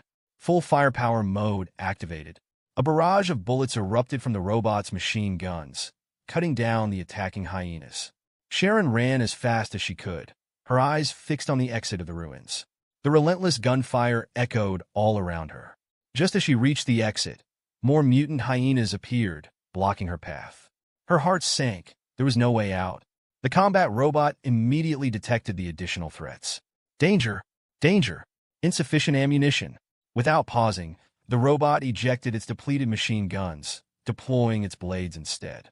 It charged at the hyenas, engaging them in close combat. However, the numbers were too great. The creatures quickly overwhelmed the robot. Watching the scene unfold, Sharon's thoughts darkened. Was this really the end? Was she going to die here? With no hope left, she closed her eyes, accepting her fate. And then, gunfire rang out. Hyenas fell one by one, taken down in an instant. Howard stepped forward, his expression calm yet determined. Leaving friends behind isn't the right thing to do. Sharon, still in shock from her near-death experience, barely managed to speak. Her voice was quiet as she finally uttered, "Thank you." Howard glanced at her and smirked. "Are you happy to see me?" For a moment, she remained silent. Then, in a soft voice, she repeated, "Thank you, Howard." Howard gave her a reassuring nod. "Come on. I'll keep you safe." She considered mentioning the robot and the transport vehicle, but before she could say anything, Howard stopped her with a confident look. "Don't worry. Leave the rest to me." The hyenas caught the scent of fresh blood inside the house, and Howard turned to 2003, saying, "It's time to kick some asses." A few hours passed, and they returned to the shelter, marking the successful completion of Sharon's mission. With a transport vehicle now at their disposal, things were looking up. However, Howard still had no idea about Sharon's plan. Meanwhile, she was contemplating how to remove the power core from the shelter without arousing suspicion. Doubts filled her mind. Could she reach the launch platform alone? It seemed unlikely, not until her combat robot was fully functional. But an unsettling thought crept in. Howard had saved her life, and yet she was planning to betray him. She knew it was wrong. Still, her survival remained her top priority. At any cost, Howard entered the room and inquired about the truck's condition. Sharon assured him that everything was fine and even mentioned that she could make some upgrades. He remained silent, observing her closely for a few moments. Feeling uneasy under his gaze, she questioned why he was looking at her like that. At that moment, Howard placed a hand on her shoulder and mentioned that he had some good news. Curious, Sharon immediately asked what it was. Howard smiled and revealed a set of highly effective chemical fertilizers that he in 2003 had secured. With confidence, he stated that they no longer had to worry about crop growth and that moving to Su Moon Shelter was unnecessary. Sharon's reaction was immediate. She refused to believe it. Howard, taken aback by her sudden outburst, questioned why she thought so. Scrambling for an excuse, she claimed to have found the exact coordinates of Su Moon Shelter. According to her research, the environmental resources there were far richer than their current location. Urgency filled her voice as she insisted that they needed to leave as soon as possible. Determined, she gripped Howard by the shoulders, pressing further. Did he not think it would be wiser to save these fertilizers for Su Moon Shelter instead? Howard fell silent, lost in thought. Sensing his hesitation, Sharon pointed out that now, with a truck, they could transport as many resources and plant specimens as needed. This was the best option. Howard remained thoughtful, but eventually agreed. Sharon, however, wasn't satisfied. Was there something wrong? Did he not trust her? Before Howard could respond, his stomach let out a loud growl, breaking the tension. Sharon felt a slight sense of relief at the unexpected distraction. Howard turned to 2003, instructing him to prepare some food. Then, shifting his attention back to Sharon, he told her to begin preparations and to inform him once everything was ready for departure. With that, Howard in 2003 left, but from a distance, Howard kept an eye on Sharon. Her eagerness to leave the shelter felt suspicious, and he needed to find out what she was really planning.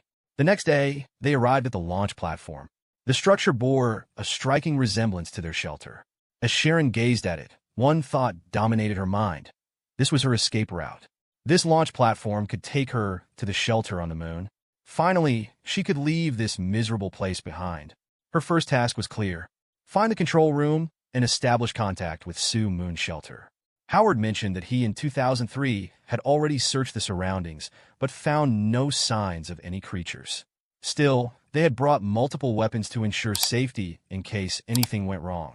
Sharon instructed Howard to start organizing things neatly while she checked the control room.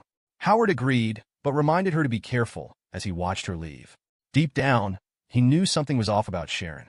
Inside the launch platform, Sharon reached the control room door.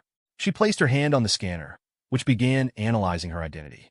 A robotic voice confirmed her identity as a survivor. She felt nervous. It worked. Finally, she was about to leave this place. Her hands trembled at the thought. But then, the scanner emitted a red light and displayed a warning. No power source detected. The control room door could not be opened. Sharon was confused. Did this mean the power core they brought wasn't enough? There were no additional power cores in the shelter, not even fragments. Where was she supposed to find another one now? Then a thought crossed her mind. There was still one power core fragment inside 2003. But taking it would be cruel. Leaving Howard behind in this place, taking 2003 away from him, it could push him over the edge. At that moment, the voices inside her head returned, louder than ever, accusing her of being a selfish, vile woman who only brought misfortune. They reminded her that her entire family was cursed. Was trying to survive really such a crime? After a brief moment of doubt, she steadied herself. There was no other choice left. She just wanted to live a normal life. But why did that feel so wrong? Survival was within her grasp. All she had to do was take the power core fragment and move forward. Just then, 2003 appeared. It informed her that Howard had called her for dinner, urging her to hurry since humans didn't like their food cold. Then it walked away. Sharon stood still, watching it. Everything she needed to survive was right there. The scene cuts to a frying pan. Howard was frying bacon. Without looking up, he asked Sharon if she had managed to get into the control room. 2003 handed him a plate, and he smiled, thanking it. The robot seemed pleased. It had just received a new nickname. Sharon observed Howard in 2003 with a calculating gaze. She needed to figure out how to extract the fragment from the robot. But she needed more time. During dinner, Howard casually mentioned that he liked this place. The atmosphere felt better than their old shelter. Sharon remained silent. After a long pause, she finally spoke, asking if he had ever felt like, no matter how hard he tried, his problems never seemed to end. Howard fell into silence. Then, after a moment, he admitted that he had. Sharon pressed further, asking if he had ever been forced to take desperate measures to solve his problems. Howard shook his head. Not yet. But he recalled he had once known someone who did. That person had been his business partner. They had planned to open a restaurant together. But in the end, that very person had tried to kill him. Sharon asked if he hated that man. Howard sighed. At first, he had been furious, shocked even. It had devastated him. But eventually, he realized that maybe his former partner had reasons he couldn't understand. Perhaps there had been something worth protecting, something so important that he had been willing to risk his life for it. In the end, he had abandoned their friendship. And when the moment came, without hesitation, he had aimed straight for Howard's throat. Sharon was curious about what happened next. Had Howard forgiven the man who betrayed him? Howard remained silent for a while, then placed his chopsticks down and reflected on the question. He had once asked himself, if he had been in that man's place, what would he have done? The answer was unclear. He truly didn't know. Perhaps in that situation, he might have made the same choice. A brief silence filled the air as both of them became lost in thought. Sharon agreed with him, but felt a deep sense of guilt. In her heart, she silently apologized to Howard. As hours passed, night settled over the shelter. Howard was fast asleep near 2003, which remained in plugged-in mode. Moving cautiously, Sharon pushed open the door to his room. As soon as she stepped in, 2003 turned its head slightly, about to call her name. But before it could, she gestured for silence. Understanding, 2003 gave a slight nod and shifted into power-saving mode. Her gaze drifted toward Howard. He lay peacefully, completely unaware of what she was about to do, or so she thought. Taking a deep breath, she finally acted. She reached for 2003 and carefully extracted the power core fragment from within. Holding it in her hands, she studied it. This tiny fragment was her only key to freedom. Turning toward the exit, she took a step forward but hesitated. For a moment, she glanced back at Howard, watching him sleep.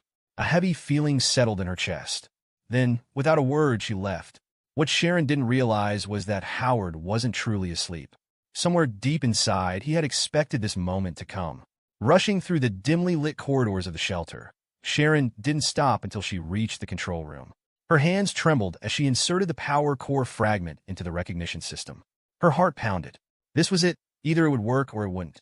Seconds passed in agonizing silence. Then a confirmation beep sounded. Power had been restored. The command room door was about to open. As the heavy metal doors slid apart, a wave of relief washed over her. It worked. Without wasting a second, she stepped inside and quickly found the correct terminal. This was her chance to make contact with Sue Moon Shelter. This nightmare was finally ending. The screen flickered to life as information loaded. Her fingers moved quickly over the controls, entering the necessary commands. Then a message appeared. Launch system activated. Excitement surged through her. This was it. She placed her hand on the scanner, ready to finalize the process. But just as she was about to complete the sequence, another message appeared on the screen. Limited access to the system.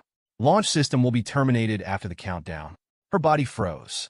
This wasn't supposed to happen. A countdown had begun on the screen. Panic set in. Everything was ready. So, why couldn't she log in? Her breath quickened as the numbers ticked down. And then, the final message appeared.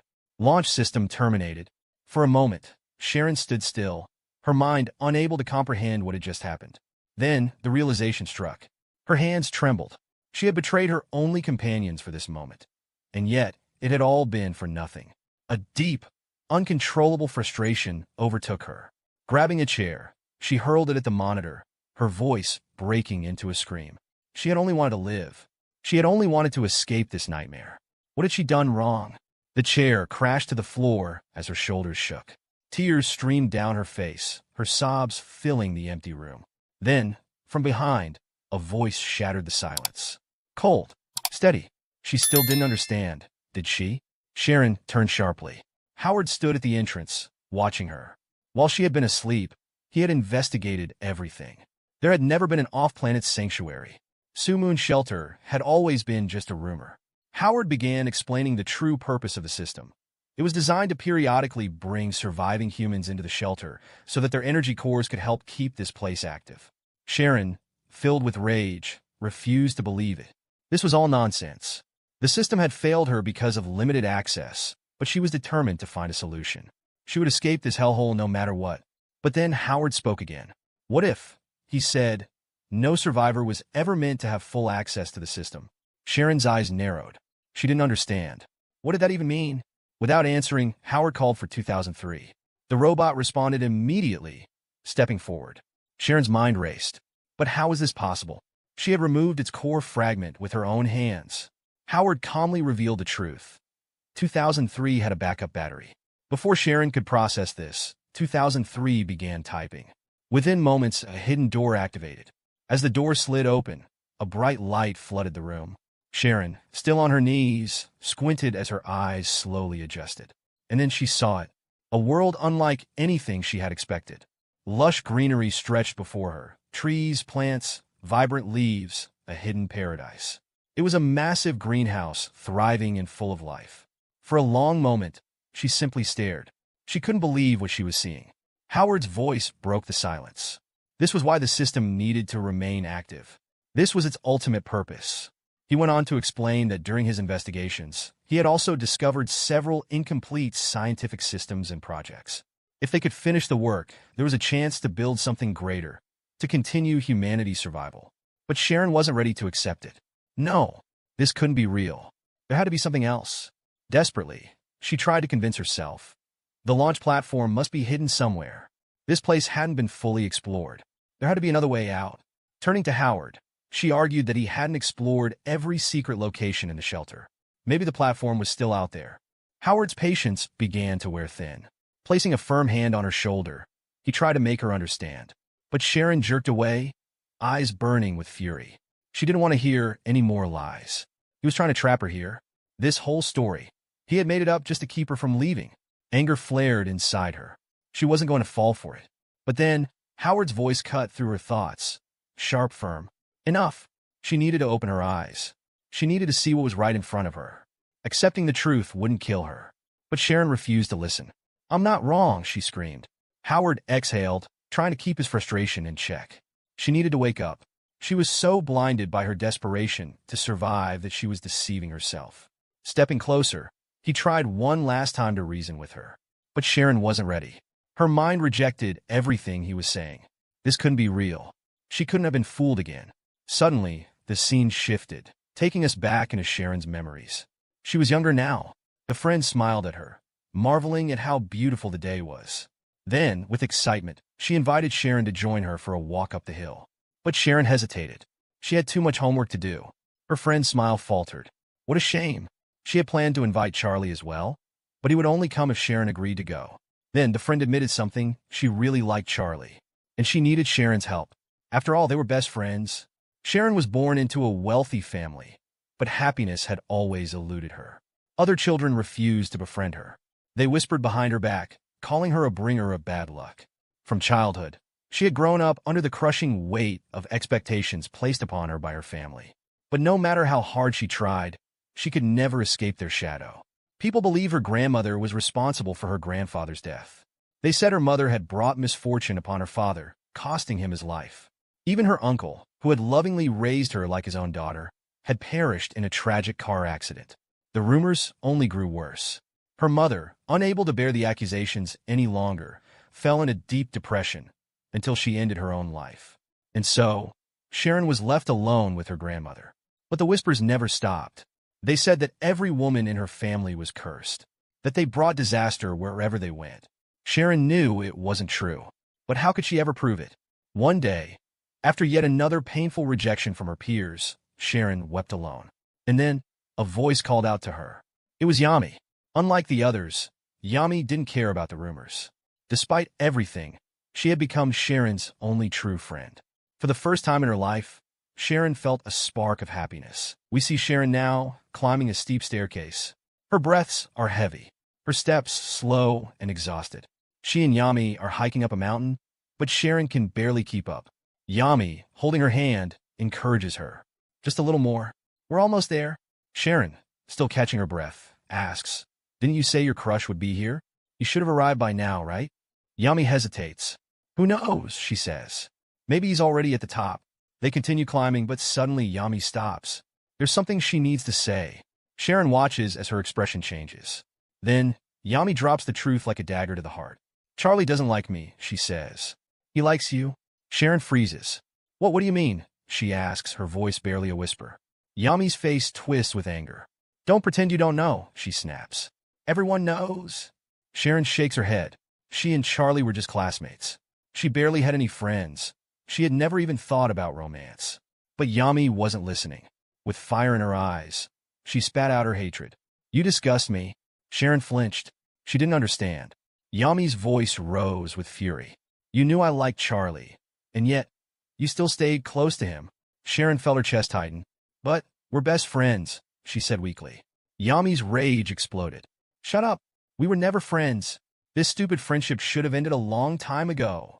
And then, she revealed the truth. The real reason she had ever been friends with Sharon. I only befriended you because I lost a bet, Yami admitted, her voice dripping with scorn. But then, I found out you were rich. You could give me things. So, I kept up the act for years. Sharon's stomach dropped. Yami laughed bitterly. The truth is, you're richer than me. You're smarter than me. You're even prettier than me. And now that we're in college, you've even become more popular. Sharon's blood ran cold. Her voice trembled as she whispered, What's wrong with you? This is insane. Yami's smile vanished. You want to know who's been spreading all those rumors about you? She asked. tilting her head. Then, with a cruel smirk, she answered, "Me?" Sharon gasped. The betrayal was like a blade sinking into her chest. Tears welled up in her eyes. Yami stepped closer, her voice now eerily calm. "I want to destroy you with my own hands." Then she tilted her head and whispered, "Why don't you just die? If you're gone, Charlie will finally love me." Before Sharon could react, Yami grabbed her by the shoulders. Her cold eyes bore into Sharon's soul. Then, with a chilling voice, she asked, "Will you grant me my wish?" Sharon begged her to stop. She pleaded, but it was too late. Yami pushed her. Sharon's body lurched backward. She screamed. The world spun. The sky, the trees, everything blurred together. And then she fell. The last thing she saw was Yami's emotionless face staring down at her. By the time realization hit, it was already too late. She had been thrown straight into death's embrace.